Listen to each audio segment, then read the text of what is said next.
Good evening, ladies and gentlemen, and welcome to the Wargaming.net League North America. I am James Rockstar Grief, joined alongside by Randall Ruko Holcomb. Today is match day 13, a match day that's insanely important for pretty much every team in the league. Absolutely. We're going to have a fight for second place, along with Rival and Valence fighting to see if we can see some dreams crushed, or maybe Valence starting to make their way back into a relevant standing. The Great Escape. The Great Escape, as it were. But to get you guys warmed up, let's check out a few highlights from earlier this week.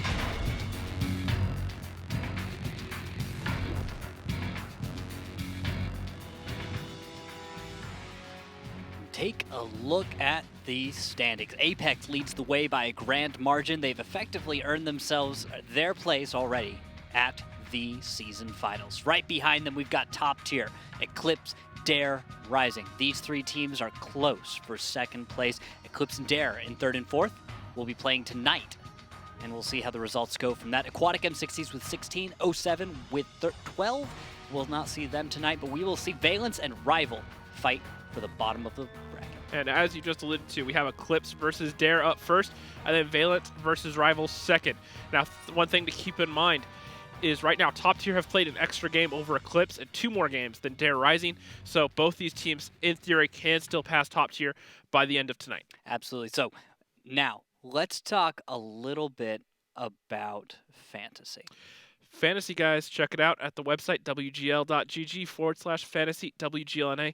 Pick your best starting 7. Because we only have 2 matches tonight, you can pick any 4 players from any given team. If you want to stack 4 from Eclipse, or you want to be a really bold and you want to stack 4 from Rival, you go for it. You try to earn yourself that type 59. Compete against Randall, myself, everyone else in the league, all the Gold League players, all the ESL staff, and all the Wargaming staff. Get in there, set up your team. It's not too late. You can still win weekly prizes as well. And of course, reach out to us on Twitter at WGLNA. Hashtag WGLNA, and on Facebook, where Rockstar and I go live with the pre-show, where we can go over all those tips, tricks, and what you can do to do a better job on fantasy. And with that one, we also have the question of the day. The question of today is, what is the most dangerous tier 10? The most dangerous tier 10 is the Bat Chat for me. Rockstar? Bat Chat's definitely a strong choice just because it can clip out pretty much anything except for maybe a mouse or a few others, but with the mobility it has, definitely a strong choice. But to me, it comes to the 183. It's the tank that you never want to be in front of because it can essentially just delete you or take away 90% of your HP in one shot. Definitely it's a dangerous tank. It's not a place you want to be. Yeah. Now there is one additional note I wanted to throw in today while we had a chance. It was asked for our community guys. They're going to be doing the what is it, a streamer marathon tomorrow, starting at noon on the official Wargaming channel. That's twitch.tv/wargaming. Yep, and just head on to the World of Tanks website if you can. You can also check out the news there. That's got all the links, all the information, and a cute little jingle also. I'll not spoil it for now. Yeah, but that will include streamers like Junkers, as well as a former Gold League player in Overlord Prime, Tragic Loss, and multiple others. So it'll be a fun day tomorrow, so get in there, hang out with all of them. Absolutely. So let's move on, talk about this first match. Eclipse versus Dare. Let's start with Eclipse. Rockstar, who are we looking at today? Well, a lot of key players here. You got No Nick, No Skill, Ledif coming into this roster to replace Vetro. Photo Finish had a huge match day last day, doing 480 fantasy points. But then Tigers, the caller, stepping back into this lineup after being gone for most of the start of the season. All right, and then Dare. I'm going to be watching MLP, going to be watching Putin, Bird, and Aggressor. Aggressor, the top damage dealer, or one of the top damage dealers in the league, but you cannot overlook Milo Putin. He was last season's MVP. He struggled a little bit this season, but that's also because he's taken over as the main caller while still trying to play a tier 10. Absolutely. Now, let's talk now about the map choices for this match. We are going to start off on Mines, and then we're going to move Murovanka, Prohorovka, and Ruinbrick. Anything stand out? Well, the one that stands out, we can get into this in more detail in a bit, but the one that really stands out, Mines, a map that Eclipse have not played all season, not once.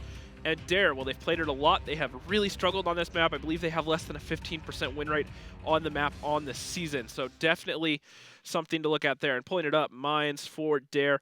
They have 11 games. Actually, it's a 45% win rate. So still, after 11 games, it's still pretty substandard. So definitely something to look at. Yeah, so we're going to have to see how this one pans out. I really feel like it could go close, maybe a little back and forths, but to me, it just seems like let's wait and see what we get on the battlefield, you know? Fair enough. And it also, early momentum. If Dare can get into it early, maybe kind of rock Eclipse a little bit, they'll have a chance at winning it. All right. Well, we have Master Pupil and we have Change to tell us all about where their teams are and what's going on. Gentlemen, welcome to the Face-Off. All right. Well, Let's start off with the question of the day. And hello, Ghostly Hand. Master Pupil, what's the most dangerous tier 10? Most dangerous, I'm gonna have to go with what Rockstar said, 183 or 4,000, 4005. I don't think they're very balanced. If I'm gonna have to be blunt with it, and taking 1,500 plus damage from a shot to the front of your tank that you can't angle or bounce it all. It's like Hesh is gonna do damage to you every time, man. HE does damage every time. So. HE always does damage. All right, Can't Master. stand those tanks. I can tell. Change. This is your chance. Your most dangerous tier 10. I agree with that. Anything with a 183 millimeter gun is pretty dangerous. Also Artie because it's broken. So. Okay, we Someone know had to say One it. way of putting it. Someone had to say it. Yeah. Well, Change is going to be that guy. Thank you, Change. All right, Milo Putin. Ledif, we talked about it last match day. How do you think he performed stepping into the lineup for first match day? Wait, you said Ledif? Yes. You Yeah. said my little Putin. No, Ledif. Okay, yeah, Ledif. I mean, he didn't perform very well. If I'm gonna be honest, I don't think we performed very well against top tier at all. I mean, he didn't have the best of game, but I think that's just him getting used to our team and how it plays out. So, I mean, I think in the long run, it'll end up working. I mean, our team relies on like a lot of individual knowledge and skill, and I think he's got both of those. So, I think he'll fit in within a week or two. I mean, we didn't really get a chance to get him acclimated before our games. It was kind of like a rushed thing. Yeah, it looked rough. It looked a little rough last match. How are you guys feeling going into this match? Have you guys made any changes that we could talk about? No roster changes. I'm still warming up that bench. Okay. We got I feel like we're a little more prepared for this. We've gotten a little more practice in with Ledif, so hopefully we do a little better. We're expecting to do pretty well tonight and to come back from our 1-5 loss from them last time. So. All right, so let's jump over then to Change. Change. You guys are in a dangerous position. If you win tonight, this means that you'll be tied for second place, and that's gonna hurt Eclipse even more. What are you guys gonna do to overtake Eclipse today? What's your secret? Well, you see, we didn't finish any of our strats last night, so I want to get Rockstar's insight on that because Oh, yeah? I need his experience and skill level for that. So, Yeah. Rockstar, what would you do? What would I do? Ooh, he's turned this Now, around. now this Okay, is a okay, fun okay. one. Okay, he wants to turn this around. Let's see. Last match day, you guys ended up playing Rival, so you can't really draw too much from that because they're down in last place. And then before that, you guys played Top Tier, where especially your Mines, you guys played extremely passive. You tried to sit No, back. what's the strategy? Well, I know that's what I'm getting at. So they sat back. They played 1A3s. They sat back. They let the other team dictate the pace too much. So I think if they're going to succeed, they need to be a bit more aggressive, control vision more, and just try to take the fight to Eclipse more than they have against some of the other teams this season. Okay. Is that going to work for you guys, Change? Is that an acceptable advice? Is that going to do Sure, it? we'll wing it. That sounded like it. Sure? That's not a yes or a no. Okay. I don't know if that's good for A you, yes. Rox. That's fine with me. Yes. Oh, it's a yes? Okay. Okay, so Rockstar's going to help Change win today. Gentlemen, this has been fun. I think it's time to get to the first match. How about you? Yeah, good luck and have fun, my dude. Yep, you too. All right. Thank you for joining us on the broadcast. We'll see you on the battlefield. That was fun. I saw you dodging it for a second. I know what you were doing. You were Well- trying to kill a moment until you could think of the perfect point to make. I had to think about what the last matches are. We haven't seen them for, what, 3 match days now? Yeah, it's been a little It's while. been a little while, and it's not like I'm sitting there watching every replay every match day. So I had Yeah. to think back to the last time they played and what they did poorly, and that's what and it was Top Tier that beat them as well. Top Tier just beat Eclipse. Yep. They just beat and they had beaten Dare a few match days ago. And once again, remember that last game on Mines? They tried to run that same defense that they stole from Navi. They haven't run it with great success. And like we were talking about, Mines is the map they struggled on. And Top Tier just said, all right, guys, hold my beer. We're going to go for it. And there was no response from Dare. They were caught flat-footed, and they were caught flat-footed that whole series. And that's what I'm getting at. They need to be a bit more aggressive, a bit more controlling like they have been in the past. This season, we've kind of seen them shift away from that and just be a little bit too passive for my liking. Yeah, I can certainly agree with that. You have to. I think you got to a good point when you talked about them taking control and having that tempo. I'm one who believes it as well. If you're going to let your opponent dictate the entire pace of the battle, and by that we mean you set up, you sit still, and you wait for your opponent to come to you. You're going to see some peeking, maybe a little spotting, but altogether you're not going to make any huge changes. You're just going to sit in your spots. Yeah, well, especially with Prokhorovka, it's a map Yeah. that they've also struggled at besides Mines. And that's one of those maps where you need to have vision control early, and you need to make sure that you are taking control of the map, you get one side or the other, and you're in a good position. And that's whether you're on defense or attack. You have Yeah. to control one side of the map early, and you need to buy yourself that time to rotate to their cap. If you sit back too long, it takes too long to rotate, and you get caught out. And that's why we see all these fast caps happen all season. Yeah, and at this level of play, players understand how the game works on so many levels that the strategy you play, you know the options your opponent has. If you rush, we're going to do Mines. Let's use Mines as the example. If you rush the hill, you know all of the options available to your opponent to defeat you, right? As a pro player, you know that. So guess what? If you're going to attack the hill on Mines, you are going into the battle and you're going to say, all right, I'm going to attack the Mines hill. And if you don't go any further in your strategy than that, you haven't done your work, right? You haven't really done your homework. It's not really establishing anything. It's Exactly. going and looking for a fight. But then after that, what's your game plan? What if they're not there? Exactly. What are you doing? Yeah, now you're sitting there thinking, okay, well, I've gone and taken the hill. Now you go, yeah, what's my opponent going to do? All right, now I know what my opponent's going to do. What am I going to do based on that? Or, even further than that, they're probably going to do this, or this. It doesn't matter because immediately after taking the hill, I might decide to push the east side and do the bat chat jump, Yep. right? Knowing that, my opponent's then going to understand these things are happening. I can get inside my opponent's head, and I can kind of guide them through an entire battle. And if I know exactly how I want to do that, I understand my opponent as well as I do myself, I can just win. And that's the thing that like Apex does all the time. That's what they're doing. Every Yeah. strategy is I know how we're rolling out. I understand how my opponent will react, and I can control that situation. And that's how you get an ace. Yep. You just force your opponent to do things that work They in don't your want to favor. do. They have to move across your guns. You can do it Yeah. as defense. So often we see it as offense as well. Yeah. Like It doesn't matter. Like Aquatic M60s versus Apex. Yeah. Aquatic M60s tried to bring the E3, the mouses, and sit back. And Apex took it upon themselves. They said, all right, guys, we're going to put up all these guns to watch all these different ways they rotate. And then we're just going to put one tank on cap. And now they have to drive across our guns. And that's how you get teams to move around and to play into your hand. But you have to put yourself in a position to capitalize on that. If you sit back too far, even with a little bit of cap pressure, you don't get that damage off. They're just going to roll in, get the resets, and all of a sudden you're up a creek. Yeah, exactly. Well, Rox, I guess we're ready for battle number 1, so let's get straight to it. Mines, a small summertime map with lots of hills, rocks and other cover. The teams start the battle in the usual locations, but the base locations are different. One is located in the bottom part of the village and the other one is in the water. One of the key objectives is the center hill. That's why the teams will often select fast vehicles and tanks with strong turrets for cover. Take a look at these lineups. Teams are readying up their tanks Still- right now. We're about to start the 60-second countdown in game. So assuming these are the final lineups, Eclipse, an IS-4, an IS-7, 2 Bat Chats, 2 TVPs, and a Lorraine 155. Notice Heavy Tank's actually not being played by Photo Finish. He's dropping over into the TVP. Meanwhile, He's Dare- been a very good TVP player. Yes, he has. He's put up some very good numbers. Yeah, he plays like a heavy though. Yeah, well, exactly. And you can get away with that because it plays kind of like a 50B or a T57 as well. Yeah. But then looking at it, Dare Rising, an E100, 3 Bat Chats, a TVP, a Grill 15, and an M4043. Chase Potato and an M4043. that is something that even has me cowering a little bit. Oh yeah, I'd be scared of an M4043 on this map. We can ask Executus what he thinks of Chase Potato on mines and an M4043. I'm sure he has some fond memories. Oh yeah. Wait, are you referencing to where he got one shot? Yeah, he got completely deleted in his TVP last season. Yeah, I remember that one. And if you watch the replay Chase put up, it was a full snapshot, not aimed in at all.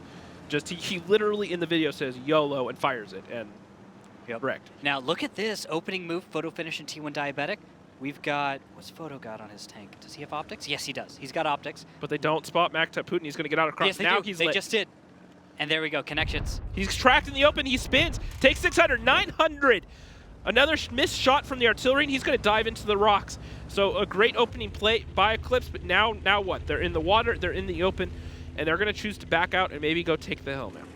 That would not be a bad play. Although a bit late, might be risky in some ways. Well, there's no crossfire set up. Now that they know that there's a gun out here, as soon as they can kind of work towards the hill and they realize there's no one there to stop them, then they can get up. And once again, this is what I was talking about during that interview. Look at this setup from Dare right now.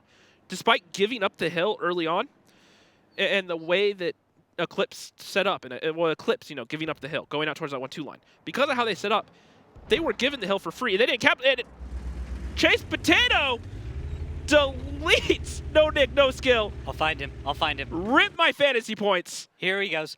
Oh, that's actually a great play right there. So Chase Potato blind fired. He had to have blind fired this. So check this out. Master Putin, just a moment ago, and I'll jump over to him right now. That's my little Putin. That's Master Putin. Master Putin's over here getting spotted, right? And he does one of those things that people don't often talk about, and that is kind of triangulating where you're getting spotted from, where you peek out, and if you go... And also, Nodic was also in a very common bush as well, so they figured he's in this bush by peeking from this angle. I got spotted, he must be there. Chase Potato aims in, fires, and guess what? He gets the connection and the kill. And that tips it in favor of Dare. But to finish my point is, all the tanks from Eclipse went out towards that 1-2 line. They knew they were out there the second they started firing, or Dare did. Now all of a sudden, because Dare is sitting so far back, it's not an option for them to take the hill. They could have taken the hill on defense, had great position, boxed Eclipse into that 1-2 line where they can't rotate, and now they've given up map control. Yep. And now it's going to be about what Eclipse can do to follow this up. Oh, my little Putin getting spotted out and some fire coming towards him. He doesn't know where that's well, he knows where it's coming from, but he doesn't see the tanks. So photo finish, getting some big connections there, trying to do what he can. And now look at this. Eclipse have the hill. Now they've given up the 0 line, and they have my little Putin up there. So it's going to make having the hill a little bit harder, but still, at that point, you have to wonder why Dare didn't get more aggressive. I don't think Eclipse is going to have too much trouble dealing with my little Putin. With the way those connections came in, it felt like Eclipse really understood where their angles were and what their options were, and that they were very deliberately going to be pushing up. Now, Tigers, I see him moving up on the east side of the map in IS-7. What's going on here? Tell us a little bit about what you think this plan is. He's going to just bully Aggressor out. You bring an E100, you have that flat German armor. Tigers can sit here and play this slope and be completely hold down. We've seen Kronwagens play this same spot recently. He can sit here, he can blind fire. If you notice, Aggressor isn't spotted yet. He can play the hold down, he can try to get him spotted, use someone up on the hill to prox light the E100, and get shots into him, and make Aggressor have to back off, and maybe back off over towards the 1-2 line, and depending upon the position of Dark God Zim, maybe Dark God Zim can work him down with some arty as well. And once again, this comes down to giving the map control to their team and letting them have time to work things. Now, it's going to be up to Clips to capitalize on it, but they're giving them this time to take that advantage, to find a way to chip away at your defense. So it's never anything you want to be in. Even if a team doesn't capitalize on it, you still don't want to give them that opportunity. Yep, and look at this. I've just followed Nationwide in the middle of the map on Dare. What he's been doing, actually, is he's been dodging blind fire by Arty. So Dark God Zim in the Lorraine, that's a higher fire rate Arty, right? Right. He's been trying to just take out bushes that he thinks Nationwide is hiding in. And there's a little blind fire even coming in right now. Actually, that might have been for Aggressor, but it almost hit Nationwide. But he just shifted to this bush from one that was right next to him. Okay, that actually might be blind fires. They're trying to actually put damage onto Dare tanks. And actually with that, Rox, I want to know what Eclipse is talking and thinking about right now. So why don't we head to a listen with them, see what's up. Just let Zim work on... Are you safe there, Drunk? Oh yeah, it's just I didn't know where Artie was, so I stayed like in between. But now Can you I'm keep like, him I should between be me and safe. Zim? Zim, if you can keep moving 1-2 line, you can force him closer to me. I can get shots. Zim, let me know if you need me over there. I can leave and Stand come. by for me. would- I mean, Stand can by. you? Are you spotting this? Can he be on island already or I not? think Thought It was could be. PvP spotting. should play this. I mean, where I am, there was a like a 2-second gap before I got into But this you want position. just So check it first. But Yeah, for me, it's we'll something. need to push like somewhere Yeah, soon, 100%. and I think we'll need to push here and one. Not against the 100. Let Why go don't we heal. play? I think we have to go one line. With One that, line. because these guys will be out. This E100 I do and have two Batchat will tanks be on out. the way. Tigers, I'm gonna rotate that way. I don't think Can I'm being we that useful to cross? cover draw. I no. won't hit this 100 anyways. Can the PvP Yeah. start backing off this Batchat? We should maybe have Zim aim at the grill position. He's likely to be able to get a good shot at that. And Understood. Ledif got lit dropping off. He's in the boost. He's gonna light you, Tigers. He's Who, up the at the bat? forward. Okay. Yeah, the bat. I got Gotcha. lit dropping off of here. He's in the like forward bush thing here. Be careful. Understood. I won't hit the grill. He's like. Oh, okay, you don't think you can hit him if he like gets revealed? just 4 blind minutes. blind fire a little bit across the rock. I Zim, blind you fire. can get him. Yeah.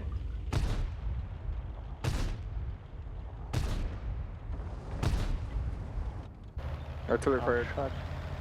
Gotcha. T1 Diabetic taking a splash shot from Chase Potato, losing both his gunner and his driver in the process. Tiger's still trying to work out Aggressor, hasn't gotten any connections despite having a very slim angle on his turret. Aggressor not even angling his turret to make sure he spots the boost over here on the one line. Shot out by Dark God Zim, though, not gonna put any damage onto Chase Potato. Tried to return some fire and see what he could do, but went a little bit long. Just off, actually. That's it right there. Tiger's seeing if he can open up a new angle. And He's a lot actually of- going to back out, and at this point, you know, Eclipse need to find some sort of game plan to attack. They're only down by about 400, which isn't great, especially as the attacking team, but it's still salvageable. But look at the time. Look at the time. It is 3 minutes left in this battle. And there's an Artie shell out. Not gonna connect. Because guess what? Dare's really put some homework in.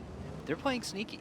They've placed tanks in positions that are hard to dig out without just going in there, right? Yeah, well, and a large part of this, the reason why Eclipse may not even be able to get into this here is that artillery deleting a tier 10 off the field from the opening minute. It didn't even give Nodek to have an influence on And here's the push. field. Ledif's moving. Taking 773, sorry to interrupt, No, on go the for it. cross. And he's going to get all the way out to where Master Putin is, but he's going to have to stop there. I don't see this going much farther. He doesn't have a lot of options. Oh, there we go. Drock takes out Chase Potato. Blind fire onto Chase. Nice. They really needed that. Eclipse actually might have a window here.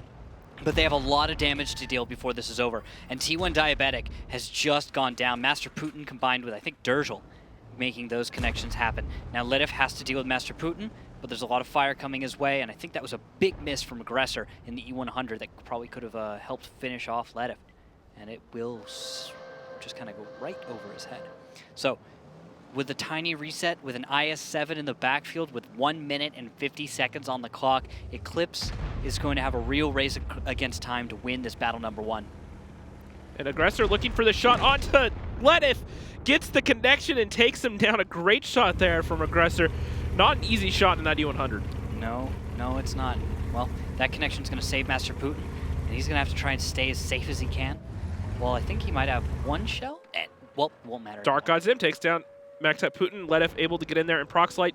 But Eclipse, despite being given every opportunity by Dare, between the artillery getting the one shot and just being able to chip away at all the little pokes from Eclipse, they were just not able to just shut him down, essentially. Yeah, couldn't get the work done. Yep. Not enough time to get the work done. Dare played a strong play.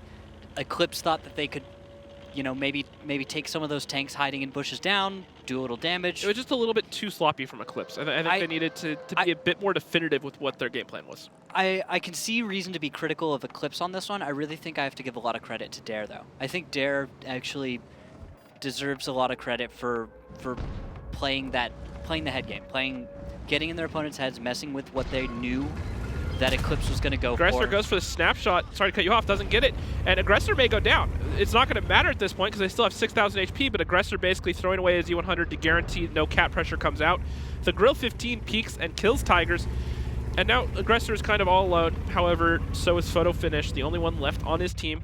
still at full HP, and Photo's done a good bit of damage this game, but there's no way he cleans this up with only 1,200 damage in his clip. Oh, he goes for a few risky shots on a Master Putin. Not going to connect, though. And look, a grill. Surprise. Photo trying to farm what fantasy points he can, get off any damage, not able to kill Nationwide. And bounces the E100. And that's actually time up. A full-length battle, and Dare Rising is going to hold on for battle number 1 on defense.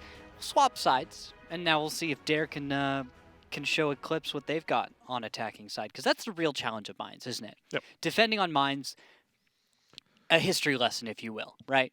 Mines has been defensible, for about all of its history. Even in, not just in League, but in Clan Wars as well. I can remember. Yeah. This is a map where the defensive side and the strategies that you use have been about the same, haven't changed too much for the past few years. And so the challenge of an attacker is to find the weak point, open it up, and exploit it. And that is incredibly difficult. Many teams have figured out their own ways. Some teams struggle with finding out how to defend appropriately, what have you. But what I'm trying to say is defenders know what to do. Attackers always seem to have some new problem to solve, but the defenders always feel like they have about the same setup and just some different angles here or there they have to worry about. Well, and looking at it, if you want to break this sort of defense, you can't just pepper it with, in a lot of different little places. What Eclipse did there, they tried, we're going to probe over here, we're going to probe over on the 8 line, we're going to try to get some shots off the Artie.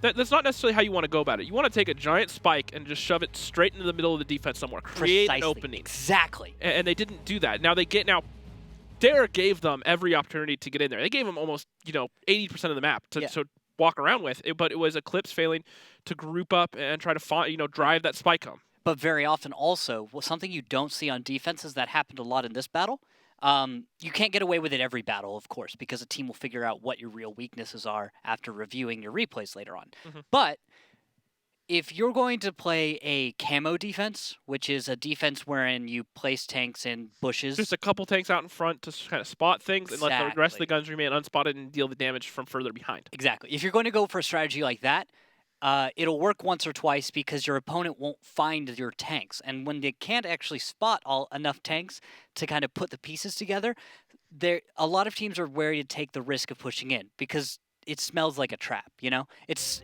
like, where are these Batchets? Where are they hiding? And when you can't figure that out, it throws you off. And that's what happened to Eclipse. We're going to swap sides now and see how these teams handle that. Yeah, and another thing to keep in mind is, all the replays are available on wildreplays.com. So after a couple games where one team runs the same defense, they can switch it up, or the other team can figure out what they're doing and do their homework. Now, looking at the lineups here, Eclipse, Nias 4 Batchats, a Grill 15, and an M4043. Dare Rising, a 113, a Mouse, 2 Batchats, a TVP, and 2 Tier 9 Batchats as well. Ooh. I like the Tier 9 Batchats. I'm wondering what those are going to be used for, because notice Chase Potato and its Master Putin. Now, Chase Potato dropping out of that Artie this time.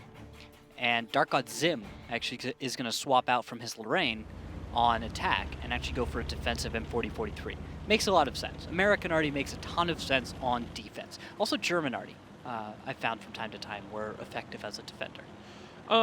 Down at the lower tiers, certainly. Up at tier 10, no. Yeah, don't speak for me on the tier 10 Germans. I'm a little lower. I believe it's the tier 8, the GW Tiger. Yeah, I favor that as a choice. But a large portion of it with the Lorraine comes down to the mobility and the rate of fire. It's something that can get around the map and open up different angles. Once again, another thing that Eclipse failed to do last round.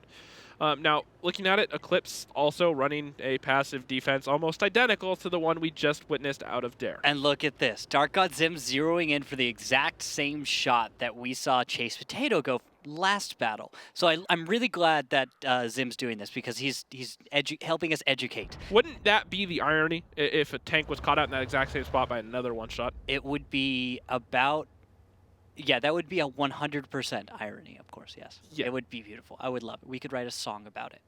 Well, what we do is we'd contract Jay Smooth to write the song about it for us because his songwriting and poetry abilities are amazing. Also his voice. Have you heard his singing voice? He's like an angel.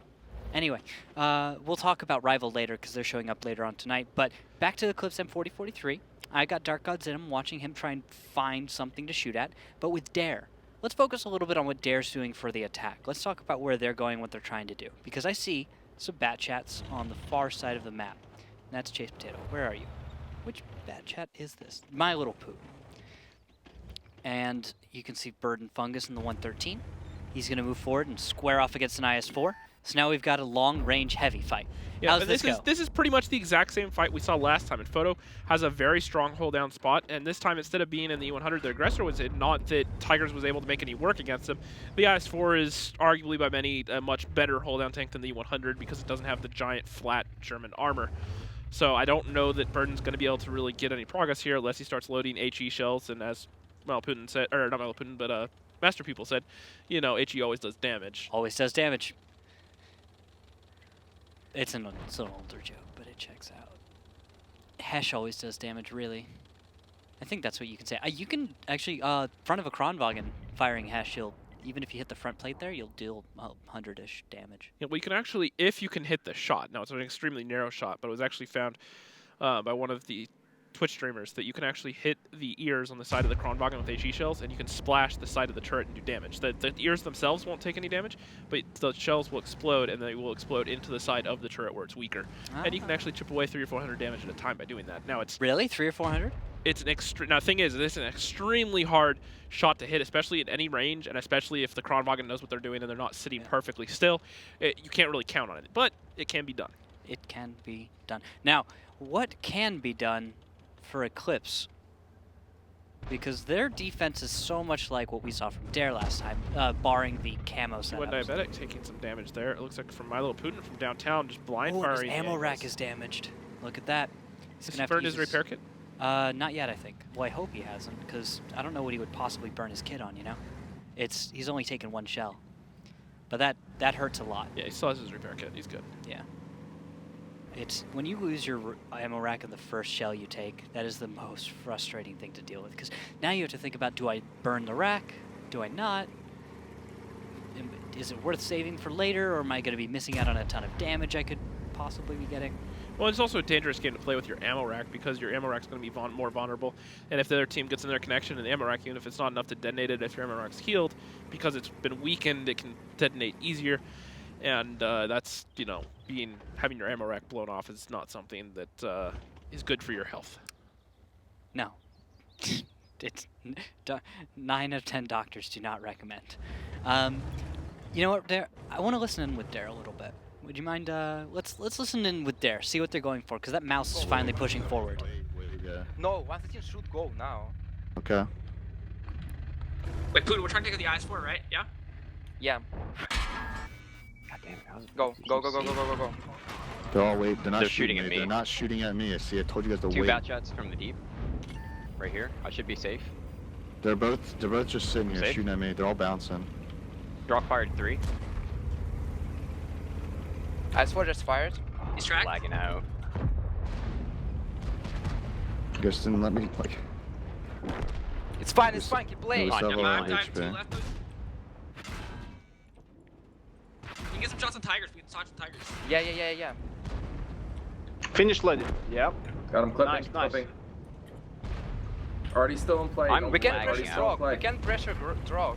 113 push up further. What are you doing, man? I'm lagging out. I can't move. Like, shit. Clipping. It's jittering super hard. Should be able to fuck the grill. Can you kill Drog? Yeah. Put back up. Drog. Nice. Block. Nice. Putin. Don't move, Nation. Don't move. Dirge, be careful. No Nick. Keep He's playing, flipping. come on. Okay, I have 20 seconds. Drog is 20 flipping. seconds. Just go, I think, Nation.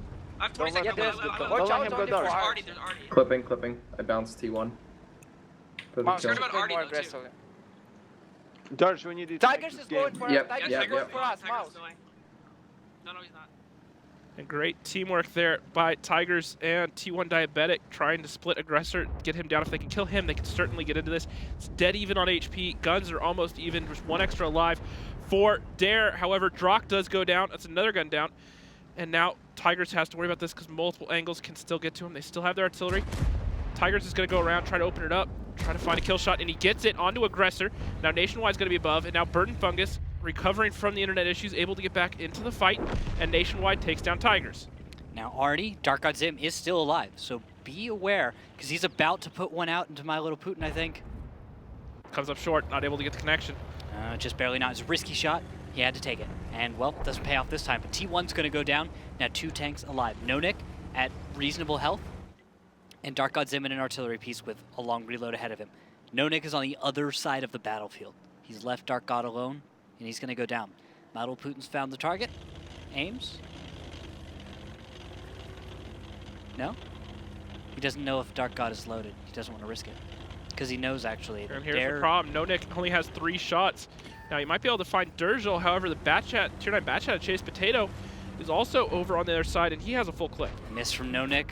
Second shell's going to connect, but then the support fire from My Little Putin from downrange, and, well, there goes that Batchat.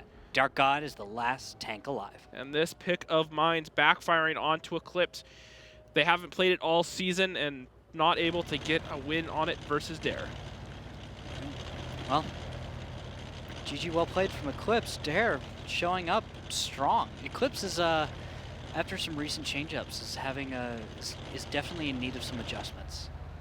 Well, it's never easy when you lose a player like Vetra, one of your key star players, and then bringing in someone new, even someone as talented as Ledif. It still takes a little while to put them into that lineup, to get acclimated to everyone, and to kind of pick up on the rest of the strats and the way that team operates and everything.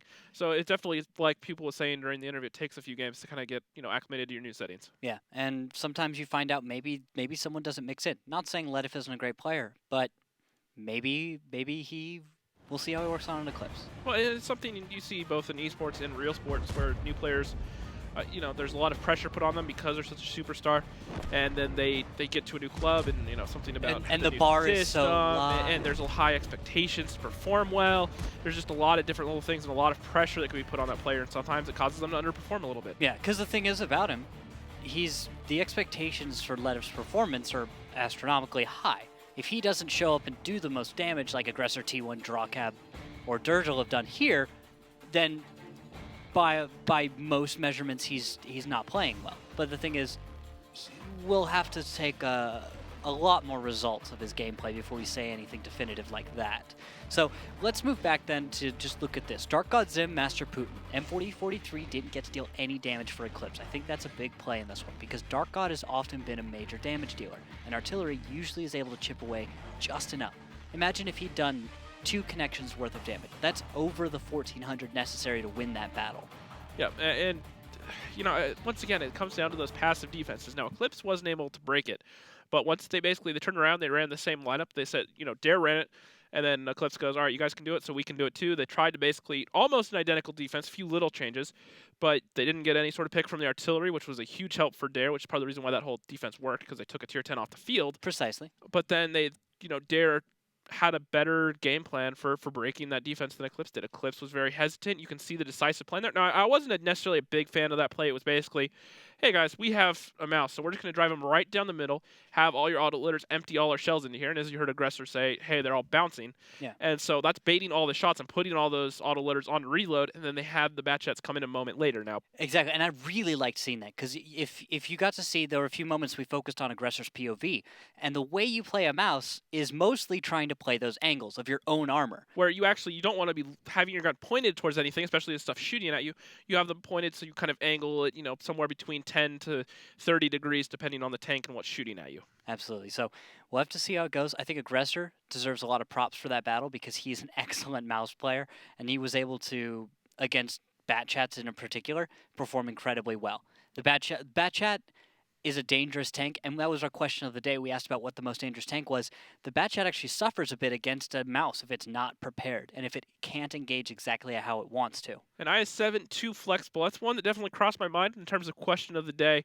What's most dangerous tank? IS-7, like you said, it's flexible. It can play anything. It can be a medium when it needs to. It can be a heavy. It's a very solid all-around tank. I don't know that makes it the deadliest. It makes it a very solid tank. I think it's deadly in a way. I think the IS-7 is very dangerous in the fact that most people underestimate it. It's fair. The Shuka, the pike nose is as it's known.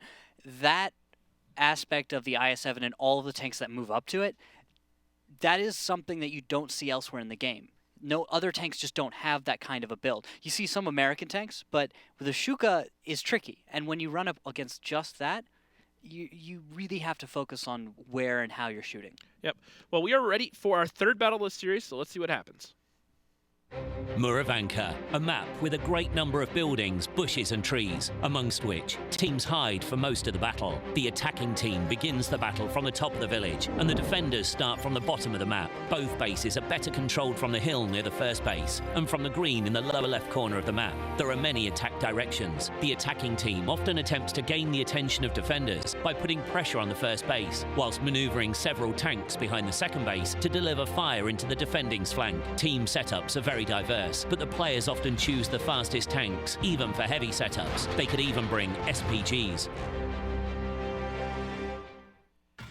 And looking at the lineups, the Kronwagen, 5 Batchats, and a 1390 out of Eclipse. They are on defense. Meanwhile, Dare coming in here, a 215B, 4 Batchats and 2 Tier 9 Batchats. The second time tonight in 3 battles where they've opted for the double Tier 9 Batchat lineup. They're dangerous. They reload quickly enough. They fire quickly enough. They can really move.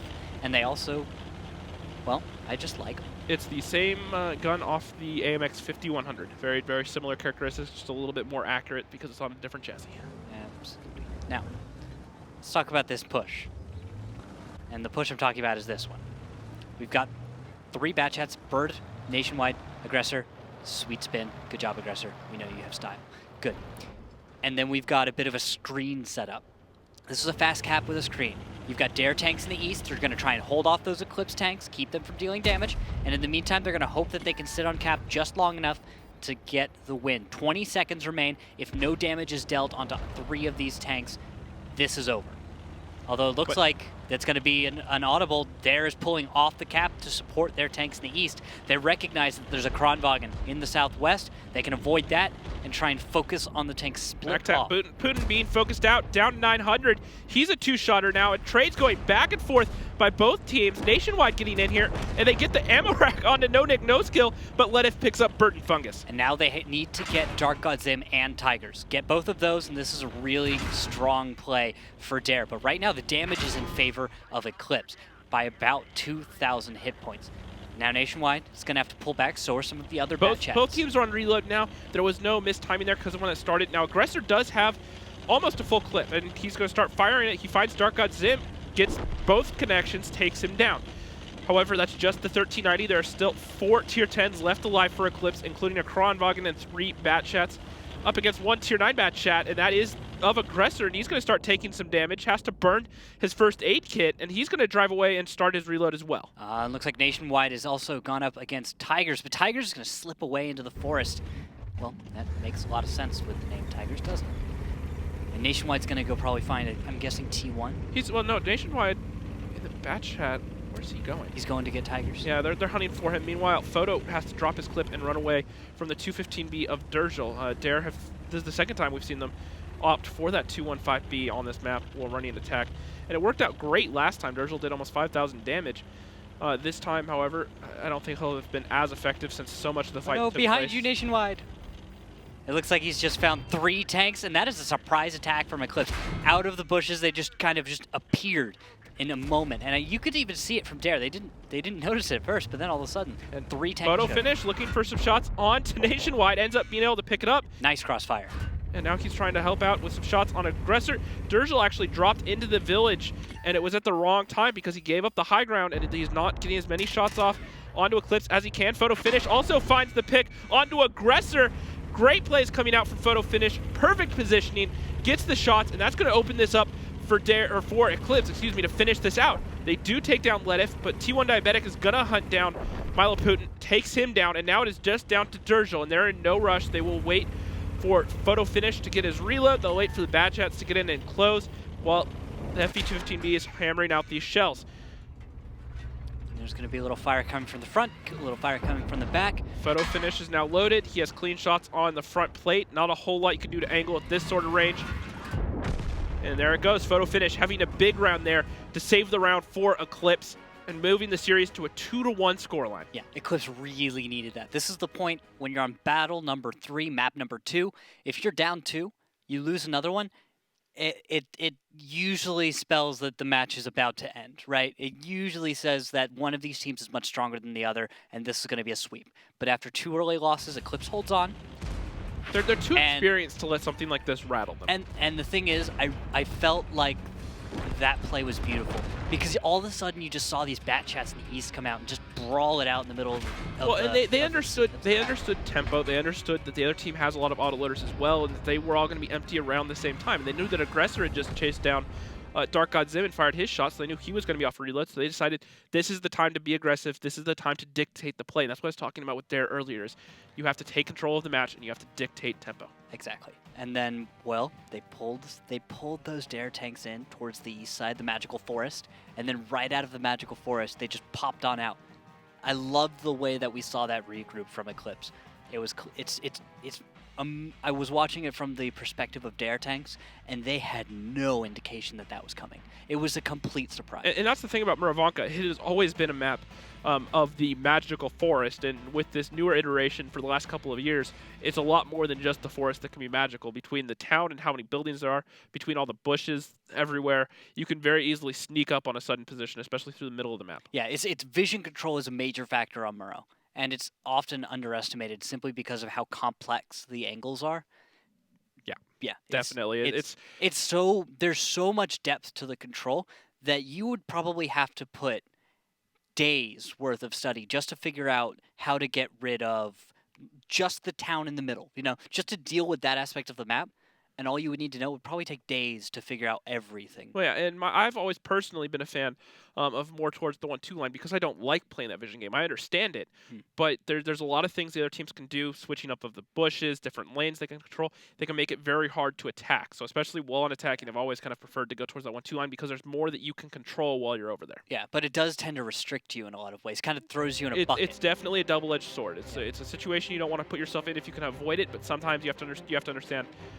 This team's going to have this down. We have to find a way to make this work. And as long as you put all your marbles into one basket, you go for it, you can make it work. All right, well, let's see. No one's lost their marbles here. Looking at the lineups, we're going to have a T1 10E5, 3 Bat Chats, an S tank from T1, and 2 Bat Chat APs. That's Eclipse. While Dare is going to have their own Kronwagen, E5, 3 Bat Chats, TVP 5051, and Chase Potato in 1390. Tigers dropping down into the Tier 9. T1 Diabetic playing that S-Tank. Now, T1's a player that we've mentioned off and on, but he's early in the season. He kind of dropped off a little bit in terms of our radar. Not that he wasn't performing, but we just kind of didn't mention him as well. But especially with Tigers coming back into this lineup, we've definitely seen T1 Diabetic have a bit of a revival, as he will. I guess you could say he got revived. And he's been playing really well. We saw him put up some good numbers earlier. Had a good bit of team play on that second defense with on mines. Unfortunately, it didn't work out just because of timing and too much damage had been done, but I really liked the coordination there between Tigers and him. Absolutely.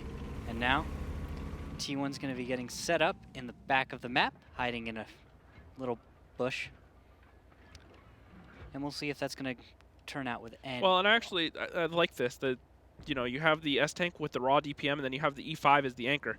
And now, because of the split that Dare are running, once again, giving up map control. If instead of being grouped towards the 1-2 line, they're opting to play more towards that south. And instead, right now, once they spotted that E5 there, if they had one, say, aggressive scout on the 7-8 line, tried to dictate the play, they recognize, hey, there's some tanks over here and they're separated. We can group up with all our mediums and go push and kill this E5 and STRV. But if you underestimate these two, especially underestimate the fact that the STRV is up there, it can backfire onto you, and that's the sort of indecision we don't want to see out of Dare. Absolutely. And now, Rockstar, I think this is going to take a deep breath for a minute, as both of these teams, well, Eclipse has got, they're setting up for a long battle. This attack's going to take them all of the 10 minutes they were allotted, This is one that's not probably going to go super fast. It's going to be Eclipse mostly feeling their opponent out and trying to find something. Would you agree, or do you see anything else going on here?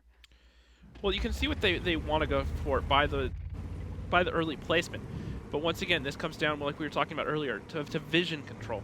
you have to take control of the vision in the south there to make that 2-cap work. And what they want to do is, if they can get the cap pressure on the 2-cap, have some tanks down south, they want to force pressure by all angles. Use that E5 and the S tank to control the north and to slowly start turning the screws from up there while the cap pressure's in the south. And that's going to leave Dare in this really awkward position where they have to make some sort of decision. They have to pick some direction and go, because if they sit there completely surrounded, they'll be chipped away at and they won't be able to hold on. And that's, once again, the problem with passive defenses. Now, part of the reason for the lineup they have is it leaves some flexibility. It means they can get up and go when they need to. However, so far tonight, we haven't seen them make those decisions when they need to. They haven't gone aggressive when the opportunities are there. And so that's something I worry about. You know, if they wait too long to make that play, that could tip this in favor of Eclipse. Yes, it can. We'll have to see how this pans out. Dark God Zim's getting spotted quite a bit. I've noticed this. He's been trying to find a target. But right now, he's checking the different angles. He's poking up. Yeah. I could be spotted from right here, and he's trying to work with these bat chats. What I'm noticing, though, is that this is tricky, because if I were in the same place Dark God Zim is right now, I wouldn't be able to tell which bush it is because of the way the spotting, because of the potential ways I can Because there's no angles he can check from. It's just poking up, and the second you poke up, there's a lot of different bushes that you can spot. Exactly. It's just so tricky. So a lot of this is so risky for Eclipse. If they want to start blind firing, they can. Photo finish, Oh, pushing no. in here, taking a lot of damage. That- Konvroggen getting aggressive. Oh, And no. 1500 onto photo finish. He's going to push forward, try to keep his frontal armor towards the tanks. And now the damage is going on to Harmless, who overcommitted to get that damage off. That's not good. This is not good for Eclipse. They took a risk and just weren't able to reply enough for photo finish. That's a heavy toll to take to own a position, and I don't even think that Eclipse is set up now to keep it, you know? If Photo takes, what is it, 2 shells from the right tanks, he's gone. A bat shot is a 2-shotter. Now, thing is the only tank in position to kill him is Maktap Putin, who's sitting probably about 300 meters away from him, judging it at that point. And that shot in a bat shot, as you've mentioned before, is not an easy shot to take. Yeah, and I've just jumped over to Master Putin, and well, he's got eyes on target. So what needs to happen here, or one of the options anyways that Eclipse have, is group up their bat shots, force pressure from the north with the STRV and the Tier 9, and at the same time use the Tier 9 bat shot in the south Sacrificial Lamb. Push him in there. Find that 1390. Distract Maktap Putin while the rest of the tanks get aggressive. That's taking 2 guns out of the fight and allowing the rest to create an even or a slight edge for Eclipse to capitalize on. Yes, and Master Putin is now looking at the lower plate of the T1, the E5, excuse me. I don't know why I just tripped over that. But if Photo goes too far forward, I expect he's going to probably open up on him. And after Photo fires, will he go for it? No, he's actually going to hold. This is some really strong trigger discipline out of Master Putin. Yeah, it's always a huge decision whether or not to take a tank out and risk taking counterfire. Well, because once again, it's not a guaranteed shot at that range. It's a bat chat. If he fires the first couple shots and misses, that could be the opening that Eclipse need to capitalize. And they go, hey, there's a bat chat down here. We have this overmatch, and that would not work out for Dare Rising. So just holding onto the shot for a little bit. Yeah, because after Master Putin fires, he's got about 300 or 400 meters to cover before he's safe. And that's something that people underestimate a lot of time is vision control first taking a tank out of the fight. By keeping his tank hidden right now, he's making Eclipse second guess everything. Thank you for the little tidbit there, guys. Love it. Production, you're my best friends. All right, well, carrying on then. Got to come up with a different way to mess with Rockstar every broadcast. Well, let's actually talk about something that we don't bring up all the time. Master Putin. You say Maktap a lot, and it's something that everyone else says. It's because it's in Russian. It's in. It's a literal translation from. And Chase Potato gets caught out. Sorry to cut you off. Chase Potato goes down, and that's a huge opening for Eclipse. And they basically didn't get punished. And now Master Putin spotted. He's trying to leave. This is a Tier 10 bat chat. And here's the example of what we were talking about. Photo finish, looking for the shot. Tracked in the open. He's going to line it up, but Dark God Zim's going to take him down, and all of a sudden, this is that opening for Eclipse. This is exactly what I was talking about. Now, Aggressor is going to go over and take out Photo Finish. They traded out, but that was 2 tanks down. Now Aggressor gets punished for being 2 out in the open. 1500. Dershel blocks. Dershel just blocks and bounces a shot for him, I think. Or was that off of Aggressor's front? I could not tell, but either way, it was cool. But now, base cap, that's going to start on the 2 cap in the southeast. And now the 2 Tier 9 bat shots are going to get onto the 2 cap to start the cap pressure. And look at the positioning of the bat shots in the middle of the town. They're set up in a position to screen. They know that Dare are going to send tanks through the lower end of that town to get the emergency lights that they need. And those 2 Tier 10 bat shots will be there ready to ambush them. Yeah, and at the same time, we got a little blind fire coming out with our TVP, seeing if he can connect with anything. No dice.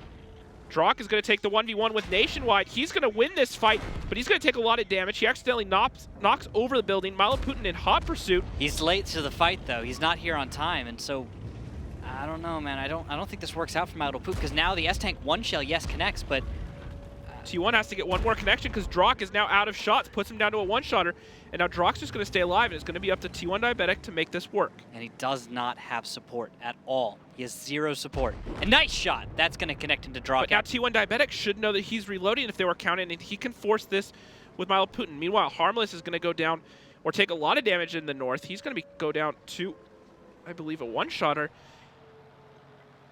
And Dershel is the only healthy tank left on the side of Dare. And Dark God Zim, knowing that Harmless is a one-shotter, has a full clip. He's going to come in here and clean him out. And that's going to leave just Dershel left alive here in just a moment. And that should be an easy cleanup for these Batchats from Eclipse. And there goes. Dark God Zim gets the kill there. We move over to Dershel. He's the last tank alive. And that's good. Eclipse is going to take back this series, even it up on Murrow. Strong attack. And you can tie every single thing that Dare did this game and every single way that they backfired to the very thing that we started off this match talking about, vision control. Yeah, and I think Eclipse played this incredibly well, as I think as you have to give a lot of credit. That's what I'm noticing right now. I noticed that there's a lot of strong plays from the attackers or whoever's making the play, right? We're also seeing some mistakes here, there, or maybe some risks. The T110 taking a lot of damage. Yep. That's an example right there. But the way that we saw Eclipse find Master Putin and find their 1390, that was well played. That was perfectly timed. Everyone was on the same page. Now, to be fair, if your photo finished and you're sitting there, you're making that play, you're going to go, no one on their team's going to be dumb enough to crush this ridge, go all the way over to the top, and get shots into me. And he had 2 tier 10s on the top of the ridge in the view of all the other guns, and they got punished afterwards. If you look here in the distance, Harmless, he peeks over, and then all of a sudden just starts taking a lot of damage. And that was great trades by Eclipse. But you have to question, Dare, was that trade worth it? Getting that early damage onto photo finish, was that a trade worth making because it gave up a lot of their own HP? Yeah, these are the big questions. And, well, I think Eclipse just gets props for a strong play. That's it to me. They did the right things at the right time. Let me remind the viewers of something. Muravaka is a map that on the season has a 70% defensive win rate. It is the most defensive-sided map in the league we have, and Eclipse just successfully attacked. And where did you put their piece of paper? Here it is. I've got their stats for previous Murrow. Now, their attacks in the past have not been nearly successful. Out of 8 times they've tried, they've gotten 3 wins, I believe. And that just tied the series up 2-2. Yes. So and now we're going on to Prokhorovka, a map that Eclipse have been phenomenal on in the past. Yes, 60% of 15 battles. And then compare that to Dare. Prokhorovka's been rough for them. They've been a little halvesies. They're better on defense than they are in attack. Their attacks have been rough. So we'll have to see how that goes. We're going to be starting with Dare defending. So Dare has a chance to put a point on the board. I think that's reasonable here on defense for them. But Eclipse's attacks, if they've been improving, what do you think? I think it's definitely within the realm of possibility. To put it simply, I don't think anything. I'm not going to rule anything out. I think they can still handle it. Yeah, I'm thinking about it. Yeah, I don't see any reason why not. Let's put it that way. Okay. We'll have to now, see. we do have an answer to our question of our day again. Once again, if you guys get onto social media, you guys can... Fulcris. At Fulcris, that's this goalie player right there. He says all RT. Yeah, most Andrews can't disagree with that to a certain extent. Now, I love people's feelings about arty, because the thing is, to me, back in my day, we just avoided artillery. We didn't sit out in the open and pretend that arty couldn't hit us there. I need to get you a mug that says tears of people crying about artillery. Sit right on your desk. Every day. All right, Bill, that's enough time. Let's head to map number 3. Prokhorovka, one of the first maps in the game. Teams start at the regular spawn points as they do in standard battles. Bases are separated from each other by the railway, so the defending team has to choose whether to send their vehicles to the left side, playing them in the center, or to the right of the railway, occupying the hill and a part of the village. The attacking team usually attacks the first base. However, the teams often go for face-to-face confrontations, 7-on-7, in the hilly terrain at the center. That's why both teams frequently use vehicles with good gun depression angles and sturdy turrets. And And here we go on to battle number 5. Eclipse coming in with 2 IS-7s, 3 Batchats, a Grill 15, and an RU-251. Dare Rising, an IS-7, 3 Batchats, and 2 STRV-103Bs, and an AMX 1390. What do you make of the double STRV lineup for Dare Rising, Randall? I like it. I like it because attacking it is gonna suck. What I really did like... Oh, sorry, go ahead. What I was going to say is what I really liked out of Quanticum 60s is when they took this and they got really aggressive on the mid-ridge. Oh, I remember what you're talking about. And the thing is it didn't work out for them because their team brought artillery. There's no artillery here for Eclipse, so they could definitely get away with that if they wanted. There is HE. Does an HE grill do anything here? Against S-Tanks? I've always wondered that. It's something that's never come up for me before. Well, you have to remember the STRV has that heat shield in front, the little striped thing of barbed wire across, or not barbed wire, but what do you call that? But it's basically a shield that you can still shoot through. But what it does is it creates an obstacle for stuff like HE shells and heat shells to hit and to fizz out on, because remember, they're explosive shells, so they have to make direct contact. And so stuff that's spaced armor, essentially, like that shield on the front of the STRV, acts as spaced armor. And while the HE shells will still do damage, it'll do significantly less than if it had made contact, and even less than it had penetrated. And look at this, actually, the tactical layout we have here. So let's break this down really fast, all right? We've got 2 Batchats in the low ground. That's Nationwide, that's Master Putin. These guys are a trap. My little Putin, sitting in the backfield, camoed up, waiting, sitting, patient. Durzel, S-Tank, high ground. He's got shots towards the hill. Take a look at this. Look at the coverage that they have set up. They have an STRV here. You can shoot down this way. They have this one that can shoot all the way over here into the riverbed. Then you have the 2 Batchats here, plus a 3rd Batchat that has cover right here. So even if they make a play and they dive into the river to get these 2, look at all the different angles that Dare Rising has covered. That's going to be brutal, and I really hope that Eclipse don't try to push this. Meanwhile, the IS-7 and STRV for Dare do get caught out and start taking a lot of damage. Oh, that's actually blind fire going towards Durzel. He's not caught out. They're just guessing where he is. On the other side with Harmless, though, definitely caught out. Yes, absolutely. 100% caught out.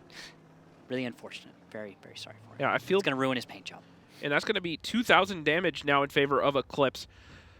3 tanks taking damage. Now, whether or not Eclipse realize that those shells connected is another thing, because shooting at that range, it's really hard to tell if blind fire connects or not. And T1 Diabetic actually gets lit up.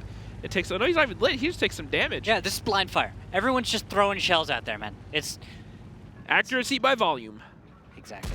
It's recon by fire, actually, is what I'd say first. Fair enough. So, recon by fire, guys. Let's take amateur right here. I'll try and throw my explanation, but military buffs out there in Twitch chat are gonna ream me. But recon by fire is shoot at stuff and see what happens. Shoot at that mountain. If something starts running away from the mountain or shooting back, well, recon by fire.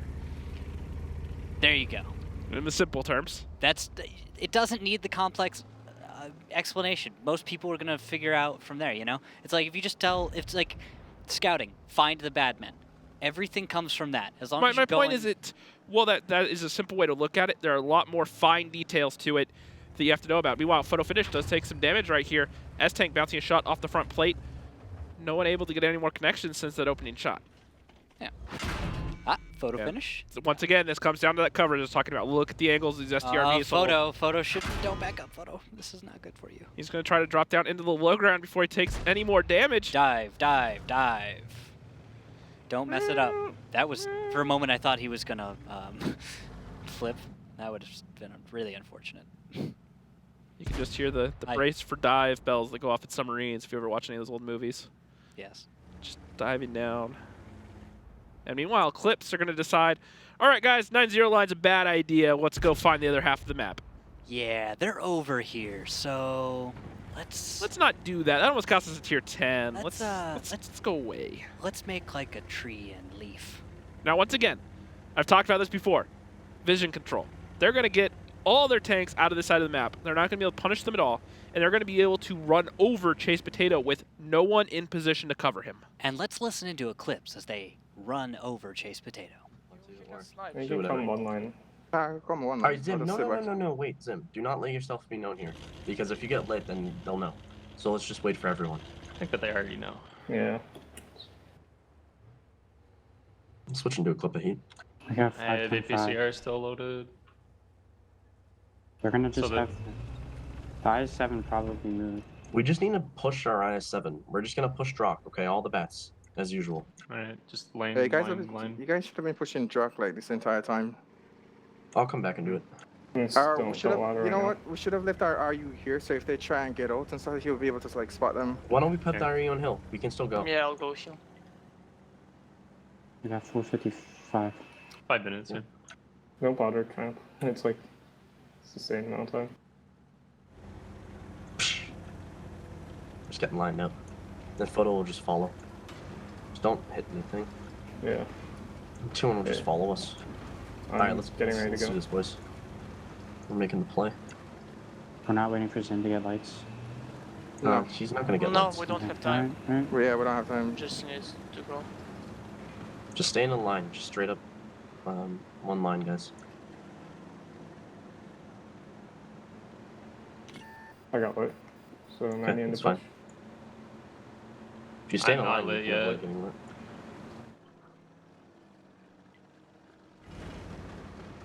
You need to come close, Gorilla. I But if you can know. drop I know. back I'm and play trying not to bushes get lit. Yeah, sorry. Hey, I'll drop in. I think he I'm was on dropping the too. side Drop, when he keep went. going. Yeah, I think he was Yeah. 3 line and just dropped out. It's fine. He didn't light our Might- bats, I don't think. They might have just left. We're okay. Can we light if they like? Hello! Oh. He found bats, he found bats. Try to Alright, spot the I-7 if we can. Let's go aggressive. Get aggressive, guys. I'm going, Let's yeah. Falling checkers. Get on cap. Get on cap. They just put 3 on cap now. 3 on cap. IS-7, Everyone. Following you. stay here. Can we just commit to kill the Jump IS-7? IS-7. Jump IS-7. Everyone jump Yeah, you need to kill IS-7. IS-7 Grill, you're gonna have to right cover. now. I just lit Fired. STRV on Fired. A6. Yep, Tigers, you're I gonna have to understand. wait. You're gonna have to wait. I know, I know, I I'll know. lead, I'll lead, I'll lead. I tracked Someone else STRV. suppress that STRV. I'm leading, Just I'm leading, go, I'm let's leading. jump. Wait, okay. Let's kill him, and then watch the bat. Watch Yeah, they're Putin. covering. Yep, I understand. Try to stay safe. Yep, I'm trying nine. to... No, STRV has shots on Ledev. Can anyone hit aggressor? Oh, 90. No. I'll just. I'm trying to stay just... safe, everyone. I'm still reloading. Yo, another STRV here. I'll shoot the house down. Not a big fan of the decision to wait for the IS-7 from Eclipse there. They understood they had to make that rotation. They were running out of time. At that point, I think it would have been better to just put the bat jets out in front, clear that fast. You probably would have cleared out any passive tanks there. The IS-7 being too slow, let Chase Potato get away. And I think that was the game slipping right through Eclipse's hands right then and there. Now, they're not out of this yet. MacTat Putin does take down Photo Finish as they're trying to find Chase Potato down there in the south. They're down by about 2,000 HP. They do have now only 3 guns left alive, 2 Diabetics taking a lot, and this is looking fairly gloom for Eclipse. Yeah, this is about to be over. It was a risky play. I think a little hasty in some ways, but they risked it. It didn't work this time. Strong response by Dare. That's what I see. I see that they went for it, didn't work. Yep. Like I said, I think if they just used the bat shots out in front, mob mentality, because they knew where, a majority of the guns for But Eclipse. they really didn't quite respect the amount of damage that was waiting there for them, right? Yeah. They really should have given a little. And the bat chat's just ramming to.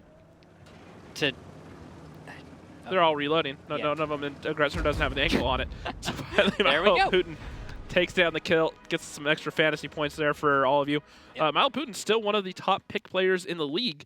Coming With in, good reason, he's phenomenal. Let's see here. What is he coming at? Till today, Mile Putin is sitting at a 47% pick rate, the highest in the league. Yeah. Not bad. He's one of my choices almost every time. You know? He puts up solid numbers in pretty much any role he plays, because he jumps around so often. He goes from Batchet to occasionally Kronwagen to Heavy Tank. He plays them all. Yeah, I think a lot of it has to do with the fact that he understands mobility and how to utilize it. And it sounds like such a basic factor, but he really does understand how to move around the map and how to position himself incredibly well to take advantage and to deal damage. Just it's something that you should really take a look at if you get a chance to. If you get some free time, just watch a bunch of replays of MLP and I think there's a lot to learn simply by observing the way he plays.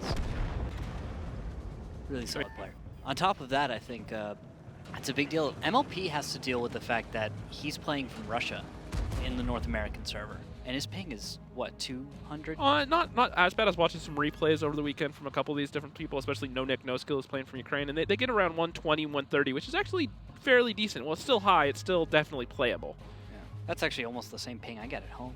Yeah. Although Well, it's NA West, or NA East. Yeah, I just have cheap. We're all the way over here in California, across the nation. So, internet, I still get around 80 to NA West, or NA East, excuse me. So, it's only 40 more. It's still reasonable. And I know Anfield actually played from England for a couple seasons. So, if he can do it, I don't see any reason why the Russians or Ukrainians can't. I just know that some of them have had issues playing with, I guess we'll say serviceable ping, because it's a real factor. When you go from your home environment to a live environment, and you have to try and lead a target, for example, you lead a target differently depending on your ping. Yeah, well, and the other thing, I noticed a lot of the APAC teams missed a lot of shots when they showed up at the live events, because they there is weren't used to that low of a ping, right? Yeah, everyone on the APAC region, because it's so spread apart, has to play with a fairly higher ping, and then they show up at a place where the ping is all much lower, kind of throws things off. Yeah, it's a jarring experience, and it's very difficult to get used to. If you can, awesome. Now, let's look at this, because I see T32 no cons. It's actually the second time we've seen it this season. We saw it once before. Yeah, but it's great to see it again. And why not on this map? It's a tier 8 that can hold down and deal pretty much with any of these tier 10 heavy tanks. Well, it's hold down, and it has. I'm assuming he's running the 90 mil on there, which always run the 90. It's got better. It's just better damage output. The handling on the gun is better. Everything about it is preferred. The one thing that the gold shells. The one thing that that I do like about the 105 is you do more damage per shot. And when you're playing a tank that has to peek up and down, that translates to less time exposed to enemy fire. So while I get the point of DPM, it really depends on how your team's going to play and how it's utilized in a strat. Yes, but if you break down the math on as far as damage output goes, you're actually probably going to perform in the long term way better with a 90, because you're actually going to, tactics-wise, you're going to go for track shots to hold a target in place first, and then you're going to go for follow-up with a 90. I do like this out of Eclipse. They're going to use the T32 to spot that 2-cap, play the hold down, and it's a great choice to do that. It has great gun depression, has turret armor, so you can poke up safely and get the resets there, and the rest of the guns will be in position to punish anything that wants to kill him. And they're going to stack up on the 1-2 line with the rest of their guns, and I don't think they're going to stay too passive for too long. No, certainly not. IS-7 being spotted, though, on the west side, I think that's a strong tell for Dare. I think they know now that with an IS-7 on the far side that there's probably enough stacked up that they should really worry about. And No Nick firing some shots towards Aggressor, and they're going to get an indication from where No Nick is sitting. And so they're all going to start blind firing those bushes, hoping to get a connection. And I hope No Nick gets out of there, because what do you think? I think he takes fire soon for that. But once again, accuracy by volume. You fire enough, you're bound to hit something eventually. If I just keep shooting, maybe one day. Well, I mean, it's the point of a shotgun. It has a lot of little projectiles in it. If you blasted at something, one of them's going to connect. Yes, but this is World of Tanks, and a game where you have to actually worry quite a bit sometimes about if you choose to fire or not, right? Because if you, with consistent fire. In this situation, they're lit. They know they're there, so I don't see any harm for Dare at this point to fire. Now, if they hadn't been spotted, they didn't know where they were, sure. But the second that 113 spotted, by all means, commence Operation Blind Fire, start pouring down the lead down range. And you can see more shots still coming in towards Eclipse positions. Tigers, though, replacing No Nick as the spotter in this case. And T1 Diabetic's going to play a huge role in this, I think. That STB that you see right now on screen, he's a crucial support tank if there's the proper spotting onto that west road, right? If those tanks get spotted and they're in the right spots, T1's going to be able to unload. If not, well, T1's going to be wasting a lot of his time. That's kind of the problem with this middle area. Right. If you don't get the right kind of spotting and support, you waste a lot of time for yourself. As you know what I'm saying, like the IS-7, you just don't get to deal any damage, or the STV. T1 hasn't gotten to deal much damage, or any at all. No one has. And it's something where it doesn't matter how well he plays, it's a rough position to hold. T1 Diabetic just surfed the train tracks to see if he could spot anything over there. And there's the push!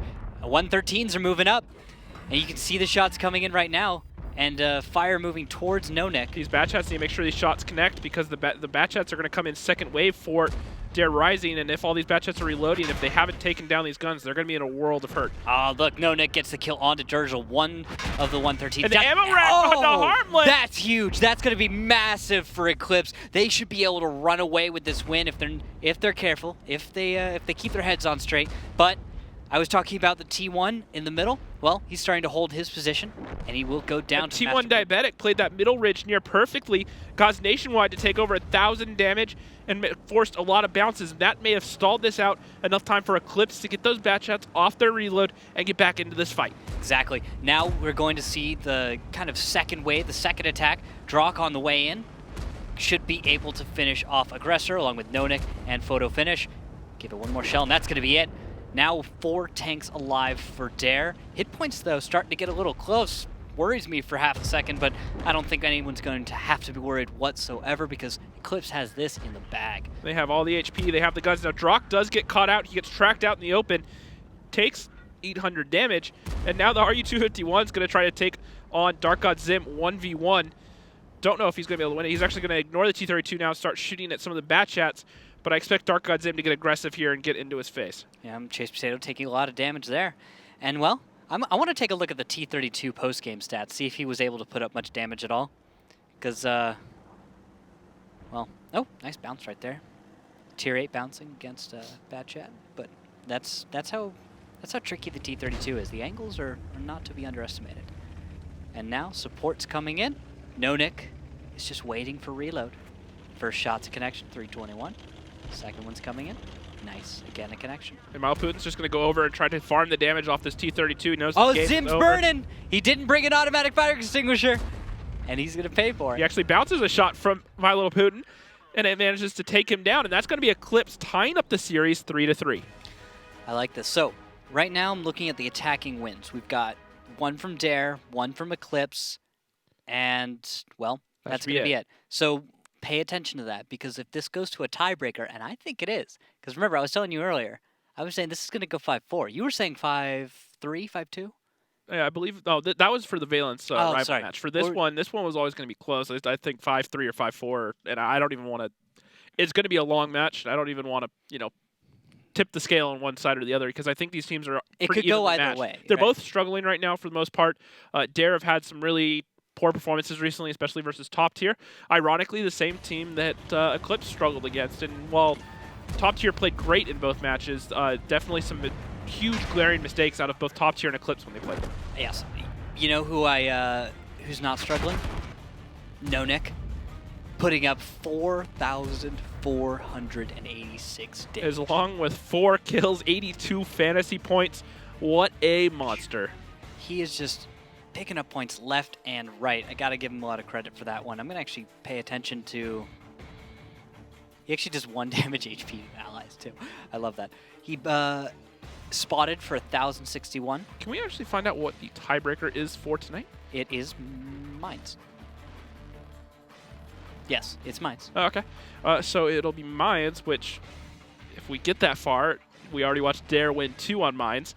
And the map we're going into next is one of the second most defensive-sided map in the league, which to me says we could see 4-4 up in a moment against both teams. And now all of a sudden we're going back to Mines. Now it's going to be Ruinberg, a map that has around I believe a 60% defensive win rate on the season. It's actually lower than last season. Murrow has passed it because of the introduction of the Swedish tanks mainly is what I want to credit it to. Yeah. So, but I still think Ruinberg, you still have to make mistakes as the defense to drop a point. Yeah, well, let's see what's going to go down as, well, we're about to get into what could be the final map of the series.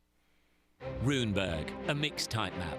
The defending team starts the battle on the green, and the attacking team starts at the centre square of the town. Bases are located quite far from each other. Both bases are better controlled from the village when playing a heavy setup. It's better to attack the first base through the top direction with the help of several well-armoured heavy tanks. For the attack on the second base, it's better to use a more mobile setup and either play through the centre or split forces. In general, the map is not easy to play on. Teams often use blind shots and risky shifting of the forces from one flank to another. And here we go, Eclipse 250B is a 215B, an IS-4, a Batchat, an STRV 103B, and a T-49. Dare Rising, a 50B, an IS-7, 2 Batchets, a TVP, a Grill, and an AMX 5100. I already could probably tell you what Dare's going to do. Now, once again, this could be the mind games. Hey, they're bringing a 5100 guys. They're going to go flip a tank over and go towards that north cap. And maybe they're hoping that Eclipse are going to read into that. And that's that sort of mind game that we've talked in the past about. It's just going to be the single TVP of, I believe that's going to be Aggressor, getting aggressive in the north, looking for some sort of scout tank to push across into this gap. And we'll see where that goes. Whoa, this is old school. Have you seen this in a while? This is going to be... This is... It's an older strat, sir, but it checks out. Southwest camp from Dare. This is a... okay, I'm going to zoom out so we can look at the layout here. Back in the days of 742, this used to terrorize people in their sleep. See, back in my day, the defensive team would play this position, and it would be impossible. Now, I don't like the position of Durgel there. Not necessarily the biggest. No. No, what you don't realize is it's actually not as bad as you think. So where Durgel was and has now left, he was out in the open, but the bush cover is perfect. But once he fires, though, I think No, he's actually far enough back on the bushes there that there's actually there's other bushes in the way. Well, I understand. And no, it's just beautiful though. It's like, it's mind-boggling because you actually don't get spotted. I understand that, but the loss of camo for that grill when it fires is so great that I don't know that the bushes will really matter at that point. It doesn't matter. The bushes save you. They keep you safe. All right. Well, you are Scout Tank and they're the View Range Master Extraordinaire, so I'll take your word for it. Ever. They're the best. I remember we used to hide T1s in them because that's where you put them when you defend. You put one of them in one of the random bushes over there, and you get the early warning, so the rest of your tanks don't even have to be in the windows when their team starts their push. Yep, living wards as they were. And here we go, the push. Dare's moving forward, and we'll see what they're going to go for. Knocking down some trees on the way, and this is going to be a crazy zero-line push as we hold to as close to the edge of the map as we possibly can. They're spotted. Harmless taking some damage as he leaves. And he's got to get to cover because Drock has already put one shell into him. No Nick, no skill out in a very risky bush out in front doing the passive spots. Passive scoot. He's actually going to choose to leave before those tanks close, and he's going to get spotted out in the open. He's going to take a little bit of damage. 832, a lot of damage. And he's going to need to back up. He's going to get safe, and now Aggressor's actually going to push in by himself in the TVP into the north.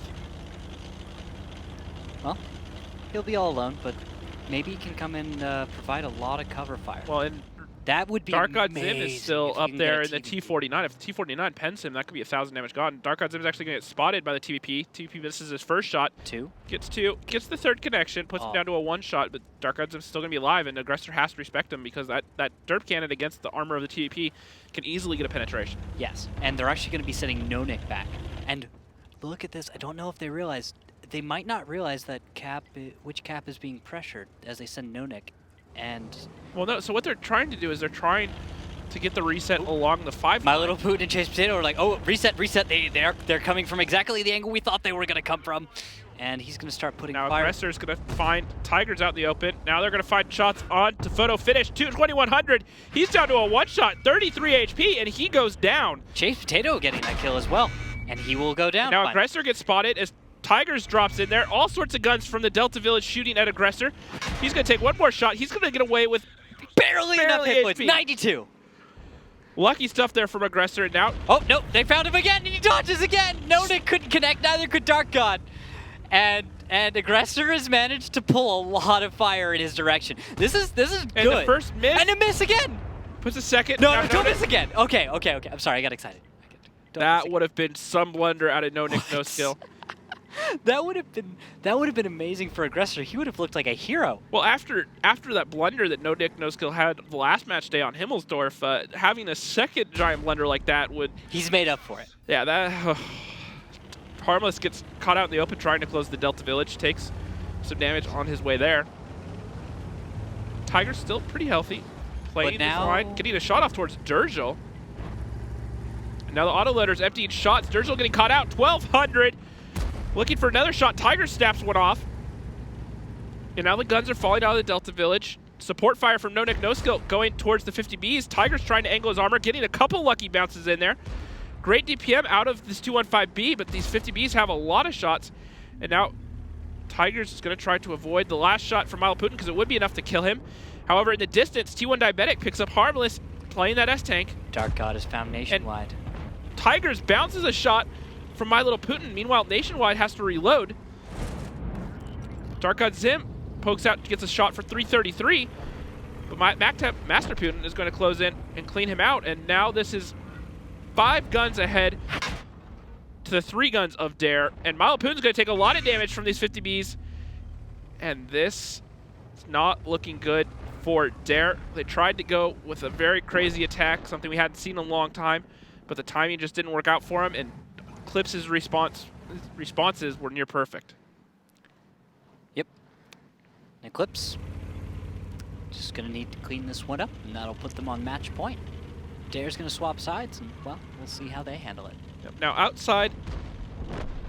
outside of Photo taking a lot of damage from that middle push, you have to like the response from Eclipse. They said, all right, they're clearly trying to block for the 6-7 line, so we're going to open up the town. We're going to try to get guns in behind, because that's how you counteract that 6 line. So they had No Nick and Dark Gods in push that village. They found Aggressor, and they were able to get support fire up that middle road, which is what kept Tigers in the fight. And Tigers, I can tell you right now, was able to put out a lot of damage that game. Oh, definitely. I'll look at the post-game right now, actually, and, well, Tigers puts out about 3,300, but guess who does a little bit more?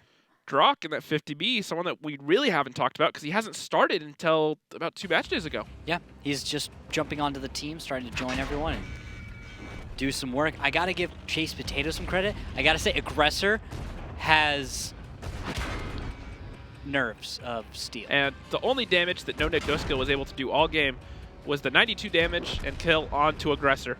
Really struggled early on once he got spotted in that passive bush, but well, he did almost 1,000 damage, assistance damage from the passive spotting that he did early on. So definitely played his role that game. And Drock, 70 fantasy points. But Tigers picking up the 3 kills as well, 83 fantasy points. Ledif, decent performance there, 3,161 fantasy points. Aggressor, top damage dealer for his team, only able to do 2,800 though. We'll deal with that. Now, let's look forward at this match. Let's talk about Dare and whether or not they can even this one up. Because with 4 points on Eclipse, they started a little behind. Things got a little shaky, but they stabilized. They've got this under control. One more win for Eclipse here on Ruinberg, and they've got it. And guess what? What side are they on? They have to attack now. Yep. On Ruinberg. Not easy to do. No.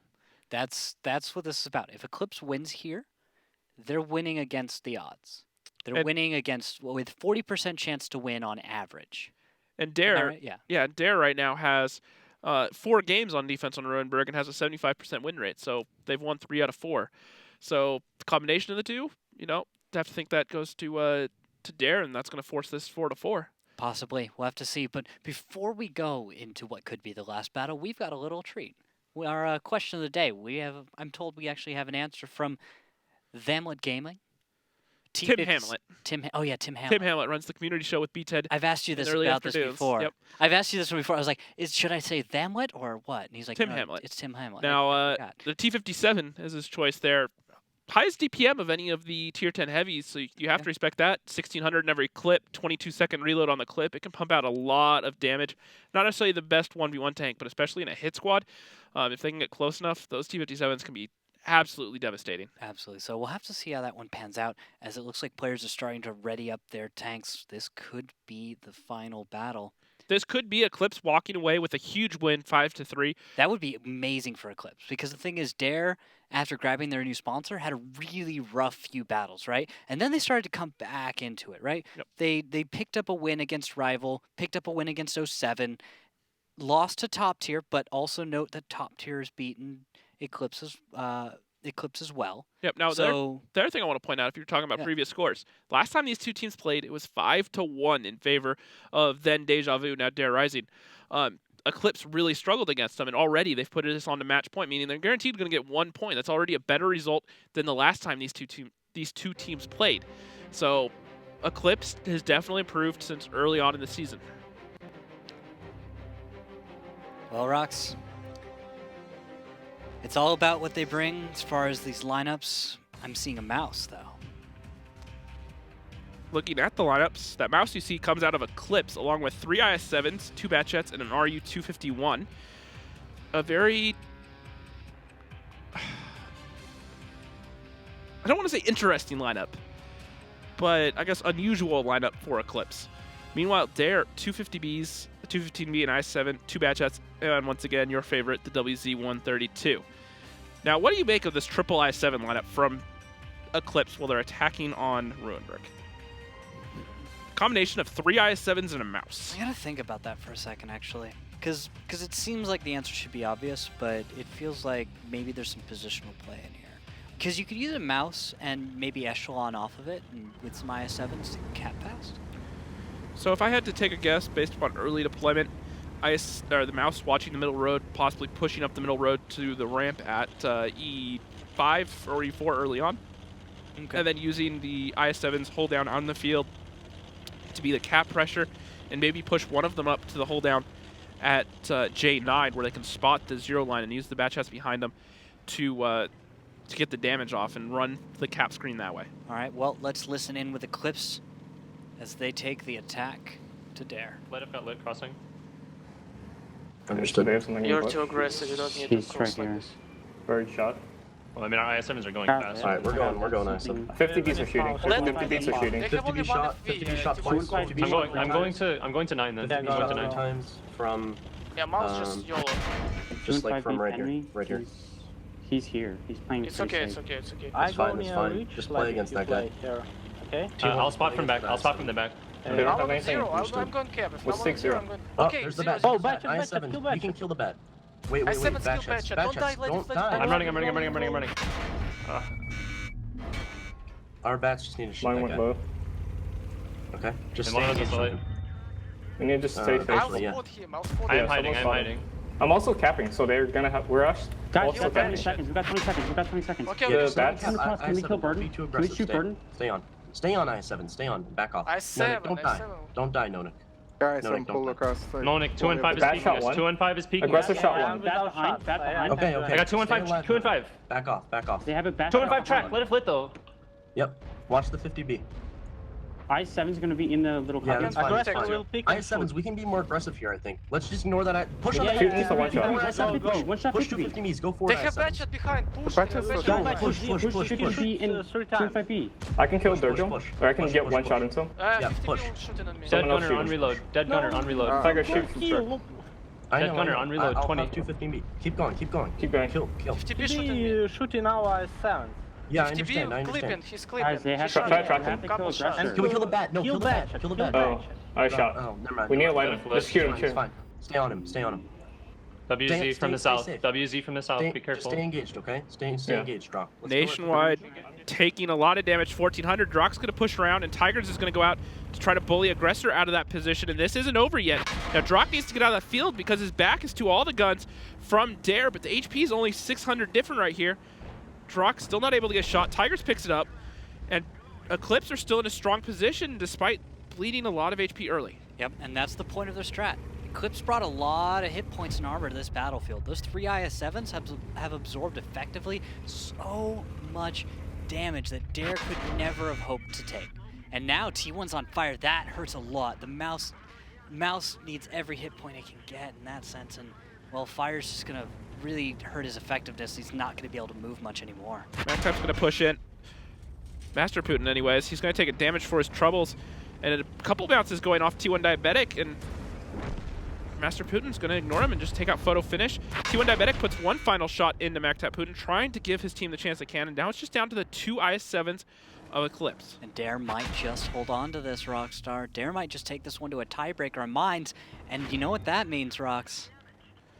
Dare won it twice earlier, so Eclipse are going to have to pull something out of their hat to get a win here. Yeah, this would have to be a crazy clutch in order for them to do anything with it. And well, Tigers is ammo racked. I think that's starting to that's putting a timer on this battle. It should be over in just a moment, unless, well, there's 6 minutes left. The more time you give to Eclipse tanks. Nope, less time you give. Eclipse had that for just a moment, but they you heard Dark God Zim say go, go, go, and they took just a split second too long, maybe 5 or 10 seconds delay from the time they were on cap. They were still trying to get that cap, and we saw one tank of Drock get off, but the other two were too slow to join them. If they'd got that pressure a little bit sooner, cleaned out the 50B and the 215 a bit sooner, made their shots count, that could have been Eclipse walking away with a highly improbable win. And guess what? We've got ourselves a tiebreaker. Well, I'm going to alt-tab, and I'm going to check out to see what Mashit's got on those timings. It should be, I'd imagine, the attack early on Mines. Mines was 7 minutes 47. And then following that, we had Eclipse win on Murrow. That took 8 minutes 23. And then there were no other attack wins after that. So yeah, it looks like Dare's going to have their side choice on Mines, which to me says this is over. Eclipse put up a better fight than last time, but oh, wow. It's going to go to a tiebreaker. Look at all the damage and fantasy points that Burden Fungus got out there. Woo! Got some base resets in there, 4,500, 1 kill, 111 fantasy points. Not bad there at all. Milo Putin, everyone's favorite Russian, doing significant amount of damage as well. Came in at, where is he, 1,900. Did what he could there for his team, but got a lot of base resets in there as well, so that's going to be a lot of fantasy points. Tigers not able to be super effective. They had it so close. I liked what I saw there. I liked the idea, the sudden cap pressure, the force the guns of Dare into Eclipse's range where they had all their guns ready to shoot them. They got up on HP by one point. They were up about 1,500, and then they waited too long to push in. Dare shifted their tanks in just the right positions and put off too much damage into those IS-7s, and plus the little bit of over-peaking by the bat jets, I think. Yeah, I think so too. Well, while we have a moment, why don't we take a look at another question of the day? Let's throw that one up there. Let's see. We got Ute. The one that gets me the most fantasy points. Which, take it up. Get rid of it. Get rid of it. Just shoo. Ute. Silly. Well, I mean, if you want to follow that logic, that's going to be the bat chat, the one that you said earlier. Yeah, but Ute's not even doing well in fantasy. We can't just... The one that gets you the most fantasy points. He obviously doesn't understand the correlation here. There's no correlation between tank and fantasy points. What? You don't just bring a mouse and all of a sudden they give you a free 50 points. Well, yeah. You just have to be good at the game. Yeah, and you have to farm all 3,000, which if you're like Ox Mathis, that's really not much of a problem. Yeah, fair enough. But the thing is, like, Ute's not that great, so he just doesn't understand that concept. I love messing with Ute. I'm sorry, guys. Ute said, don't fire me. Anyway. Yeah, you want to play with fire. Looks like Eclipse, though, is going to call a timeout. And with good reason. And looking at the lineups, it's going to be Dare Rising picking defense. Yep. On Mines, something that we already predicted. Now the problem is if their defense held once, and this is something I miss from the old format where we used to play 4 rounds on the same map because you play each other once on side, you switch. Good old days. I remember but then you those. get a second chance at it, so the other team had to have more strats, or if they ran the same thing, you'd give the other team a second chance to try to break it again. And if Dare, and once again, this just comes down to the mind games, do Dare run the same strat, or do they change it up? Do they come up with a new strat and hope that it works? That first strat, well, it worked. If you give Eclipse a second chance to crack it, and you give them all the map control at the same time, I wonder if Eclipse can do better. I wonder as well if they can do better. But play a map the second time, there's a whole different dynamic to it. Your opponent now has a head game, right? You have tendencies. Players have their favorite spots, the way that they poke on a corner. They're usually assigned something. Like let's talk about like Master Putin on the west side of defensive mines, right? Right. He knows how to play that. Also, his opponents got used to the way he plays that, and were able to kind of read some of his tendencies. Now that you've returned to a map like that, it's not like playing mines the one time you get to play. They might have a different strat, but they also probably don't have something too different. What they're probably going to do is pull kind of a theme and variations, which is take the basic strat, take all the previous positions, shift it up a little bit, and we'll be all right. And now that we're at a tiebreaker, points-wise, standings, Rockstar. You know what this means for the standings? It's going to be a 3-way tie for 3rd place. Yeah. How much fun is that? Not a lot of fun at the end of the season. Right now, totally fine, because it's not the end of the season. End of the season, hate that stuff. Horrible, because you have to do so much math. You have to do all the math. You have to make sure have so to much math. Verify all of the different tiebreaker wins and make sure that the right team gets that second place automatic bye to the offline regional finals. Now, to go over it, because we haven't gone over it too much this season, $325,000 prize pool these teams are playing for. Apex have gotten the first bye to the offline regional finals. There's going to be an online playoff in 3 weeks they have to play for, or that the rest of the teams are going to have to play for, and then the second place team also gets a bye. Then it's going to be 4 through 6, or 3rd through 6, excuse me, that have to play in the online playoffs in 3 weeks to get the last 2 spots to the offline regional finals. There's a lot on the line with every single match for the rest of the season. And now we're about to get into the tiebreaker. Let's head straight into it. Mines, a small summertime map with lots of hills, rocks and other cover. The teams start the battle in the usual locations, but the base locations are different. One is located in the bottom part of the village and the other one is in the water. One of the key objectives is the center hill. That's why the teams will often select fast vehicles and tanks with strong turrets for cover. And here we go into battle number 9. Eclipse, an IS-4, an IS-7, 2 Batchets, 2 TVPs, and a Lorraine 155. Meanwhile, Dare Rising, 2 Batchets, 2 TVPs, an FV-215B 183, the E-75, and the T-54E1. So east side defense, I'm guessing. But My Little Putin's going to block for the Batchat jump. Now, this could be the same head game that we saw on Ruinberg. Bring a 5100 and make them think we're going to flip it and go south. Yep. This is the lineup that they're known for to run that 8-9 line strat on. Are they going to be bold enough to run the exact same thing they've run before, or are they going to switch it up and try to mess with the heads of Eclipse? We shall see. Ledov's going to go for the safe jump to the hill. He's back at the same time. Looks like No Nick. No Nick, I'm worried about him. And Ledov... No Nick's going for spotting. Holds on. He barely makes the climb. Didn't do it the easy way, but he got up there. Okay, well, he's up. He's safe. Didn't take They damage. spot Chase Potato. And No Nick is spotted in return.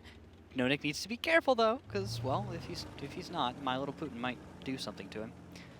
And, well, Ledov's going for spotting as well. No Nick's going to shift out position. And Lorraine's getting in position as well. Do you think the Lorraine's going for the jump? Would not be surprised, or at least, yeah, he's going to go. It looks like he's going to go for the climb right here. Nope, he's going to turn away. There's a climb right there you can do to get up to A6.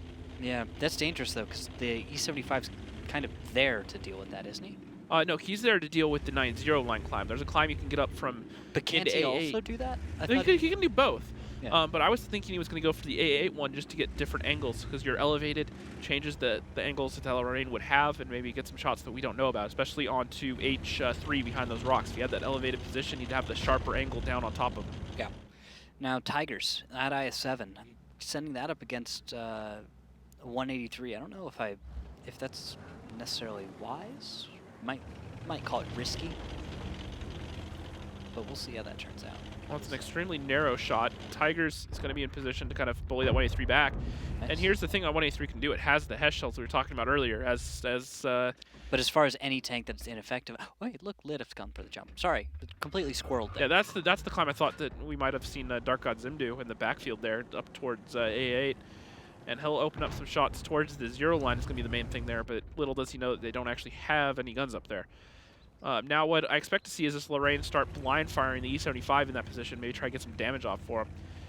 But remember that 183, what I was going to say a minute ago, is he has those HESH shells, and as Master Pupil said earlier, you know, HESH always does damage. So even the I-7 hold down there, which the 100 couldn't do anything about, this 215B could just fire HESH shells into him and, you know, slowly do some damage. And the first shot from the artillery onto Chase Potato, 400. 2.5 minutes have gone by for Eclipse. Can they learn from their mistakes earlier? Maybe so. We shall see. You know what, Rox? I want to know what Dare's up to. Let's take a listen in with Dare. See what they're talking about. Let's look at the boost.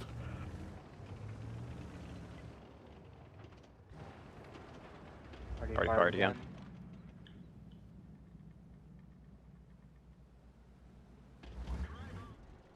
Gotcha. Nothing. Got spotted.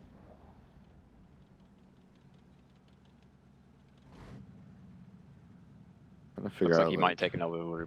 Get ready to shoot him. One bat on the boost. Boost? What? Yeah, one bat, like one a bat on the boost. Yeah, fucking spooking me, dude. Did he damage to you? Did he damage to you, Chase? I got spotted. He did not spot me. Did the bat spotted damage me. you? No. Okay. Was that Artie that hit you? Yeah. Okay. Artie just Already hit fired? me. All the way up here. He's up at Thank zero you. line. Thank you for the RT info. I need Up it every where? time. Up where? Zero He's line. zero. Yeah. Chase, just are you blind sure you firing around right didn't now. let Artie cross? Because if they got Artie here, I'm getting killed. They had Artie here. I think. That's where it hit me. I Unless think he's here. He can't. He couldn't have Okay, crossed here. just don't let him cross. There's no fucking way he got that angle on me. Look where I am, Chase. Where is Already he? fired? Yeah, but He's right here. He's but back don't here. die. But if the Artie had shots on Putin, he'd be hitting Putin. No, I will die here. I'm going to die. Okay, so what are we gonna do? Well, if they kill and chase, they'll probably push this direction. Can Chase get out? I'm You really getting wanna blind just fired. let him I'm getting die? blind fired. I think I hit the Artie. Should I get out? They're all blind firing me right now. You can't, man. Where does it come from? You gotta tell me exactly He's where. still It's here. all He's down still there. Chase is going to die. Like, do you want to just lose him for free, or do you want to do anything? Yeah, he's in that spot. He can't. The only can't thing leave, he can yeah. do, he can angle. That's it. He can't leave. Can you sit on the backside of the building real quick? Like when time his shots and then kind of. Fuck, dude. How did You we let get- the Artie get No, over there? they'll kill him from the hill. Can't Will we dark have out return chat shoot him? shots? He needs to back off. He needs to back off, and I'll try to He cover him can't. from the hill. Already They fired. will. Alright, They'll kill okay. him from Hey, here. every He time can't. we Yeah, say but he's gonna Artie die shoot. anyway, Putin. So You should see we what we're trying to try to say? do The something? later Just he let it dies, the better for us. Right. So if you can just time Well, the shots and hey, wiggle out or Lorraine, something. Lorraine's not gonna be able to kill him on that, so he's got another, at least 40 seconds to live, and that's 4 minutes for them. So they're gonna have to make. I a can't. move. Can't even back out. There's a TVP looking at me. This is what I said, man. Next shot. I'm dead. Yeah, Alrighty. next shot, you're dead. Putin, look, we know for sure they're gonna play 8-9. Do you want me to leave now? We are for sure. They're coming 8-9. You should probably. That's what I'm saying. I think Do you we want me to rotate away now? Because I won't be going middle. We know that. Because they're gonna have Try us going to. try to get spotted first. Check if they have any tanks here. This tank on the boost, because you can't leave if they have tank on the boost. Tank or is they not on here. the boost. He's not on the boost. But I don't wanna. Try check over to. You think you can? I think they still can. Guys, they still have can 4 like. minutes. They Why still would- can go here. I would not rotate. There's I no would not fucking way, rotate you. dude. They'd go there with this E75 dying like this. They still have Okay, 4 then minutes to make Can a we decision, try to though. rotate? You think try to rotate this TP closer to here, to this building, so we have better shots Wouldn't on I them get- pushing? When I get shot by them on the hill, though, moving. Might. No, Putin, don't leave, Putin. Why? If we know it's gonna be 8-9 line, it's 3 minutes. They're not even shooting even Chase. if They're it's not shooting Chase. Here it comes. Okay, Coming. they're going. even if it's Mac, careful of the 1-2. Mac, careful of the 1-2. Just keep an eye on it. Look for trees or something. He's got no repair kit. Careful of the bait. And they finally take down that E75, but Tiger's taking a lot of damage out in front. 600, 900, shot after shot after shot. He's just eating shells so these bat jets can make the push. The IS-4 pushing up the middle. He's also going to be drawing fire. He's going to get behind that rock. And actually the 183 doesn't get the penetration on Tigers, and that's going to allow these bat jets to come in here and get some damage off. Well, while Eclipse lost the early damage, they can now get in safely and trade because that 183 has fired. Ledif is going to come in here and go for Aggressor, who's already missed his first shot. And this is looking very good for Eclipse. Absolutely it is. And we'll have to see if they're able to keep it up. Momentum's incredibly important in this one. Aggressor's going to hold off Ledif. Nationwide's going to come in. Well, he's going to help out a little bit here and there. But the fight elsewhere is not going well for Dare, and Eclipse is in a huge advantage as far as momentum goes for the moment. We'll see if they're able to keep this one up, because it's quite easy to lose your lead. Drock trying to find shots. Look at on that the shot! Derville. It's 1,195 onto Nationwide, direct hit. That's probably going to seal the deal. And Dare, once again, being too passive with their defense, giving up map control, allowing Eclipse to find a way in. They slowly chipped away at him. You could hear Aggressor frustrated with Aggressor and Milo Putin disagreeing on trying to make some sort of rotation, but they didn't want to leave that E75 there. They were trying to find a way out, but Milo Putin knew they didn't, and because they left themselves in that position, there was nothing left for Dare to do, and Eclipse this time didn't get it wrong the second time around, and they're going to walk away with the overtime victory, making this 5-4. Yep, that's going to be 2 points for Eclipse. It's going to create a, well, I think that creates a 3-way tie, and well, that's great. So we'll have to deal with that one. As And it's almost an ace as well. Only Tiger's going down. put now. an underscore under the god in Dark God Zim's name, doing 3,000 damage in the tier 8 artillery, softening that up just enough for Eclipse to make that decisive push. Not even a tier 10. Still Rex tanks. Yep. He just chips away 300-400 at a time. That 1,100 that he got late game into a bat chat was, well, that was maybe probably not game changing, but effective nonetheless. And, well, you could hear it. Dare knew what was coming. They knew where they were going to fall apart, and they couldn't figure it out. Well, and exactly like the... I'm sorry. But like I was going to say, just like top tier, while it was a slightly different route for Eclipse, they found the exact same hole in the defense from Dare Rising, and Dare gave them the whole 10 minutes on the clock to find the weakness, find a way to exploit it. And that's the game of minds. Yep, and that's what we were talking about, you know, getting that second chance on a map, like we were talking about before. This time, Eclipse learned from their mistakes before, even with a slightly different, changed-up lineup from Dare. Eclipse still able to find the right answers, didn't make the mistake, and remember how I said that, you know, Eclipse needed to find that stake to just drive through the defense of Dare. They did exactly that right there with that decisive push in the last 3 minutes after giving Dark God Zim time to work. And look at Drock, an absolute monster today, 438 fantasy points. Aggressor, one of the top damage dealers in the league, getting 439 points himself. Nationwide having a great day there. Ledif, 366, respectable, but not fantastic compared to some other people. But once again, Master Putin. second day in there, and Master Putin letting me down. He's always been he's always been a top on points, but not today.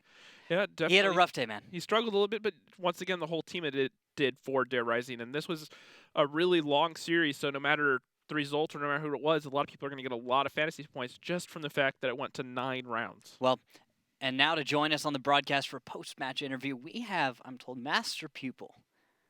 Master Pupil, where of course you got the stun of shades. That was a nice match, sir. That was well done. Thank you. That was well done. How did you guys? How do you think you pulled that off? How did you squeak out that win? It's just the Eclipse comeback, baby. I mean, it was looking rough. I'm not gonna lie. I mean, I didn't even want to really watch the stream. It was just like I was sweating bullets, man, just listening to the team speak. It wasn't a good time for me. I mean, like all the emotions and everything like that. It was a because it's emotional roller coaster. Yeah, it starts off with 2 losses straight off the bat. You get 2 wins coming back on Murrow, and then a back and forth proc, back and forth on Ruinberg. I mean, yeah, emotional roller coaster for sure. This one's got to be crazy, but what does this mean going forward? What does this say about Eclipse? I think it's starting to prove that you know, even after losing player after player to other teams or bands or whatever, we can still come back and make sure that, you know, we're not going to die as a team. I think we've stuck together pretty well, and it's really working out. And I think tonight showed that Ledif is really getting acclimated to the team as we hoped. Even though he didn't play the best tonight, we got the win, and it was much better than our result from last time. So, I mean... And that result from last time is what I was about to ask you about real quickly. Last time you guys lost 5-1. This time you managed to pull out the win in overtime. Between the last time you guys played and this time, what's different in the team? Why do you think you guys had the edge this time? I was the problem. Oh. Yeah, ouch. that was the game that I played really bad, and I've been sitting ever since. So I mean, I'm happy we got that win, but you know, it's a team thing. So I mean, I'm happy either way. Yeah, fair enough. I'm glad you're supporting your team. What do you think this means for your next match going forward? I mean, we're feeling really confident, knowing that we're going up against Valence and Rival. I mean, we're feeling really prepared for it at this moment, and I mean, we're looking to get into the finals with a second place spot, hopefully. I mean, who knows though? Who knows? Who knows, man? Absolutely. Congratulations on your win. Thanks. It was very close, and it's created a fun scenario in the standings, so we'll have to see how this resolves later. Thank you for joining us on the broadcast. Thanks so much. All right. Now, Master Pupil, feeling good? and a little honest, maybe a little too honest in some cases. But I love the guy. I love bringing him on. He's got such a personality on Well, him. and he's not afraid. You know, he talks the talk, and Yeah. when, you know, if he doesn't perform, he owns up to it. And that's something you see often a lot. Is you see a lot of people get up there, talk the talk, get aggressive, and then the second they start losing, they don't say anything or they play poorly. He owns it. He says, "Hey, look, I was part of the problem. I didn't play that well." It's professionalism. Yeah, it's That's what it is. It's plain and simple. Well, that's going to do it for this match. Coming up next, we have Valence versus rival Simple Tankers, a fight for 6th place, or for both these teams also a fight to just not get relegated. So we'll have to see what happens. But next, we're going to have a top 5 video from last week. So check it out.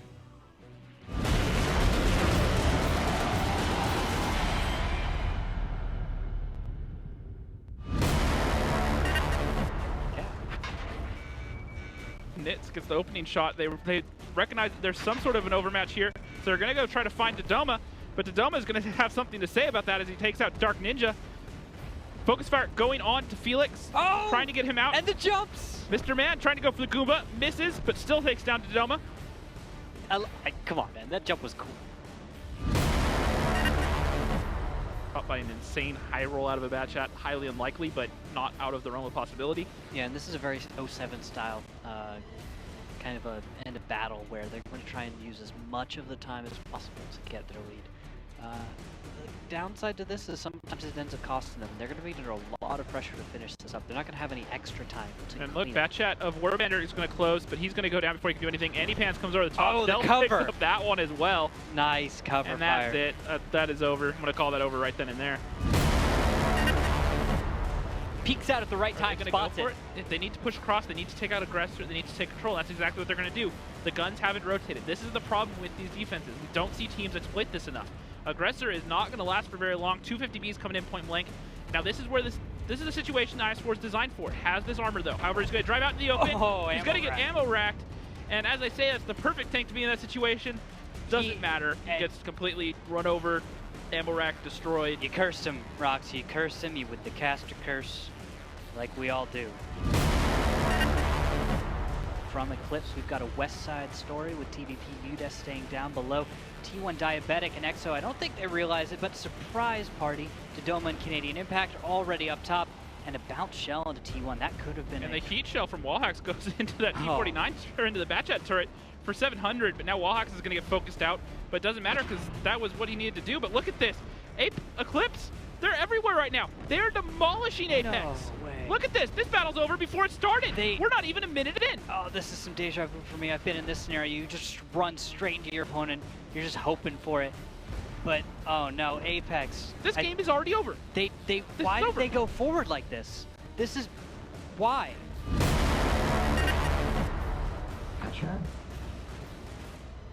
Cernal, can you watch the normal way?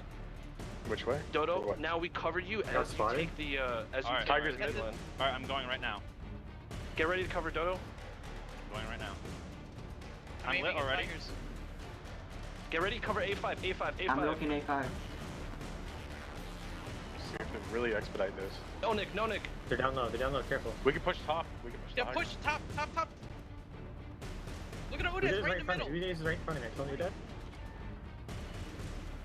The two stuck down. Just take control of high. Vetro shooting me. Vetro shot 3 times. Photo died. Vetro shot 3. We need to counter push these guys.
and we are back with Rival versus Valence, a battle essentially to not get relegated and for Valence to hopefully still get a berth into the playoffs. Yep, this is one of their final chances to get the points to possibly, and depending on a number of other factors which Valence does not have an influence on, to overtake 07. Well, let's paint this picture real quick. Yeah. Valence are 4 points down from 07, who are sitting in the last playoff position.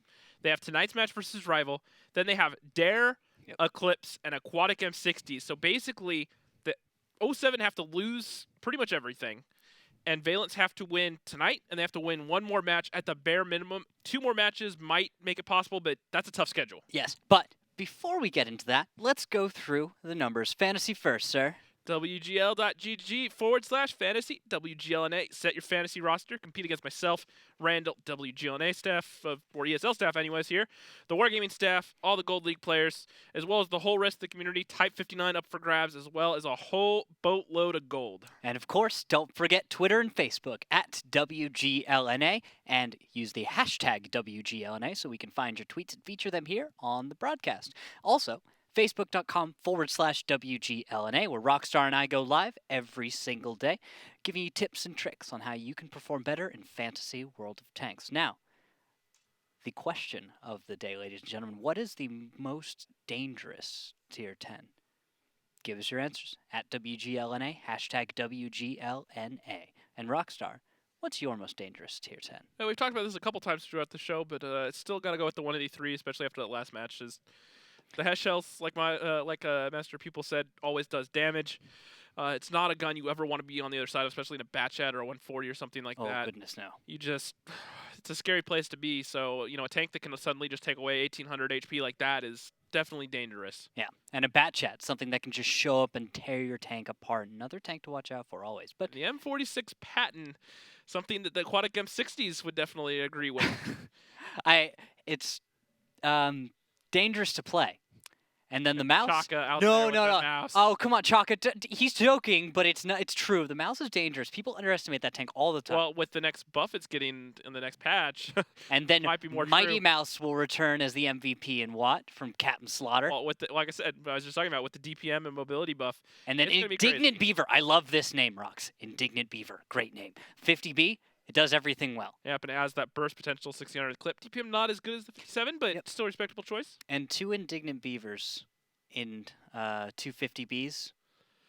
Always a dangerous combo. Yeah, no, a 50B combo is one of my favorite things in this game because you have 3200. You can even clip out a mouse. Yeah, they're twice the fun. Just ask anyone, Yeah, well, that's going to bring us to our next match that we're here to talk about. So let's go ahead and take a look at the rosters from Valence and Rival. All right, starting off, we're going to talk about Valence. I'm watching Spooky. He's the guy to watch out for damage points, those Batchats, and then G-Forcer. Yep, G-Forcer, the main heavy tank player for Valence. Now, on that roster, Viral has actually been dropped from Valence, so he will not be featuring tonight. Fulcrus has been a monster since he stepped into this lineup, had some very good match days, and Blitzball has also started to earn a regular starting spot, so some names to definitely keep an eye on tonight. And then Rival, Commander J. That's all I got to say. One of your favorites, has been in the league for a very long time, has always consistently been a top player on whatever team he's belonged to. Oh, and look, Permablue. He just joined the team. He's just like you. He's a Permablue. Yep, just joined the roster. He used to play for a high last season. Right now, if you see anyone with the name Rockstar XI on the main server that belongs to Bulba, that's Permablue, just, rocking my name. Cause he just likes to name himself after aspects of your identity. Yep, exactly. So, I mean, he identifies in one way, so why not have the name? All right, now let's look at the maps. We got Steps, Ghost Town, Cliff, Himmelsdorf, and Mines.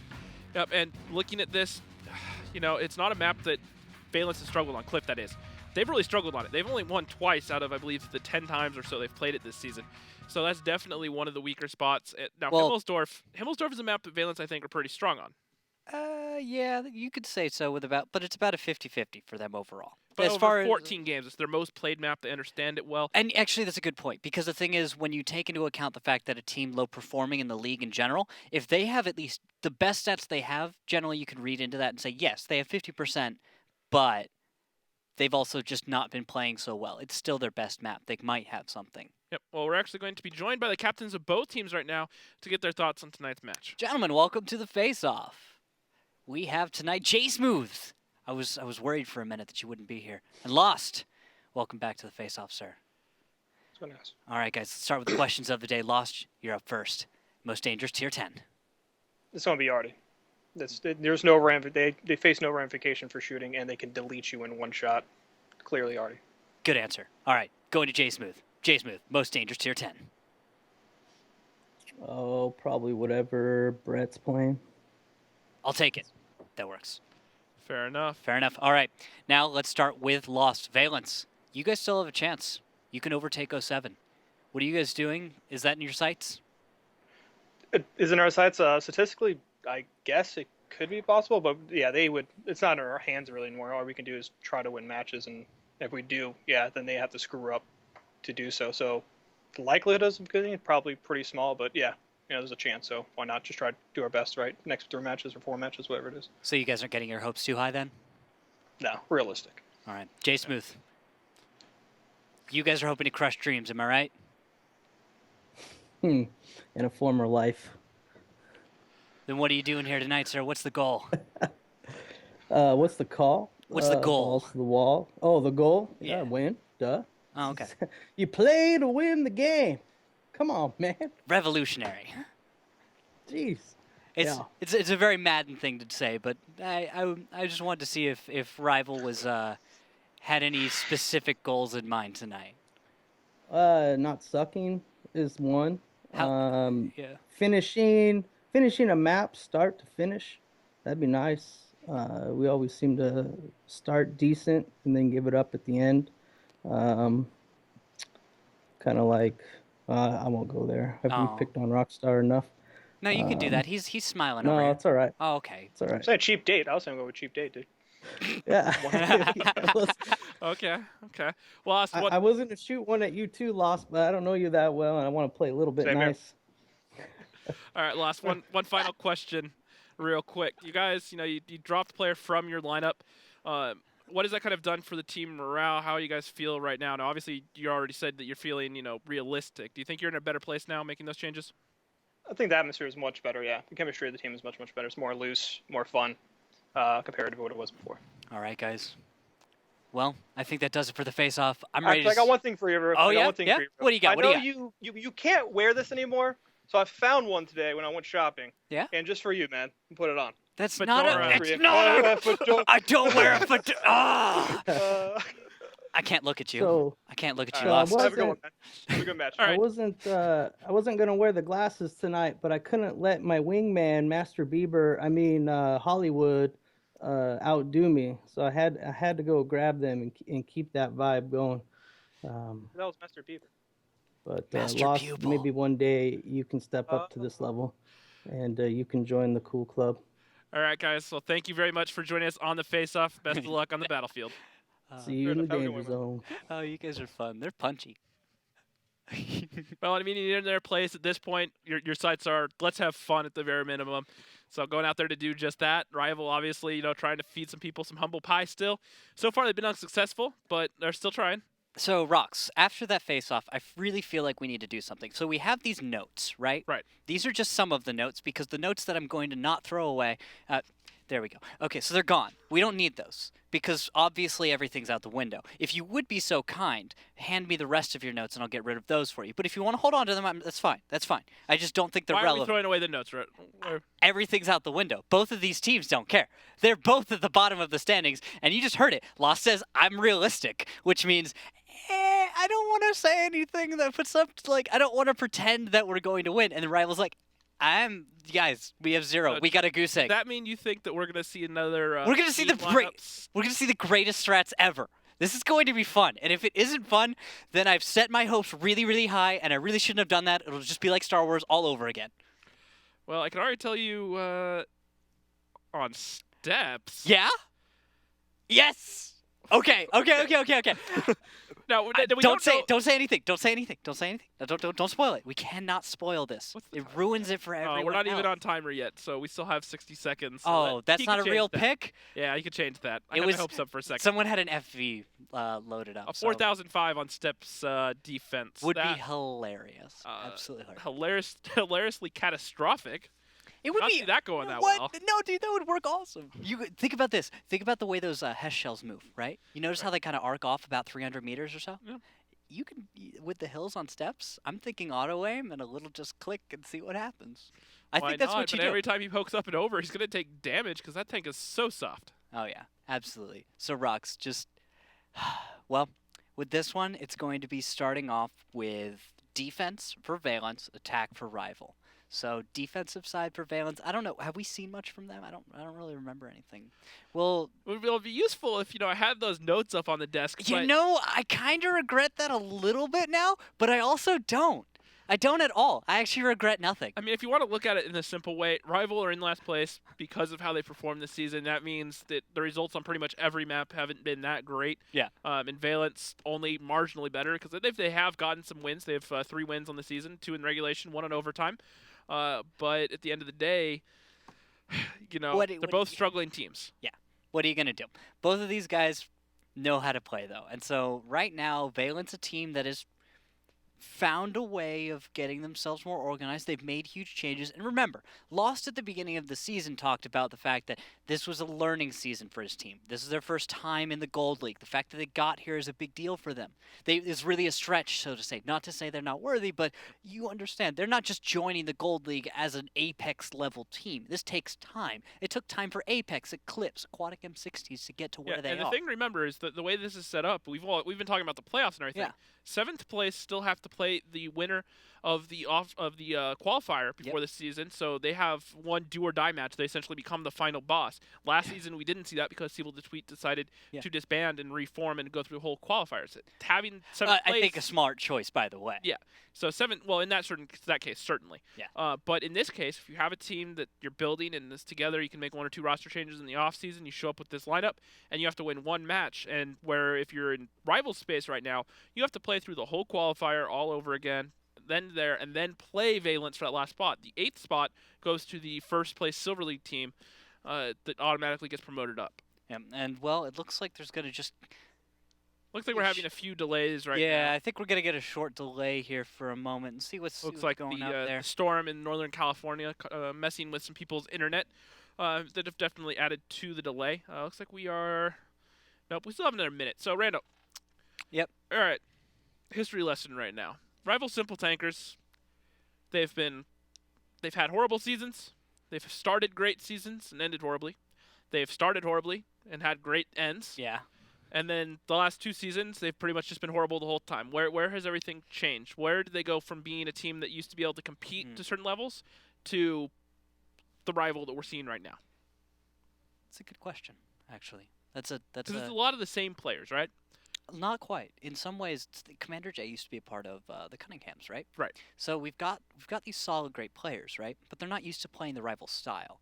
Rival used to play in a style that was very aggressive. I'll just stick with that. Highly aggressive. You took it to your opponent and you set tempo and you used that your ability to play out a brawl. Now that a lot of the players I don't think fit with the brawling style as much, and that might be it. Okay. Well, sorry for the wait, ladies and gentlemen, but we are finally ready for our first battle of the series. Steps, the most open map in the league. The attacking team appears near the rocks at the bottom of the map, and the defending team starts at the top. Bases are located near the railway and on the green. The best way to control them is to use the lowland near the second base. The attacking team usually begins the attack from the rocks and the railway, but sometimes they can attack through the green. Teams often drag vehicles from flank to flank, so both teams usually pick light vehicles with a good camouflage rating, but sometimes use tanks with a strong turret and even SPGs. All right, Rox, tell me about these tanks. 2 Kronwagens, 3 Batjets, an Object 430, and an RU-251 coming out for Valence. Meanwhile, rival Kronwagen of their own, 4 Batjets, a TVP, and an RU-251. And let's take a moment to appreciate Valence's camo, because it's really, really cool. It's really, really blue as well. That's cool blue. Right? And they're going to go, it looks like Valence, who are starting on defense, are going to go for a north defense across the train tracks right now. RU-251 is going to get out in front, do some spotting.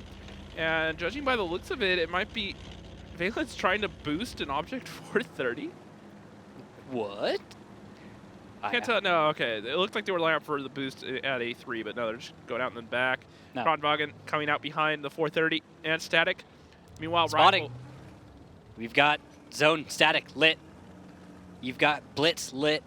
Information right there for Rival. They know where 3 crucial tanks are on the early run. Batchat spotted by Urtai, and now they're going to understand that Rival are getting aggressive on this 2-cap. Now Valence have to move very quickly to get in position to defend, and Rival could just throw 3 tanks onto cap, but they cause a lot of damage. They only know 2 tanks are there, though. But they know how aggressive they are. They saw them crossing over into the low ground at the 0 line, so they're going to be able to gather just from a few tanks being spotted where the rest of the tanks are.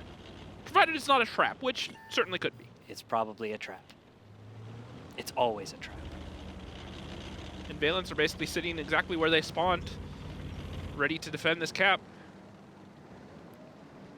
All right, we'll see what they're able to do. Fulker's getting in position at 430. We'll see if his armor is going to pay off, or anything about him is going to pay off, but not sure about that. We'll see. Where'd those Batchats go? Oh, they're running away. Not They quite. understand that they understand that they don't have any cap pressure, so they have the time to drive around. Now Blitzwolf does stick his neck out, takes a shot at damage, has to use his med kit to repair his driver.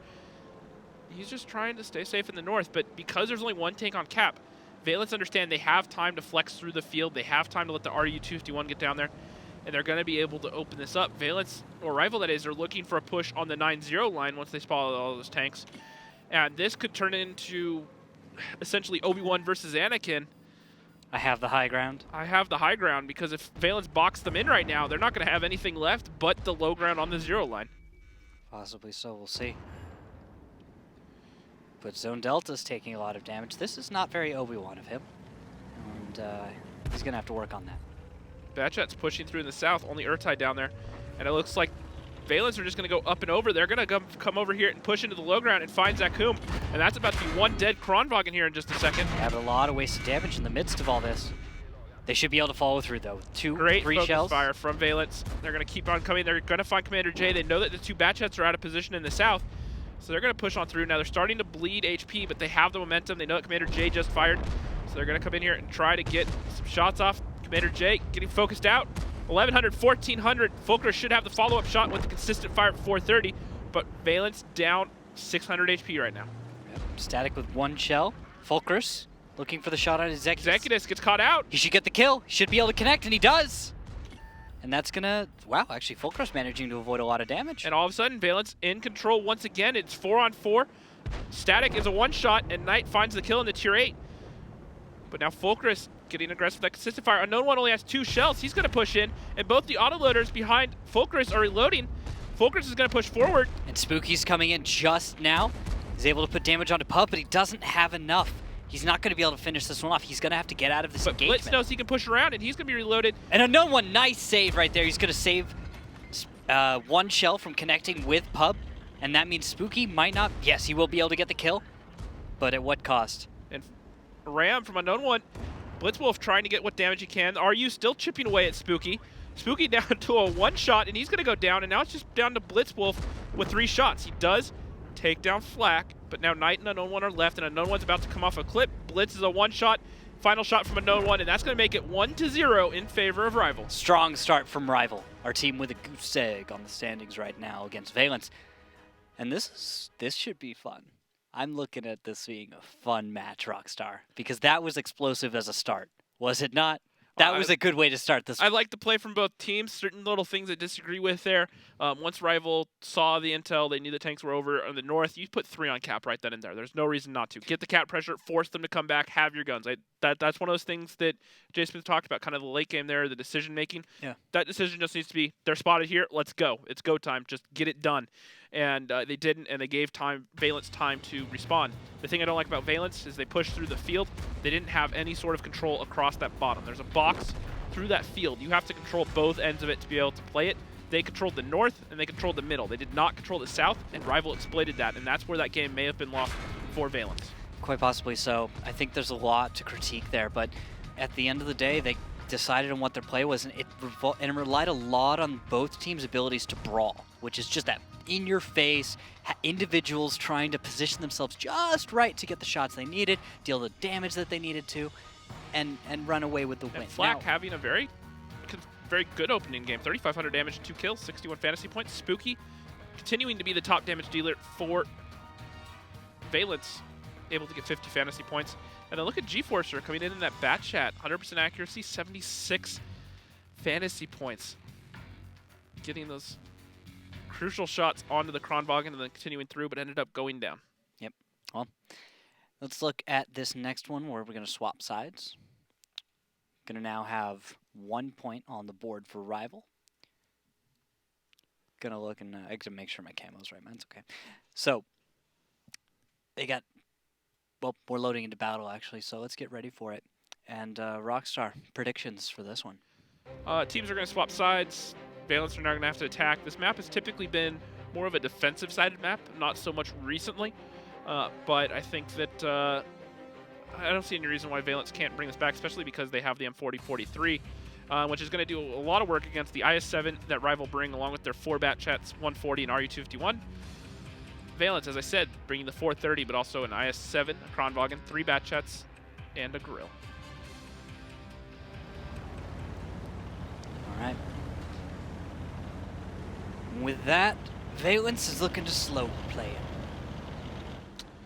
Yep, and they're going to just go over towards the 1-2 line, try to let Urtai work. Or no, Fulcra is actually going to step in into the artillery. Urtai is dropping up to the tier 10. We're going to take a listen in with Valence, see what they're thinking.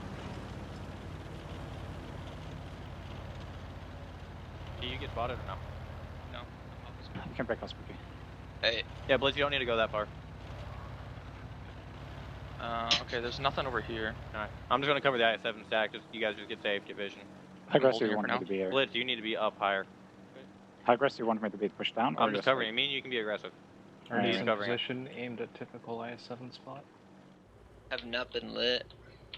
Hooked up pretty high. Think there's anything up I mean, G should have lit this, right? If they come Yeah, this way. he should have. Yeah, should have. Is anyone, see if you get lit from here. Is there any tree down over here? I'm gonna drop down.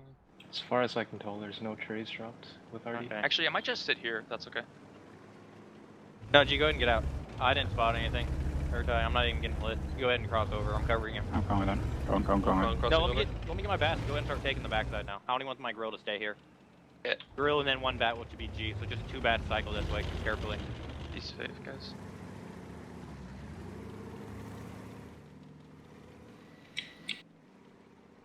Yeah, I'm gonna slow down a little bit. Let's go far wide, Kayvon. Yeah, far right. I just want 1 here and then the other just in the rocks. How aggressive I'll actually stay in the rocks. Just be careful. Alright. I'll go up here then. Okay, sounds good. G, once I get in this spot, you'll get on cap. Alright. They just have to YOLO probably Urtai, so. We don't have much punish on that though. I'm not even getting lit over here. G, go ahead and get on cap. Yep. Do you want Spooky up in this area? No, I mean, as long as this guy can get out and this guy can spot, we're fine. Do you want Grill heading over here? No, I don't. I want you here because you have shots here. Watch this cross as well, just make sure you have lights on it, Urtai. I'm getting looking on right now. Draw.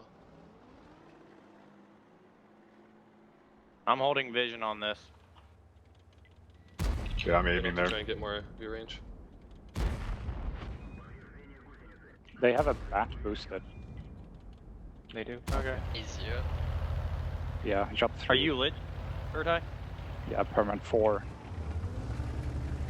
And if you want, you can just take the hull down, like run back there and take the hull down. Yeah, no, I'm fine here. South. Yeah. Do you want me to pinch this RU? No, Grill, They do you might have a shots on lot this guy? more. They could have a lot more, so the Oh, I bat missed that's it. in there needs to start running. This guy needs to get out. Running. IS-7, get on cap. I'm You getting can cross on the cap. field if you need to, Spooky. Yeah. Across field, I'll get you covered. RD's aiming south. I'm crossing. They're blind Please shooting. cover. It's gonna take me a long time to get on cap. We'll probably get her, just get her Spooky getting caught out in the open there by Pub Whisper. Only taking 1 shot of damage though. Looks like he'll be able to get out for minimal damage. Already despite how much he fires. should have. And a big connection there onto Pub Whisper. Blitz caught out in the open. And damage going back and forth. Well, that sounded like a team that might be a little bit depressed. It didn't sound like they had given up all hope yet. Still trying to come up with a game plan for what they wanted to do. Still working things methodically. Fulcrus trolling the observer camera. And Commander J has flipped his tank. No! No, they can save him. They can save him. And they do! They've done it! They saved Commander J from himself. How on earth did that even happen? Meanwhile, Static actually repushing in the south, putting some damage into these batch outs as they leave. Zakum getting caught out as well in the north, taking 2 big shots of damage. And in G-Forcer, full. actually it's going to be Static, picks up a known one, and great trades early on here for Valence.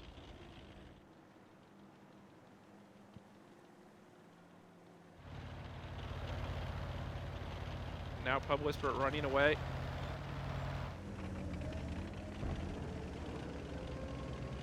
RU-251 and Knights up and back, and now Rival are resetting with a trap of their own in the south. But Valence are going to go ahead and get cap pressure on the cap in the north, along with his own Delta and the Kronwagen dropping down into the 4-line. Now we wait. Pub Whisper finally getting a connection. Is that a heat shell? Yes. He's firing heat. A couple connections there into G-Forcer. Yeah, fortunately he's firing heat. Yeah, why the heat shells in a bat jet? In this case, anyways. Well, I just kind of saw it earlier. I think he loaded just his one heat clip because he knew he was going to probably be sniping a little bit. And when you use heat at range, you don't have to deal with the whole penetration fall off, right? Right. You just get to see if you pen or not. Does that really matter when you're shooting other bat jets, though? APCR at range can be really unreliable. Fair enough. It's just it's a sometimes as unreliable as just using the heat, right? Right. Just because of your accuracy, but we'll see, because it looks like a bit of a counter push now. Valence looks like they're gonna try and push back. A shot out onto Zakum, and their artillery gets a big connection for 8-11. Takes out Zakum's gunner as well. Pub Whisper still down his driver, and all 7 guns alive still for Valence, despite the teams being basically even on HP. Rocks, well, this looks like it's going the way of Valence, slowly but surely, but with 3 minutes, almost 4 minutes left. Not sure what's going to happen here. Valence is going to have to find the next step, the next answer, the next Volkerus trying to pace out where that IS-7 is going to be sitting. And look at this. Look at the middle road. You see who's spotted? That's spooky, right? And they're going to pull everything back, and they're going to shift through, but look at the read coming out of Rival right here, pulling the IS-7 back, shifting the batch hits up to positions to cover. Yeah, I'm wondering if Pub's going to join him up north, because it seems like an obvious just group up right there. And if Pub's not in the fight soon enough, that could easily go the way of Valence. Executives moving back south also worries me a bit. And look at this, 3 tanks on to cap right now for Valence. Kronwagen getting aggressive in the field. IS-7 Urtai has gotten aggressive in the north, so they know there's no one there. That's a dangerous spot right there, and he's going to be able to keep a lot of tanks back for a while. The Kronwagen, look at where he is right now. Middle road. That's Zone Delta. Yep, and the grill to cover him, so even if they push through the middle road, that grill's going to get shots. Commander J is going to be the first one out into the open. Urtai snaps a shot for 500. I don't know if that's a smart play, Jay. G-Forcer picks up the kill there despite being on cap.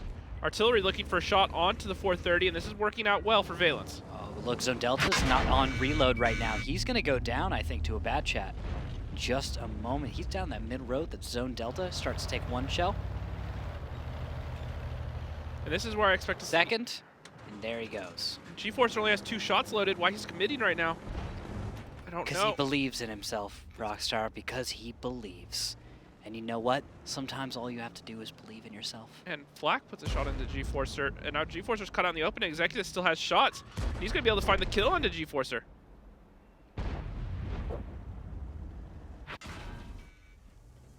And here comes Static. 2 connections, looking for a third. Nice shot. He's going to be able to finish him off. Now, look at the hit points. Way in favor of Valence. They should be able to clean this one up. They won't even need the cap. They can go for kills.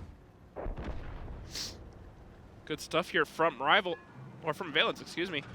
Like the decision making, the flexing around, the sudden 3 tanks on cap, forcing Rival to make a decision and just being able to capitalize on it. And that should be a win for Valence. Now they still have to find these 2 and kill them. So this round isn't over yet. They know where they are. The artillery and the grill are both going to stack on cap. As long as they do it within the next 20 seconds, they can still cap out. and just farm the points. Farm your fantasy points. Well, they have to either get the cap or they have to get a kill right now, or they have to kill both. If you chose Fulcrus for your fantasy team, you're in luck.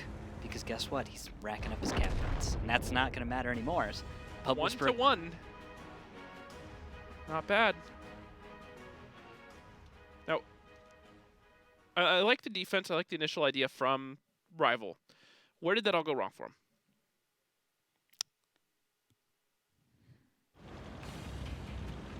Not sure.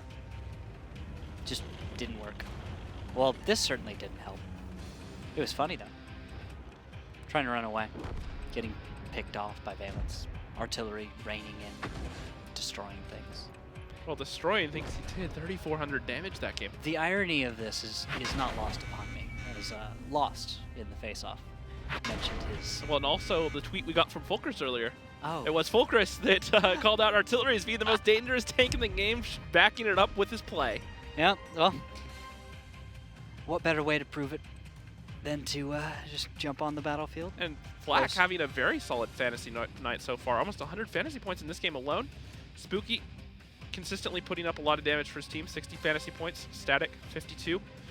Not bad across the board for either team, at least in the top half. Unknown One getting caught out early on, as well as Commander J. Yep. Now we're going to go over to Ghost Town Rockstar. What do you think is going to happen there? Well, if I recall earlier, this was a map that Rival had really struggled on early in the season, despite it being one of their better maps in the past. And Valence have been fairly mediocre on it, but once again, they're a team that's struggling, so being slightly mediocre is better than completely struggling like Valence, so maybe we'll see them pull off, but I said the same thing about Steps, and look how that turned out. Yeah, well, fair enough.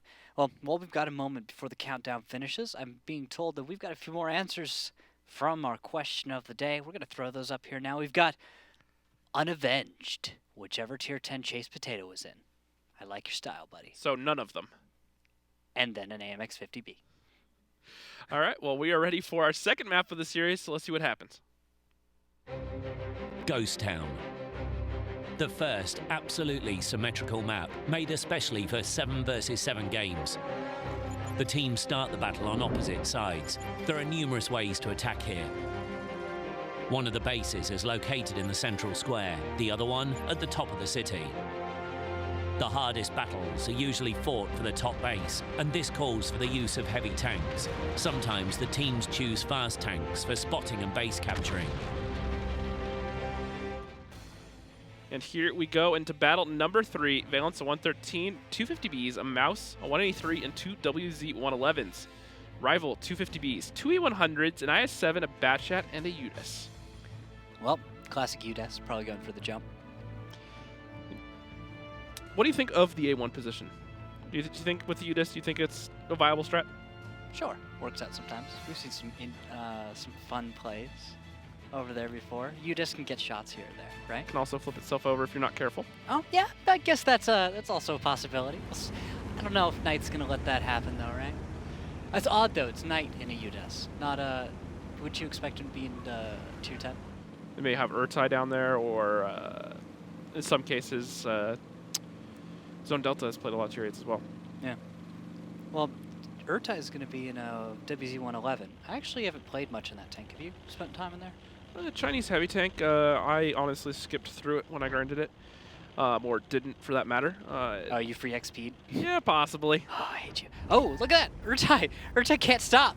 He won't stop! And he's going to put a shell into Unknown One on the way out, and, well, he'll take one back. Take a really aggressive position with that tier 9. G-Forcer taking the opposite corner. Yeah, what are they going for here? Trying to screen out that 2-cap, get the 2 aggressive corners along with everyone that's in the south, and use them as bait, essentially. Does this really work, though? I've never seen this work. I haven't either, so we'll have to see if they can make it work. There's a first time for everything. It's definitely a fun take on this sort of strat, and they're playing aggressive in the south, trying to control a different angle and cover these WZs and essentially use them as bait. Yep. Well, Blitz is going to take a little bit of damage in his FV. And I'm just going to I'm focusing on watching Urtai play a corner against Unknown One. WZ versus IS-7. Really got to give it to the IS-7. And then Blitz as well. I wonder if that 183 can make a solid connection before... Oh, look at that counter push. Look at it. It's on the way. It is... As I have to jump off of my own camera and just look for it. Zokum, Flak, Tesla, Commander J. Along with this hit squad of the multiple E100s. And this could be one dead G-Forcer here in a matter of seconds as they all roll forward to peek on him. E100's out in front trying to screen. Flak looking for the shot, fires it, doesn't get the penetration. Now Tesla in the 50B is going to roll in here and try to find her shots and bounces the first one. Bounces a second. Bounces a third. Takes a shot. Don't know if this is the smartest play. Do they stick around or do they back off, Rocks? Well, it depends on what the counterplay is from Valence right now, and so far they're not doing anything. Another bounce shot onto G-Forcer. G-Forcer just tucked into that corner trying to cower for his life, and now Valence are making the response in the south. We'll see if they can make anything happen with that, because, well, Executus versus Zone Delta. Executus isn't taking too much damage, and you should be just And another track shot from Flag onto G-Forcer. How has he not taken more damage?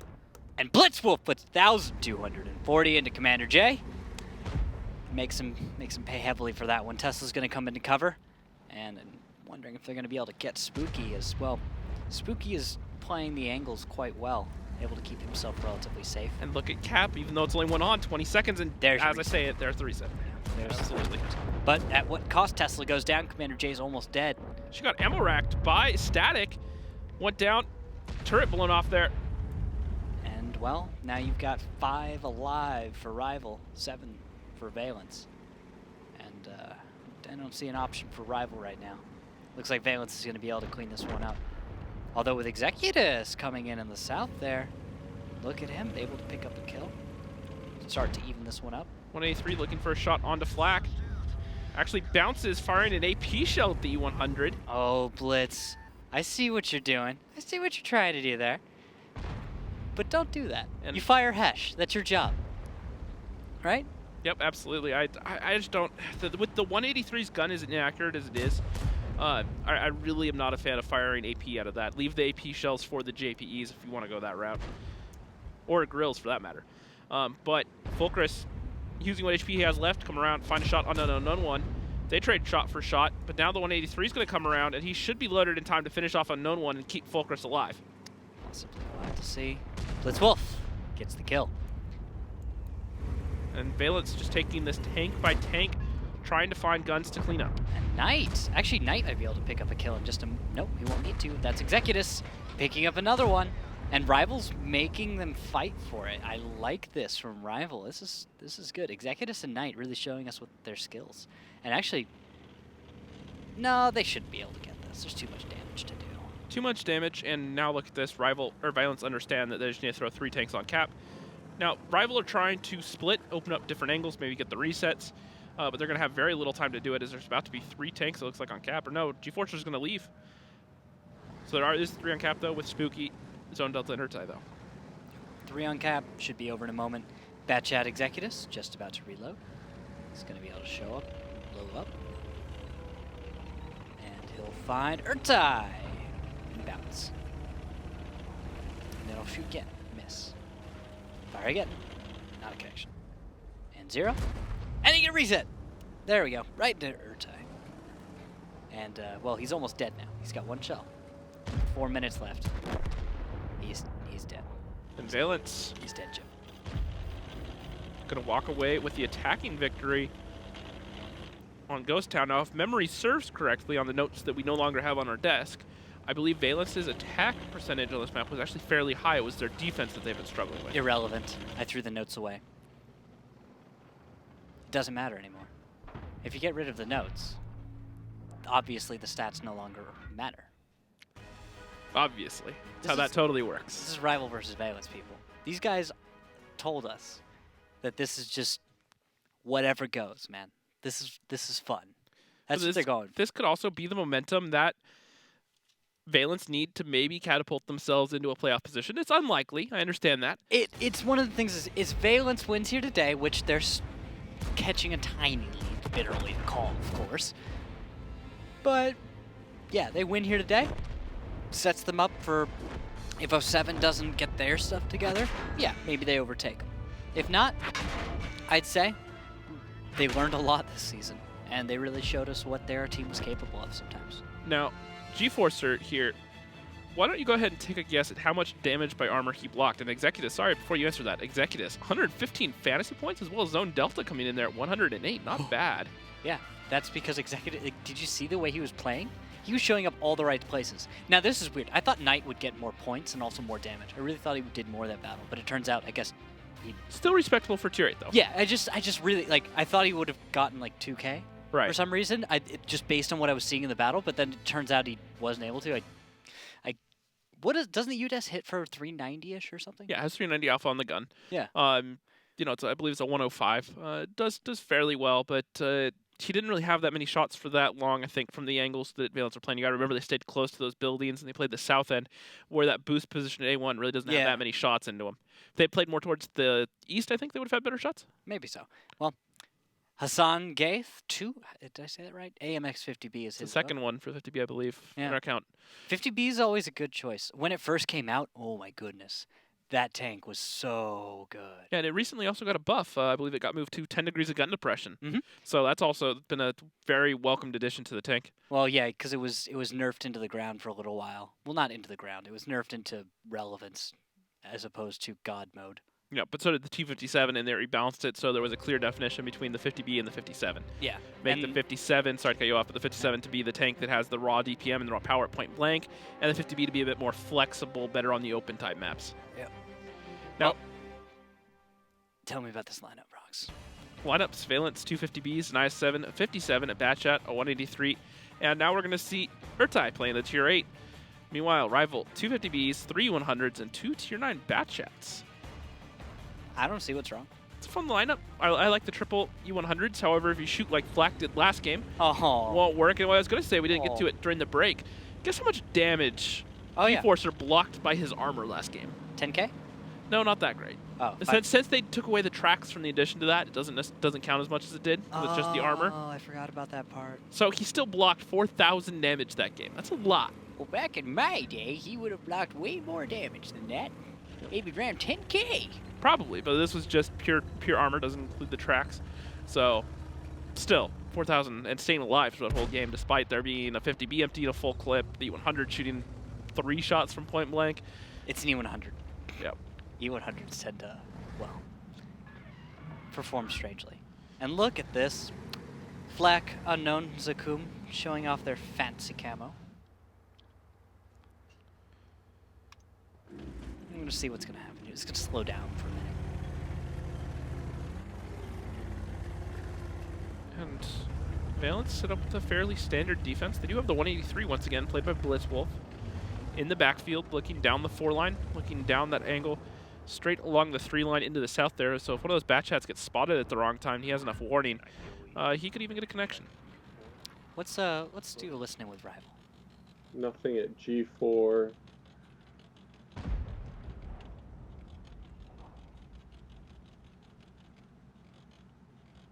Probably get the 50Bs trailing in now. We're at? Start heading in. We want to see if there's a guy here. Ideally, we have the 50Bs ready to go pounce him if he is, and we can get that guy down. I don't know what they put there. 7, 50B. Oh yeah, 7 or 57 probably. Oh, here we go. You need to start aggressing a bit, I think. That guy is really far south. Yep. Which side do you want us on? Just default? We get that batch at AP. It's the found one. I feel like we can kill He's this down guy too. if he wants to try to reset. Oh no! He has a friend. Man, I shot him in the back. 50Bs, let's get going. Yeah, we're going. We should try to get safe from the 7. The 7's going to be following the 57. He's leaving. Ready to Tesla, we're going to cross here. We're gonna Zach and I are in a really bad We need position. to watch out for Fulcrus. He's going to dump a clip. Okay, well, we'll wait to see how the 50Bs evolve, but I think we need to just go after the 7.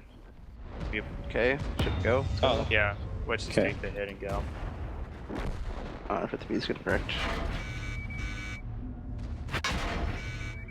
Remember, they got a huge boosted probably. I don't know where the heck the 180. Oh, there.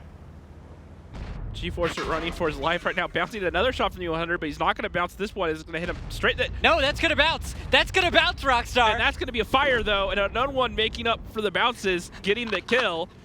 That was beautiful. Static picks up Flatic, picks up Flack. Oh, goodness. That's not going to bounce. It does. I love it. E100s are always fun. You got to love it. Rival pen the shots onto their own tanks, but bounce off of G-Forcer. Yep. It's just poetry. It's just, it's so, it's not even like they're trying. It just happens to them.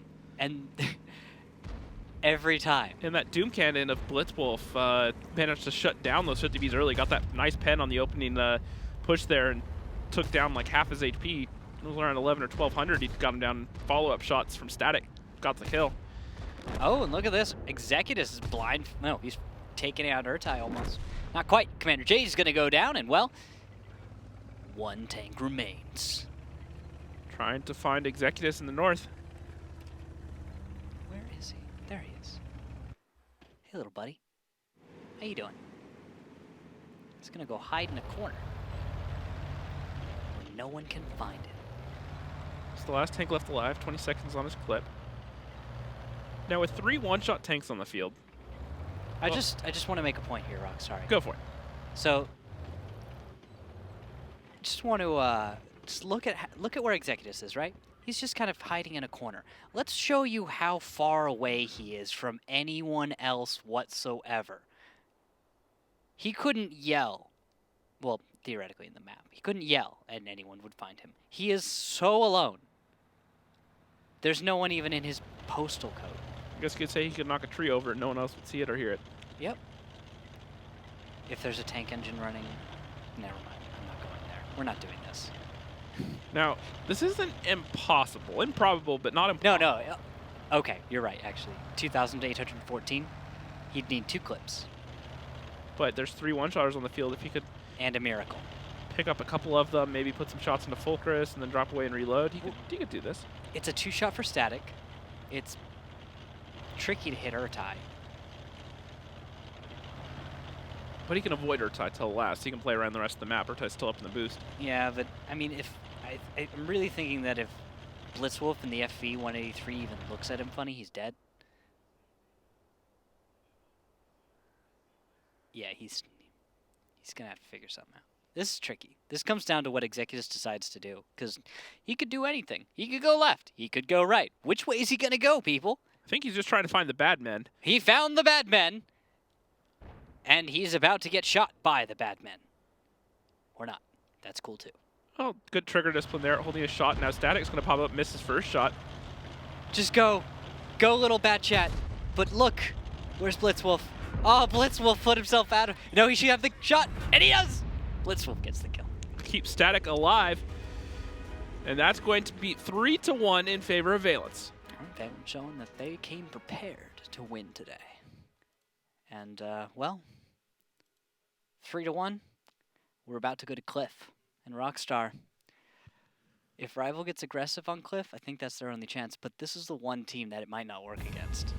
Well, and Valence have really struggled on Cliff this season. Oh, no, that pains me to see again. It's like, who, no, why? Why? You have a battle buddy.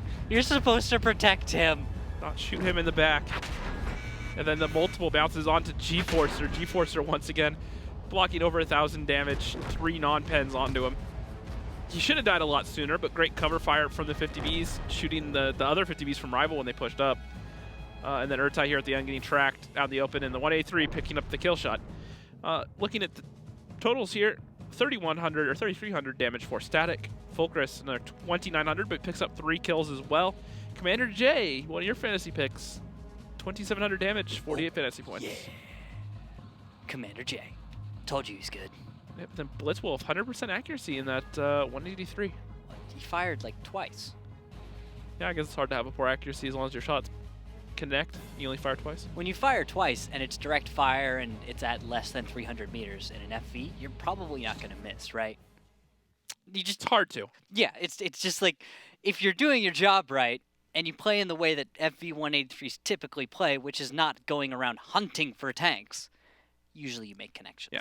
Usually, because you're waiting for one person to cross into one very specific line. That's all you're doing. You're like, when someone moves into exactly that spot, they're going to take a hit. They just need to be exactly there. If they're over there, it doesn't work. If it's over there, it doesn't work. I'd wait for them to be right there. Yep. And if you remember earlier, guys, I said that I felt the 183 was one of the most deadly tanks in the world of tanks, most dangerous tanks. We actually have a few more answers to the same question of the day. So let's go ahead and take a look at those. Sophie! Hey, Sophie, how you doing? E100, I like my armor like my milkshakes. Thick. Gotta agree with that.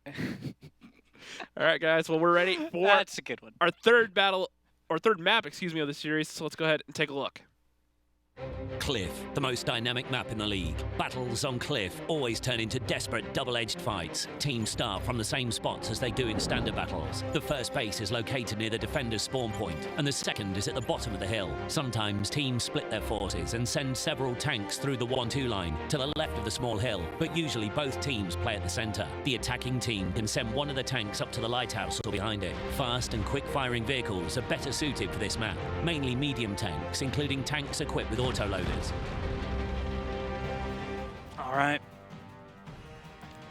I like this lineup. Matt Knight. Or no, not Matt Knight. Knight.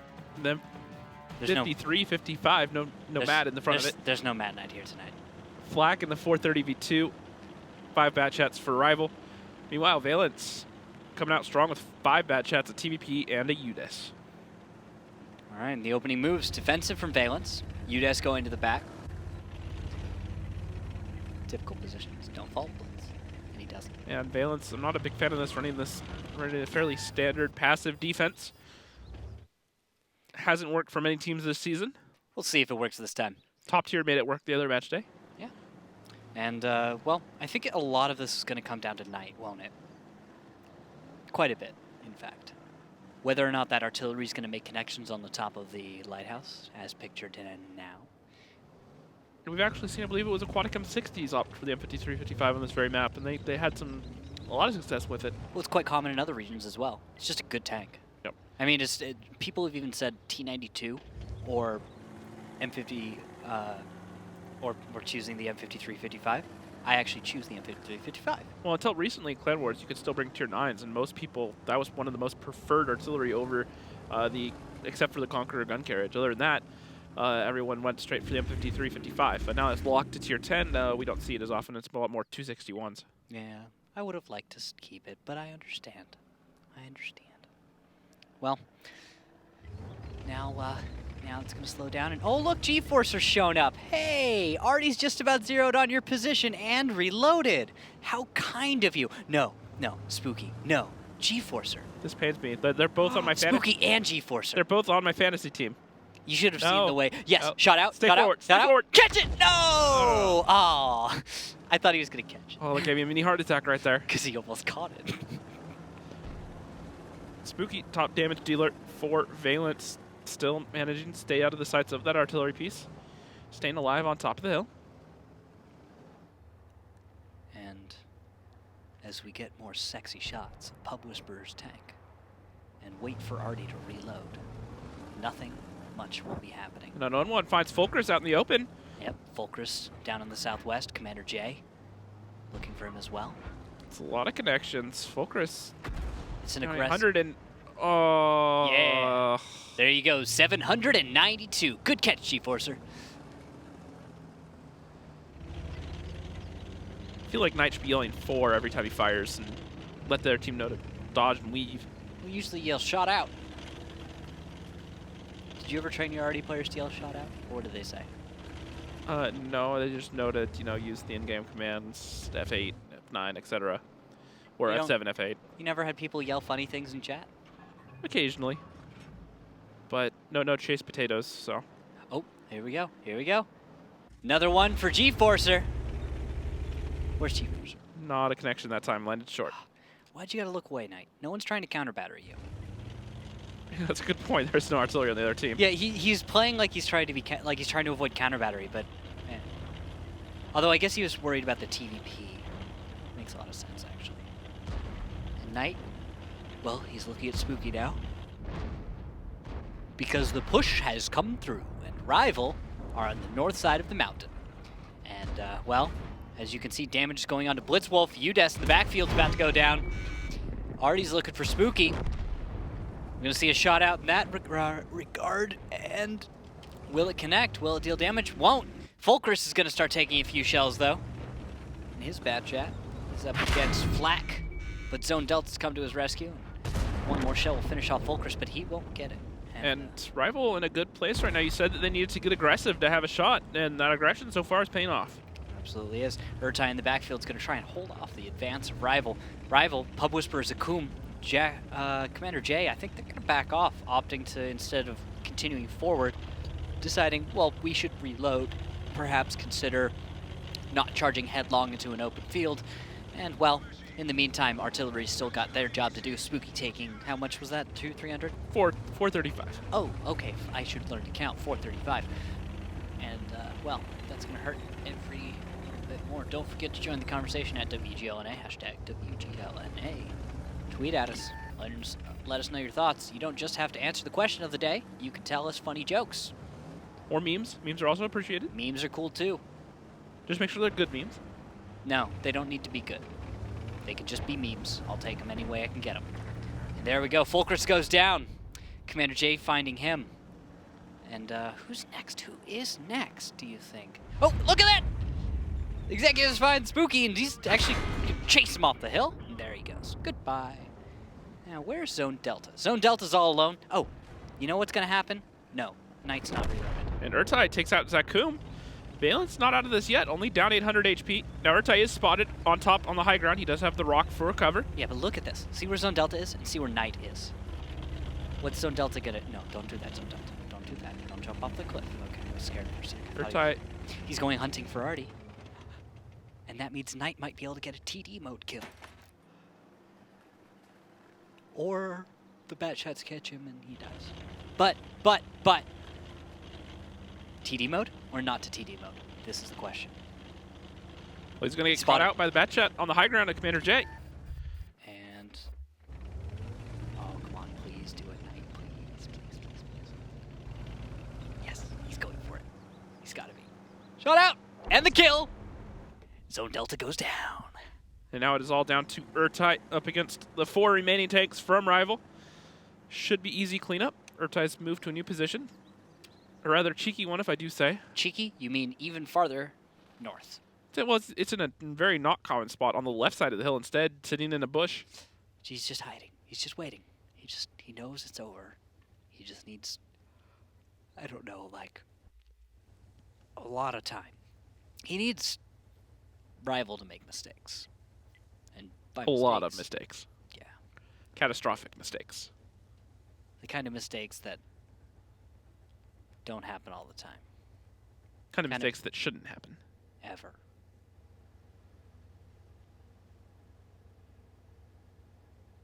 And well, at this point, Urtai sits, Urtai waits. Wait, could you jump onto Knight? I want to see Knight. Let's see what their artillery is up to. He's actually moving up over here. He's going to become cap pressure or go hunting in TD mode, either or. He's going Jefferson's, moving on up to the east side. Looks like Rival are going to stack 3 tanks onto cap. Now, the one thing to worry about is from the position that Urtai's in, he could blind fire the cap, and then M53-55 is not small enough to hide on the low ground. You know, he could actually, yeah, you're right, based on time, if he could just play it squirrely enough. Well, he just needs, if he blind fires from range, once again, it's a big target. I doubt he could make those connections, though. It's Urtai. Yeah, this is Urtai. I have faith in my Urtai. But... Well, they actually understand that, so they're going to use him as a shield. Protect me, Artie. 30 seconds on cap. Yeah, actually, Urtai's going to make a break for it. Well, he's got 3 shots. He's got 3 shells. He's spotted right now. Takes 1. And miss. Knight's going to fire. Not get the connection. But Pub Whisperer is going to pick it up, and that's going to make it 3-2 in favor of Valence still, but Rival showing they still have a little bit of fight left in them. Yep, not bad there. Rival making you win. Okay, so that's Knight doing damage, isn't it? How much? Not as much as Fulcrus earlier, but 2,100 in the tier 9 Artie and 1 kill. Not bad. Executus doing a majority of the work for Rival that game at 2,500 damage. Not bad. So, I think we do have to give a lot of credit to Knight, though. He really softened up the positions of Valence, and I think a lot of credit goes to him for making the worry. Well, and he got a lot of shots onto G-Forcer that softened him up and made it easy for him to get killed. And then Spooky as well. He got a few shots on too. Spooky. I liked this. That already Yeah, killed shot on the right zone. there. Yeah. That was funny because we saw it coming. Come on. Oh no, well, it had to. He couldn't move because Commander J had that angle held down, and then Zone had the free shot where there was nowhere for him to be already safe. It's either Batchat shoots you or Artie shoots you, one or the other. And he chose Artie. Why did he choose Artie though? Because Batchat has 5 shots. It's gonna accuracy at that range should be fairly good. M53, you get 1 shot, so you do a little bit of RNG in there. If Knight snaps off a little bit too soon, A misses, buys him an extra 40 seconds to stay alive, get the kill. Yeah. So not the worst gamble, but in this case didn't pay off. Didn't pay off. Now, we're going to be moving to the other side of Cliff. Swap sides, see what happens, right? Now, rival on defensive Cliff. Just don't be passive, I think it's the biggest thing. They need to actually do something. They need to get aggressive. Yeah, they can't do what we just saw Valence do and kind of play around with the top of the mine, but they need to actually like make a play. Yep, and can confirm, notes are lie. Look, notes, nothing on them. Just blank pieces of paper. That's the match sheet. That's where I give you that's a map. That's a map. That's the sides. So that tells are you there everything. Any notes there? Look, blank. Yeah, because you don't write on your match sheet. I'm the one who writes on the match sheet. I keep track of the scores so I can go update them later on the WGL site and fantasy site. And still blank. Notes are a lie. You should really consider. Notes are a lie. It's that simple. Yeah. Well, yeah, I guess I decided earlier that you don't need your notes, so I'm going to throw those away too. Since you said you don't need your match sheet, I guess, well, it goes on the floor. Fair enough. And All now right. we're going to go into battle number 6. I'm not going to tell you what the maps are anymore. It's going to be a mystery. I have it memorized, so good luck. No, you don't. Yeah, I do. Yeah? Next map, Simmelsdorf. Is it? It is. No, it's not. Yes, it is. It is. Got it. Meanwhile, Valence, 5 Batchats, a TVP, and an M4043. Rival, Kronwagen, 4 Batchats, an STRV 103B, and an RU251. All right, that works. We shall see what they do. Fulcrus, well, put up that damage last time. I think if we give him a chance to do it again, and Rival's passive like Valence was last battle, this is gonna go to Valence. If not, well, we shall see. And Valence is on attack. I kind of wonder what they're thinking right now. What's going on in their heads? Valence 2 rounds away from taking this over Rival. Would be their 4th win of the season. Rival is still in search of their first win on the season. Last time they played it was Valence that walked away with the win, I believe 5-1. Yep. It was very Valence sided that time. Although Rival's done a lot to their team. They've really cleaned things up, really improved. Yeah, Valence had a strong start to this season, despite the first loss to Apex. Shut out! Miss. Yeah, they had that, they had a rough match versus Apex, but that's Apex. And after that, they had a pretty strong start to the season. And then they kind of hit the middle of the season. They had Eclipse, they had M60s, and a few others, and they couldn't get results, and they kind of lost momentum at that point. And they never really picked it back up, which is disappointing, especially when you have so many champions on this roster like Valence have. Yeah, this is true. You look at Zone Delta, Blitz, Fulcrus, G-Forcer, Static, Urtai, all of these players are players who have been the best in the league at one point or another. Urtai's been competing for as long as the league has been in existence, and even before then. Same with G-Forcer. Both of them. Zone Delta as well. These guys are as old school as it gets. Fulcrus, Blitzwolf. Spooky's the only one on the team, I think, that constitutes being a I wonder if he was even born when this league was founded. Just he was alive. He just probably, it's possible he wasn't old enough to be playing tanks, I think. Quite possible. I think that would be the only... I believe he's the youngest one in the league, is he not? I'd have to check back on that. I don't think it's true, actually. He's surprisingly older than he I think he's 18. Yeah. We have a few players who are, I think the youngest might be 15 in the league. I'll have to check on that. I know last season we had one player on Siebel to tweet that was 14. But he was only 14 for like a week or two, I think. Yeah, he's no longer with the team. What top tier that is. And a little blind fire from Fulcrus. Say, hey, how you doing? Anyone back there? And no one will reply. No one at all. Everyone will just sit there.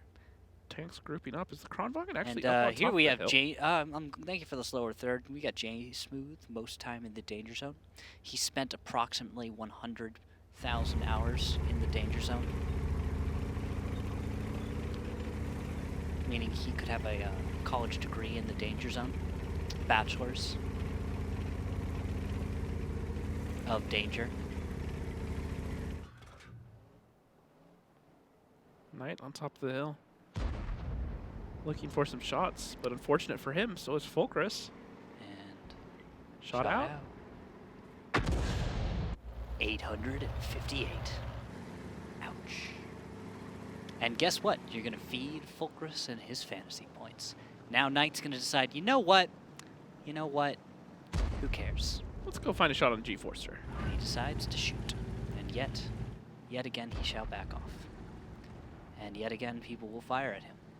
And nothing will come to pass.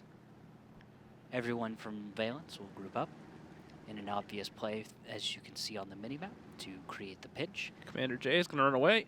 And here we go in about 5-10 seconds. This is going to be the fight.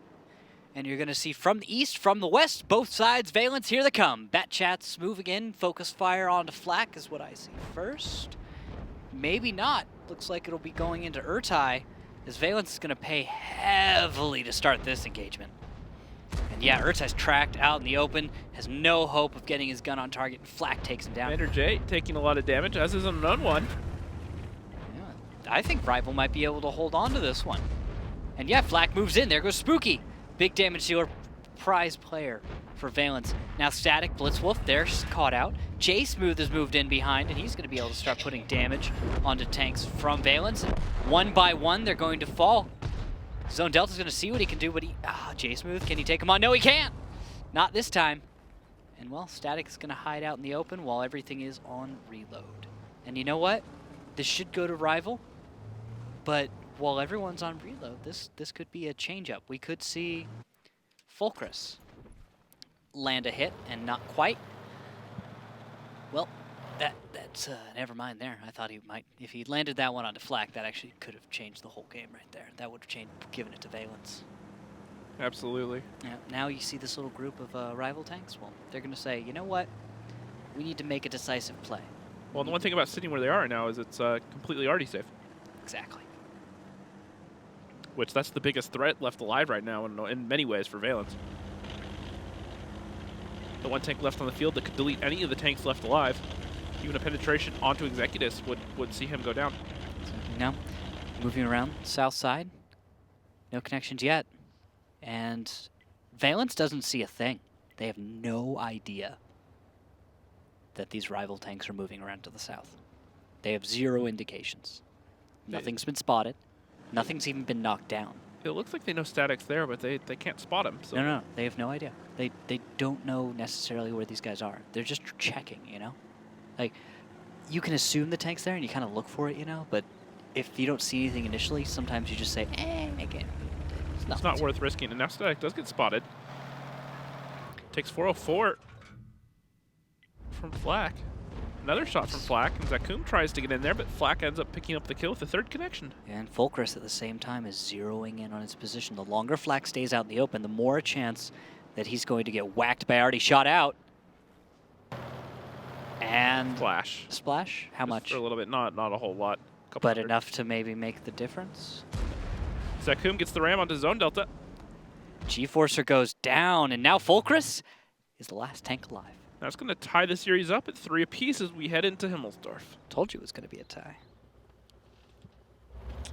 Can Rival get their first win of the season? Probably a tie. Well, let's go to OT. Someone has to win. Probably Valence. Probably. I mean, statistically, they should, at least, come out slightly ahead. But Rival is full of surprises. It'll be fun. We'll have to see. Because now it's Fulcrus spotted. He's trying to see what he can do to not die, but he's going to start driving and shells are going to start not connecting. And he's just going to run. Run, little Fulcrus. Run your little tank as fast as you can. Well, game of cat and mouse right now. It's except when you find the mouse, he has a I think the mouse is the mouse not fighting the cat. Ah, shot out and a miss. And look, unknown one, surprise kill, and Executive steals it. I love it. That ties it up 3-3. Valence dropping in another round, letting Rival claw back into this one slowly. Cliff. I love Cliff rocks. It's just It's just what? It's just bat chats, man. It's all bat chats and Artie now. That's what you do. You just drive around with bat chats and you see if Artie can just whack. Well, and Executives show that you can make an S-Tank work doing See? 3,100 See? damage. See? I tell you it's all about Artie. Because look, half of our montages consist of Artie now. Because that's all it is. It's just Artie whacking stuff. But bat behind the chats whacking scenes, stuff. Executives managed to pump off 3,100 damage and pick up a kill as well. Yeah, but I mean, Fulcrus got 2K. He got 2 direct hits. Not bad.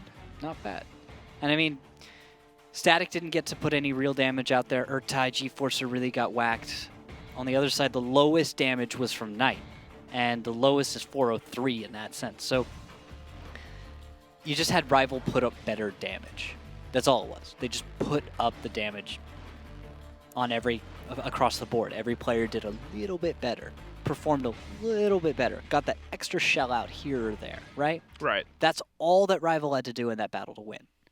And that's the difference between the amount of damage each team dealt. It's just that.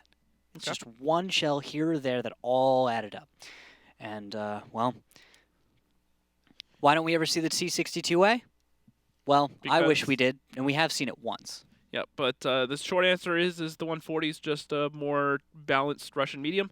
If you're going to bring a consistent fire tank instead of bringing a bat chat, typically go for the 140. Has the extra 1 degree of gun depression. Yep.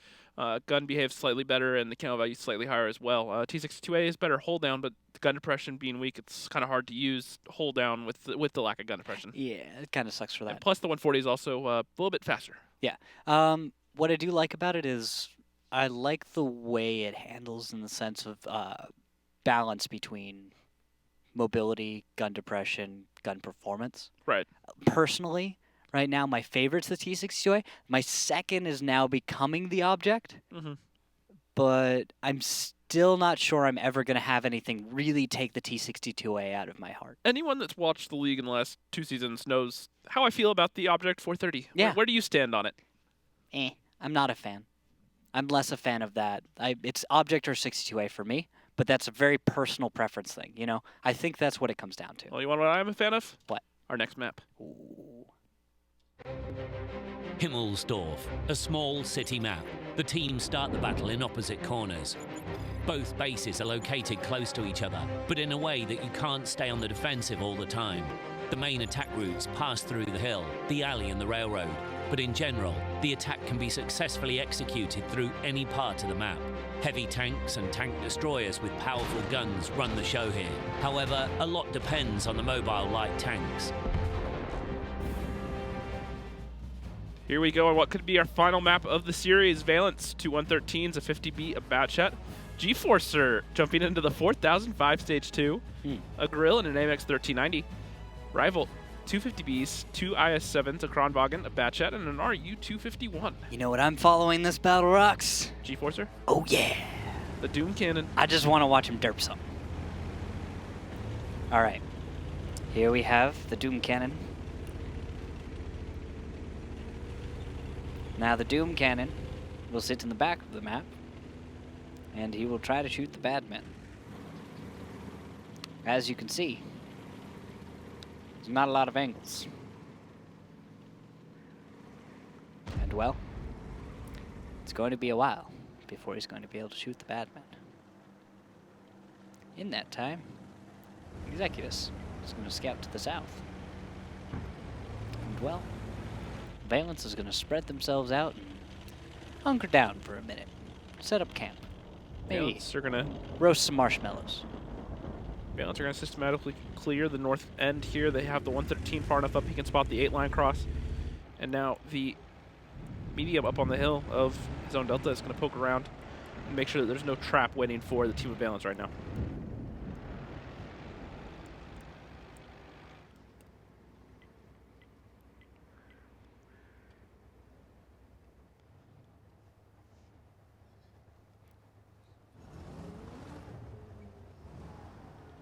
Kronwagen playing A5. That's a new one. Let's go jump take a look at. I've seen that before. I've seen that once or twice. I can't recall seeing this. You sure? Yeah, Kronwagen playing this nice little hold down. Yeah, It should be plenty effective. I mean, we've seen E4, we've seen IS4, E3s. E3. Yeah. So E5 even at one point. Yeah, just go through the American tanks, all the tier 10s, just put one back there, see what happens. Except for the Patton. Of course, except for the Patton. No one plays a Patton here. Unless you're Observer Jesus, it's his favorite tank.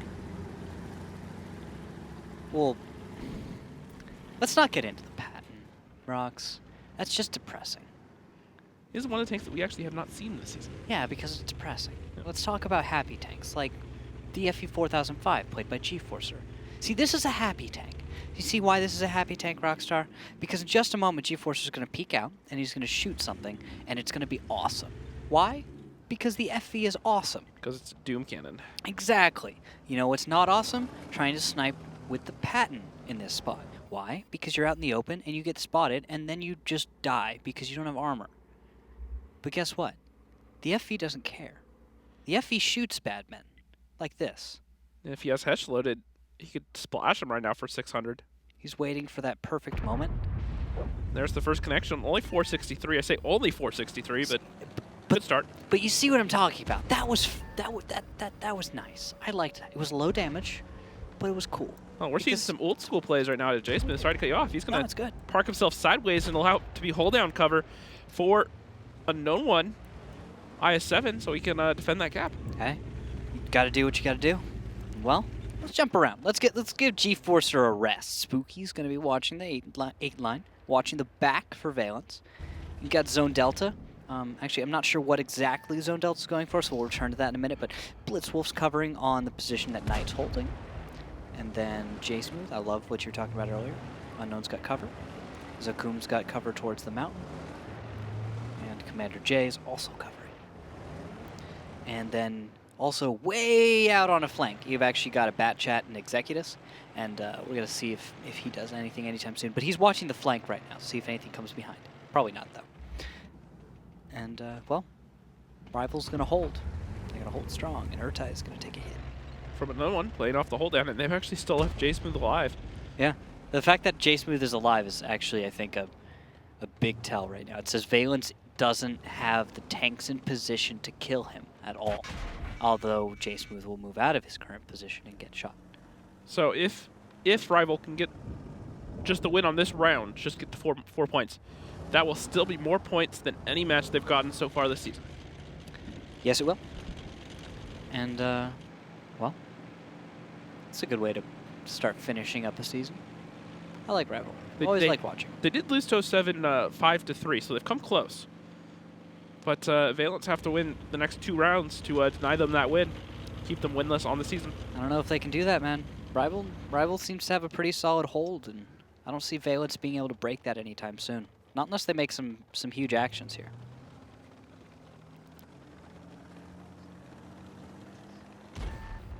And, Rox, while Valence tries to figure out, and while we try and figure it out, let's go to Listen It with Valence. I'm still holding this crown here. 2-cap, you mean? Yeah, get back on 2-cap. Yeah, go on. Data, go ahead and cross. We can shove this way and kill. Everyone's gonna go that way. That's what everyone's gonna do. We're gonna get the cron now for free. Crap, I got tracks here. Yeah, I'm coming over. Why would you hold class? Bleeding.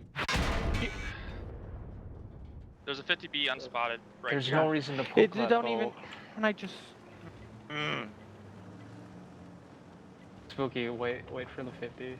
Yeah. Let's play stop throwing, guys.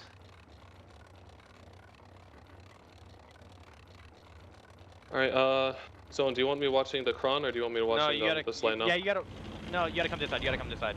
Bat's lighting this. I'm not watching the cron anymore? Bat backed off. Bat backed off. Go. Just go. Everyone's got to go. Everyone's got to go. Let me know when you want Grill moving in. No, Grill, you gotta farm. You gotta stay safe. Right. We'll be killing first. Zone, don't go first because it's Kron. Yep, there we go. He's looking at me. You guys have him. Boom. Nice. Good job. Shot. You need to turn something for south. just You need to hold. turn something for south. Eyes for shot. Spooky, watch south. Alright. Turn your right. We could probably Shots cross. Netflix. Fuck. Okay. I think you need to watch something south. Maybe this grill needs to get down. Alright, Grill, go ahead and come down. Grill, go ahead and come down, get in. I could possibly get hug shot the by right the cross side. up Hug here. the right No, side. no, no. You hug the right side, and you're okay. My 113's all back off. Cover this side. 50B's behind you. Where are they looking? Where they're looking? Where they're Grill, you looking? will need to Don't looking shoot at our you. U. Don't shoot our U. 50Bs are looking at 50. Commander J, permatract. Hey. Zach's clipping. They're silicon zone. Go, Spooky, go. Going, I'm going. Oh, just go. You have the HP. Get J. Fuck me. Just put 2 on. Just stay on. 600. He's on a shoot for time. And look at that play. That's Rival showing us how Brawl is done and how to play it in the city. Valence sounds frustrated. G-Forcer went down unnecessarily, peaked when he probably shouldn't have, didn't have any eyes, got permatracked at an awkward angle. Probably able to get some damage here, should be able to kill Spooky. Spooky getting 1 return shot off, and now it's all going to be down to Blitzwolf, who is all alone against Zaku. Takes an HE shot from the I-7. 548. That's why you load HE. Always does damage. Does more damage against weak tanks like the Grill. Well, tanks with weak armor, I should say. And there he goes. That's gonna be Rival. Taking the lead here. Rival? If they win one more, it's over. Well, this is their first point on the season. They no longer have 0 points. That's 1 point guaranteed. You're right. That means congratulations to Rival. And that's gonna end their scoreless streak. So it took a little while. A lot later than we usually expect Rival to catch a stride. This is also their best match of the season so far. Our production crew's going crazy right now. I'm loving this. I'm loving seeing this because like I'm about to say something and all of a sudden it comes up and we're like, okay, that's great. Well, and one thing that we don't often talk about is everyone on Rival. They're such great guys, all of them. Jay Smooth, even when he makes fun of me every now and then, I still love him. He's an awesome dude. And Zakum's a great person. I've met him a couple times. Look, Rival is the cool kids club. It's where you go just to be awesome, but not necessarily to win all the time. And well, that it happens. And look at that damage. Zakum, IS-7 player. 500 damage. He's been playing that tank for 5 years. Long time. He's been around for a very long time. Maybe 6. I'd have to ask him. Yep. Spooky, 100 and 2 kills, getting 50 fantasy points. And then poor G-Forcer only getting 2 connections there, only getting 18 fantasy points. And well, Rox, this is about to finish up. Place your bets right now, sir. What do you think? It's going to be Valence on defense. Yeah. I think they can hold. I haven't seen anything out of Rival. It makes me think they have the coordinate. Now, that last round looked pretty good, but it was also blind and a little bit lucky that Valence left some blind spots in their offense. Nah, I think that's a mistake on their part. They could have had those angles covered, in my opinion. Well, and that's my point, is if they had one tank position in the south somewhere to keep an eye on that, they could have seen that rotation and had time to push one angle or another, because they didn't know those 50Bs had left that corner after G-Forcer went down. Exactly. So it's a tricky thing, but we'll see what they're able to do. I'm kind of predicting that Valence might be on tilt right now. I'm starting to sense that based on the comms last time, it seemed like there was a lot of frustration going on. And if that's happening, from the way that the gameplay kind of fell after that, I'm starting to think, and tell me if you're wrong, but Valence might be on tilt at this point. Well, if you think about it this way, just put it politely, not knocking on Rival, but you're losing or struggling against the last place team. That's going to take a shot at anybody's, morale. But you're also the other last place team. But you're still ahead of them. You don't want to be the last place team. No one wants to be the last place team. Yeah, it kind of automatically has these weird connotations of negativity, even though when we had 16 teams in the league, these guys would have been by and far looking like superheroes. Yep, and we'll get back to that in a second, because Valence coming in here with an interesting lineup. Oh. 113, a 50B, a Kronwagen, a 57, 2 E3s, and a 1390. That's a lot of damage. And a more traditional lineup out of Rival, 2 113s, 2 50Bs, an I-7, a Batchat, and a 1390. 2 E3s, though? It's a lot of armor and good bit of firepower. I mean, if you want to hold the North Cap, sure. But it seems like, well, I actually, you know what? I honestly don't want to criticize that. It might work. That might work. Rivals brought something more traditional, so I want to see what they do first. Because the opening move's a big tell. looks like only one tank towards the hill. Yeah, I think so. Just going to be the bat chat of Executus. Yeah, just Executus heading up there. And, that says, yeah, I think we're going to see one cap number 1 pressure, west side. We're going to see a bat chat come out and scout to kind of maybe distract, get crossfire, but it's west side story. This is all about hitting the train tracks. And yep, there's where the E3s are going. Blitzwolf's going to watch one road, and well, you're going to just put Spooky on the other. And they're just going to wait, and then Zone Delta's going to spot them. He's actually in a... Look at the position that Zone Delta's actually playing right now. Where? What's he doing? Go to him. Oh. Oh, he's in the parking lot. Oh, the parking garage, sorry. He's just ready to, like, yeah, I see that.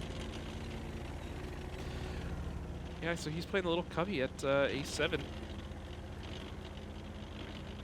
Just going to... There we go. Hey, Zone Delta, how you doing, buddy?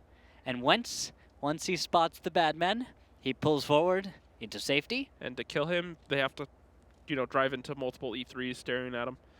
Nice little bait. It's a cute little tactic. Doesn't get seen often. Can't be used too much, or else it kind of gets predicted and then it gets nullified. And I guess the only question is whether or not it will be relevant, because what we're seeing from Rival is actually, I'm starting to kind of wonder. 8 minutes left, and Rival's trying to sit and win it. But what are they gonna do? So Valence are running a very similar strat to the one that we saw out of Aquatic M60s a few weeks ago with the Mouses and the E3s and the 4005. But this lineup gives them a little bit more flexibility, so they can execute the same turtle, but when they need to push, when they need to be decisive, instead of having 3 Mouses to lead your push, you have, a 113, a 57, a 50B. You have some tanks that can get up and go, and you still have the anchors of the E3, so it's not perfect, but it still leaves a little bit of flexibility as opposed to the M60s lineup they brought before. Yeah, fair enough. We'll see how this one works out, though. It's an unknown one. Oh, he's crossing out in the open. I don't know. Spotting Urtai like that, I don't know if this is a giveaway and we'll see a shift out of Valence, or if that'll prompt maybe even a counter push. So what I think we're going to see here with the Batchet on the hill, the 113 proc sliding that corner, and if you look at the heavy tanks along the G line looking through the courtyard, what they'll do is they'll use the 50Bs to shift out to the 1 line, and they'll move that 1390 towards the 1 cap, and then screen the 1 cap from those positions. They can control the inside 3 line from the courtyard, and they can control the 1-2 line and force Valence to have to rotate tanks, because I don't think they can get the resets from the positions they currently hold. Not too much. Now let's go ahead and send it to a listen-in with Rival. I'm guessing they're going to have their E3 in here. Yeah. Honestly, Jay. Then that's all we need to know. Then we just go kill this guy. I'm going to sit back for a bit. Do you want me to check the C3 window from the G line? Yeah. Hold on. I guess you can. Guy just tucked in. I mean, their E3s have to be somewhere that they can't assist him. They're either here or here or here. Definitely one. Yeah, James, you put me up, please. And we need to get that. We need to figure out where they're at sooner rather than later. Basically. Yeah. Okay, there we go. As long as the 50Bs are ready, it shouldn't be. But I think we need to be more here to cover. More here with the 50Bs to cover this one. I'm crossing. I'm just. Okay, they have a cron in there. That's not really going to help them much, to be honest. We can kill this cron.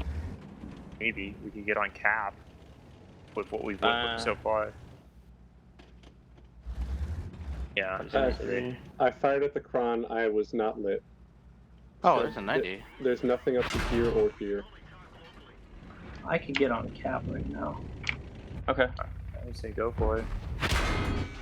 Zach, can you come back here? I just got people watching the 90 beat me. Yeah. Or maybe even go up that lane if it's clear. I don't know. With how they're split, 50B, there we go. 50B's in the back. Zach got pushed out. Do we want to reinforce RNG.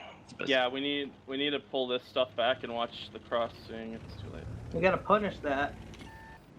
I mean, it's an E3. Do you want me to stay in here? I think Can we just go kill this now? Like this group of stuff while the 1390 distracts them? We're still missing an E3. Yes. Oh, no, we're not. No, we're There's not. one I'm here, dumb. one here. Yeah, I know, I'm dumb. There it is. He's covering while he moves out. We can go get those guys. Man. E3 shot? Yeah, that's the point. 15, why are we still there? Let's guys? go. Am I running out then? No, you can just stay there. 113 cross, You want me 113 cross. covering? Because they're gonna have to reset J Smith if I push again. Okay, okay. But Then, we lost our chance to get that. It's gone. yeah. We can go get on the other cap. Exec could probably kill the 90. Well, You they're say gonna that, have but to come to everything reset. bad that could happen. Do you want me to go get the 90? No. Okay, they gotta make a move on me now, boys. Oh, They alright. reset. Let's go to 2 cap. 340. Okay, What's our setup look like? B7. They don't have a 180 fleet or something, so they can't reset how they. Zone Delta playing an absolute baller 1390 up on that hill, really making executives work for it. Oh yeah, and then J Smooth gets reset. Everyone sets up on the side of Valence, and little do they know, but Rivals shifted over to the east, and they're going to reposition to get on the cap. Oh, it's Spooky. He's out in the open. Oh, he doesn't realize it, does he?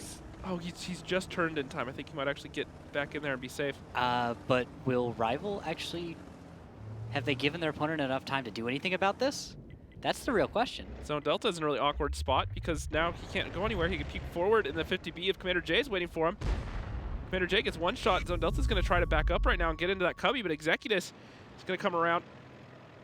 And there he goes. He's in the corner, but there's no one to cover him this time. So he might get a track shot off, maybe. Gets one. He'll probably put a second on to Commander J. Nope, Commander J ends him. GG. He's done. 43, we got some resets going on now. But these guns, and this is what I'm talking about, the flexibility. Now the 113 and Static coming back over here are going to trade out onto the 50B in the bad chat. They perma-track Commander J at that awkward angle, and Static should be able to clean him up. Yeah, and I think this is going to be... What do you think? Valence should be able to clean this one up. Commander J going down the 50B is huge. He needed to get away in order to reload. There's not going to be enough damage for Rival to stay competitive in this fight. And Urtai's going to move around, but I think Spooky's about to get... Yep, 738. That's a lot of damage. And, you know, a couple minutes ago I said I like this lineup better because it has that flexibility. It allows you to be defensive, but if you need to shift back and forth, you still have that little bit of flexibility despite having those 2 E3s. Yeah. That is exactly what saved this game right now for Valence. Now, they're not out of it yet. Still losing some HP, but they're up by about 1,000. They should find Flak here in a second with these 50Bs and Kronboggins rolling in. It's over. It's over, Rocks. The concentrated fire we're seeing right now, Valence has got this one. Although if you miss that many shells, and you keep missing that, maybe that changes things. But, okay, there we go. Okay, some connections coming in. All right. I got worried there for a second. I just saw 3 shells going to dirt. It's always funny how this game can turn you around, you know? Mm-hmm. Just one little moment, one little misplay, one tiny bit of, one greedy shot, you could call it, and it's over. Just all over right then. Knight going to go down, and Executus, last one left alive for Rival.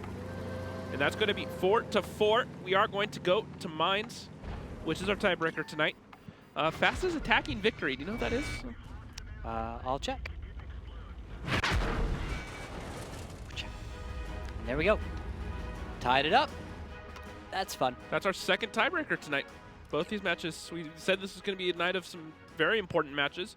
Now, obviously, this game not as important as the other one, but you know, this is still Valence's last hope. They kind of feel like they've given up on it a little bit. They needed 3 points. 2 will still help them, but not as much as the 3 points would have, because that would have put them right onto the heels of 07. Maybe put some pressure on them and given them a little bit of a run for their money. And Spooky, the top damage dealer for Valence. Knight, top damage dealer for Rival. But Spooky and Static both looks like it should go to numbers. Rocks. Looks like it should go to Valence, I think.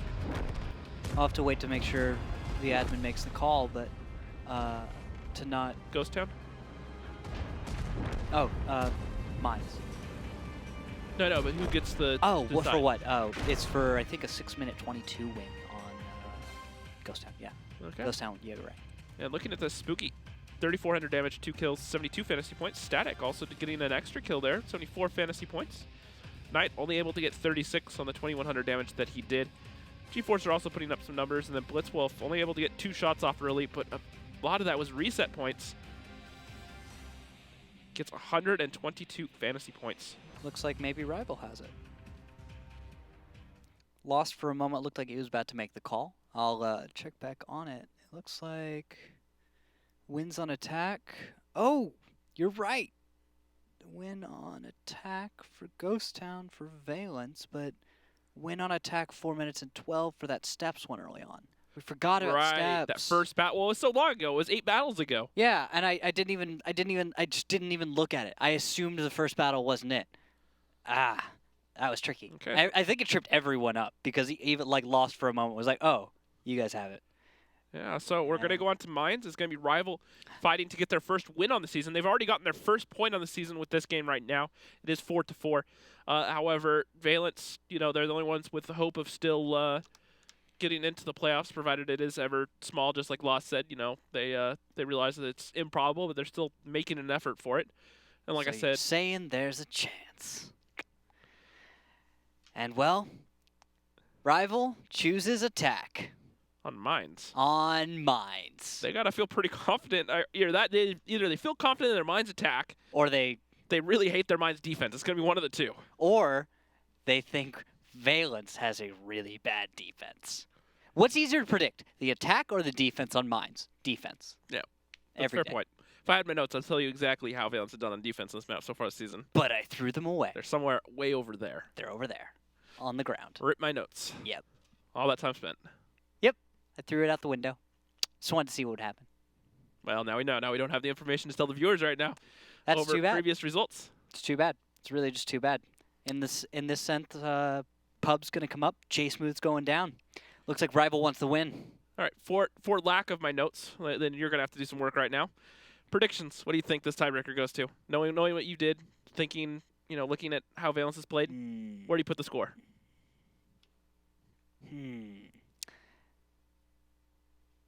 The random number generator tells me Rival. Think they're going to get their first win on the season? Yes. Well, we're 60 seconds from starting the final battle of the night. Oh. No way you split it. It is going to be final battle. And with that, yeah, I think Rival might have something up their sleeve. If they chose attack, they have to have a reason, Rocks. Yep. Well, let's find out if Randall's right and if they can pull off this win on attack as we go into our last battle of the night. Mines, a small summertime map with lots of hills, rocks and other cover. The teams start the battle in the usual locations, but the base locations are different. One is located in the bottom part of the village and the other one is in the water. One of the key objectives is the center hill. That's why the teams will often select fast vehicles and tanks with strong turrets for cover. All right, Brox. What's Rival thinking? 3 IS-3s, 2 batch jets, and 2 Tier 9 batch jets is the lineup they're going to bring to try to get their first win on the season. Yep. Those 3 IS-7s. Dangerous. They're just going to run right up the middle? That would be my guess. Valence, 113, 3 batch jets, 2 TVPs, and a T-49. A good lineup to stop some sort of blatant push like that. You have the TVPs, which have the burst and the knockdown power. Batch jets provide some flexibility, and G-Force will likely be the anchor tucked in underneath the hill. But these are IS-7s, Rockstar. The most dangerous tank in the game. And Rival also showed earlier that they struggled to kill them. It's true. Oh, I think there's your answer from production. They're backing you up. They have your notes, by the way. And look at this, Mines attack for Rival, 0%. And that's a hill push from Valence. Everybody is on the hill. And oh no! It looks like the TVPs are going to get to shoot things, but connect, please. And Knight's going to take 1 shell. And the high ground goes to Valence. But Lost, getting caught out, taking a lot of damage. About 1,006 for that one. And you're going to see a bunch of T-49 rolling around. And this needs to be a push from Rival. Forward is the best direction because trying to get shots on these IS-7s, well, Urtai's about to get one. And with this Derpy cannon, we'll see what he can connect. This has to be one heck of a shot out of a T-49. And 3, 2, 1, shot out. Gets the reset. 228? That was underwhelming. That was But really now Rival get off the cap. Batchat in behind. Flak taking a lot of the damage from Static. Going to pull around the corner just in time. But now look at the positioning out of both these teams. Rival don't really have any position. They don't have cap. And they have to retake the hill now from the south. But they have their opponent's side of the map. The defender's side. And if they play it right, guess what? Every member of Valence was kind of pushed up towards the north. They weren't quite in position to get done what they needed to get done. And, well, if Rival gets in their positions correctly, they can deal some damage. Urtai taking 455. IS-7s are on the way up. And now, where the defenders had control over their 2 caps, they do not, do they? What can they do with their own cap? They honestly don't have a solid defensive position. I honestly think Valence are in the better spot right now. You really think so? I think this can go to Rival. I don't see any way for Rival to get onto either cap right now. They don't need to. They can't retake the hill? No, they posture up right now. So what they do is they're able to play some cap pressure. And once they do that, every time they do that, yes, there's a Batchat, there's a T-49, they're moving around, but they're going to find an opening is what they're going to look for. And they will push the hill. They absolutely are going to push the hill. I have no doubt in my mind that's what's happening next. They're just going to bully their way there. And the thing is, you've got enough mobility, enough damage. And yes, Valence has the high ground, but it's going to take a lot for them to hold on to this. And here comes the push. As another one takes a lot of damage, 900 and 1300. He's taking a majority of the fire, but these TVPs don't have enough to kill him, and they're going to have to run away. Yep. And there, Unknown's going to go down. So strong plays by Static. And now Zakum's going to try and play against G-Forcer and Static. A losing game in the long run, but the hill goes to Rival. And with that, the high ground. So, with this, Spooky's about to move in on Zakum. Will support get there in time for anything relevant or meaningful to happen? And Urtai, I like this. Nice play by Urtai. So this, you could be right here. Valence might have it. They have a good position, and they completely delete Knight. Both the Batchats reloading for Rival. Spooky choosing to drop the few remaining shells he has, though, and get his reload. G-Forcer, the lane consistent fire tank, and actually Flak sneaks a shot in there into Spooky for 549. Nice play. This IS-7 on the high ground is going to be hard to deal with. And, well, look at the hit points, Rocks.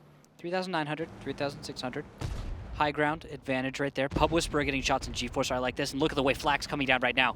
The tanks from Valence aren't in position to support. And I think that's going to mean that G-Forcer, he's on fire. And he goes down. That's huge. 113 off the battlefield, Rocks. Rival might have a way in on this one. But they know that those autoloaders just fired, so now that it's going to be Valence, they're going to repush the hill. They're going to choose to go for the... Oh, and Executive's positioning is not good right there. He's out in the open, exposed. And yes, he gets taken down just like you're talking about. It's all up to Flak and Pub. And Urtai gets it's all shot. up to Flak, excuse me. And that should be it. Valence should be able to walk away with this one. Rival about to be denied their first win of the season, forcing this one to OT. Now, they've already gotten 1 point, which is more than they've gotten all season. However, Valence able to claw this one back in. Timing worked on their favor. Now, a little bit of a misplay leading G-Forcer go down. They ran away. I can see what they're trying to do. They're trying to disengage and reposition. The problem is that G-Forcer was left on the hill with no way out, with the Flak and that IS-7 staring at him, so he couldn't leave. So that means that one of two things had to happen. One, they did what they did. They ripped the Band-Aid, say, all right, goodbye, G-Forcer, sorry. Yeah. And use him as bait. Or they try to stay in position to cover him and keep him alive. I think this just changed when Executus got in the wrong position in his Batchat. I think that was it. He was too out in front. The moment he did that, the moment that push came in, that was what turned. Because he could have dealt damage and actually made this one fairly even. Urtai goes down to Flak right there. Nice shots. He's able to Flak on the high ground, able to back off for a bit. And Static's going to try and stay safe. So what they're going to do is your champion versus mine. Spooky versus Flak. Keep Static hidden away, out of the way, where he can't take any damage. Because you don't want to risk losing a 1v1 with Spooky and with Flak. And then end up flopping on this, because the thing is, Valence is on defense. Rival may have made they took a risk in this, because now that their plan is kind of fallen apart, for lack of a better word. They may have left a fatal flaw in their plan. Yes, and that fatal flaw, of course, is, well, I don't have a way of dealing with this. I have no fail-safe. I have no, like, win condition after that. And Spooky, well, Spooky's gotta play this careful. But if he can get one solid close-range engagement on Flak, he should be able to get him. And he also might have had a heat rounds loaded or something. I'm wondering if he's reloading for APCR. And look at this, Flak's gonna back off. I think he's gonna go hunting for Static. What do you think, Crocs? Where's he going? It looks like he's gonna go up to the north, maybe try to find Static. But the thing is about that is, even if he spots him, and Static's in a bush out in front, Spooky's close enough that he can just move up the river a little bit and have wide open shots along that backfield. Yeah. So I don't see that working out for Flak. This is gonna be careful here. And he's spotted. Flak is spotted. Okay. Spooky should be able to get shots. That's a heat clip. That is heat. Oh, and that connection though. And now Static in behind puts a shot into him, gets another one, and now Static needs to get down. He needs to just not worry about going down. Don't do damage. Static's actually going to start reloading. Smart play. But now he doesn't have a way out, and Flak knows where he is, so he's going to go hunting for him. Oh, that's not good for Valence. Rival might be able to clutch this one if they're careful, but Spooky's just going to run. He just needs to run and hide, because if he could do that, this is over, isn't it? You need 100 seconds to cap. So 15 more seconds and a cap will no longer be an option for Flak. Exactly. He will have to get the kills if he does not get on cap, and now he's too far. So, I mean, if Valence really wanted to seal the deal, what they'd do is they'd get one of the tanks up on the zero line boost. There's no way the I-7 gets up there at this point. Fair enough. Yeah, this is over. Static just playing Ring Around the Rosie ever so perfectly, as long as he doesn't fall to his death. And here, shots on Flak right now from Spooky. One miss. And the kill. Flak is able to kill Static. Spooky's going towards the hill. Flak is spotted. And there's 1:40 left. Spooky's going to go on the run. And at this point, there's not enough time to get the cap win. Now the question, of course, is first, does Valence recognize this? I think they do. Does Rival know this? Well, here's my expectations. They're hoping Valence doesn't. Right? Well, at this point, Flak doesn't have any reason to know where Spooky is. He thinks he's still down on the one line, and little does he know Spooky's gone to the opposite corner of the map. Yep. He knows to hide. Spooky might... I wonder... He might go for the jump that you were talking about. Oh, he is. Oh, Spooky. Yep. You would do that, Spooky. Well, it's the safe guaranteed play once he's up here. In the I'm not bagging it. I'm just... It's so very him. You know, like it's the bleeding edge of the efficiency, right? It's the most effective possible move you could make to get away from Flak, and he's doing it. Yep. No, is he going in the pit? Don't go in the pit. Don't go in the pit, Spooky. Don't go in the pit. It's not worth it. Don't do it. That's the back of Flak. We want to look at Spooky. Thank you. He's staying nice and safe right there. Flak will have no way to find him. And he's dancing. Spooky is dancing. Confirmed victory dance by Spooky. And he's going to wiggle with it. And continually wiggle. Yep, he's done wiggling with it. He's now going to calm down. And with 5 seconds left, yes, ladies and gentlemen, this is Defender's win on the clutch. That's going to be Valence walking away with the win in overtime, getting another win, their 4th win on the season, denying Rival the opportunity to get their first win. Apparently their first point on the season is enough for Valence, but 2 points for Valence I feel is a bit underwhelming for them. I think they needed the full 3 tonight. They really wanted those, yeah. They really could have used that. But Rival is here to crush hopes and dreams and stay in the danger zone. But they will be breaking their 0 points and finally putting something on the board. To them, congratulations. A few mistakes here and there I think we could definitely point to for this entire thing, but let's not dwell too much on that. Let's talk about the standings for tonight. We're going to be seeing top tier in 2nd, tied with Eclipse, Dare on 20 points. And then we hop on down to Aquatic 16 still. 07 hasn't played tonight, 12. And then Valence is going to get themselves onto 10 points. Another win this season will mean 13. They can get themselves into 6th. But they still have a tough schedule in front of them. They have, I believe, both Valence and Eclipse left. So it's not going to be easy for them to try to get back into the playoffs. And I believe 07's remaining schedule is actually, it still has Rival up, I believe, next as well. Yeah, Valence still got to fight Aquatic. Valence still has to go up against Eclipse and Dare. Okay. Yeah, so they've Pretty got tough schedule. Really tough schedule, actually. That's good luck to them. Yeah, but 07 still have Rival, so you have to imagine that that's 3 points not to knock on Rival, but Rival's only getting better, really. Yep, and 07 are definitely struggling, so I won't rule anything out of the realm of possibility. I didn't foresee them getting a single point tonight, but they did. Let's talk about this, though. Rival takes the opponent's side of the map. They do little twisty turns. It's kind of crazy, a little weird, but it kind of works. I gotta say, Valence managed to hold well. Rival still needs to figure out that one little element that's missing. There's something about their preparation, or maybe, I'm not sure. I know J Smooth mentioned their late games are a little bit weak, and I tend to agree. It feels very much like Rival starts out strong. Their first step is always strong, but they lose momentum very easily. Yep, and Flack, 4,000 damage and 2 kills. Not enough to secure the win, though. But enough for some fantasy points. 80 fantasy points, absolutely. And looking at the second page, Urtai getting major base reset points there, as well as 1,400 damage. 87 fantasy points, not bad there out of the main Tier 8 player for Valence. Not bad at all. And you're just going to see the post-match now. If you picked Executus today... Oh, wow. Yes.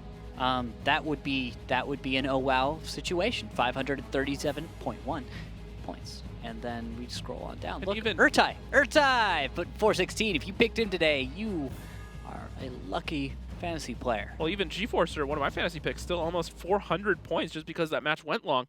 So a lot of points just because both matches were 9-round matches today. So a lot of fantasy points up for grabs. So everyone gets fantasy points for everyone. Fantasy points for you and you and you, but not Luke because Luke's losing to Ute, so he doesn't get any Who more. is also losing. Ute's fault. Everyone else. Exactly. Well, this night altogether has been great. I thank you all for shouting out to us on social media at Twitter. At WGLNA, hashtag WGLNA. It was fun to feature your tweets on the broadcast tonight, so I want to just say I loved it. Keep them coming. Please keep it coming. Include some memes possibly. Yes. We'll see what we get here on the show. Yeah, absolutely. So, Rox, it was a pleasure. Matches were a bit long tonight, but we'll figure it out next time. When you have 2 overtime matches, it's going to go long. Yeah. And, well, thank you all for joining us for the broadcast. We will be seeing you guys Tuesday, yeah, next week. So don't go anywhere. We'll see you next time. This has been the WGLNA. I'm Randall Rookhill Holcomb, James Rockstar Greaves. See you next time. Have a good night, everybody.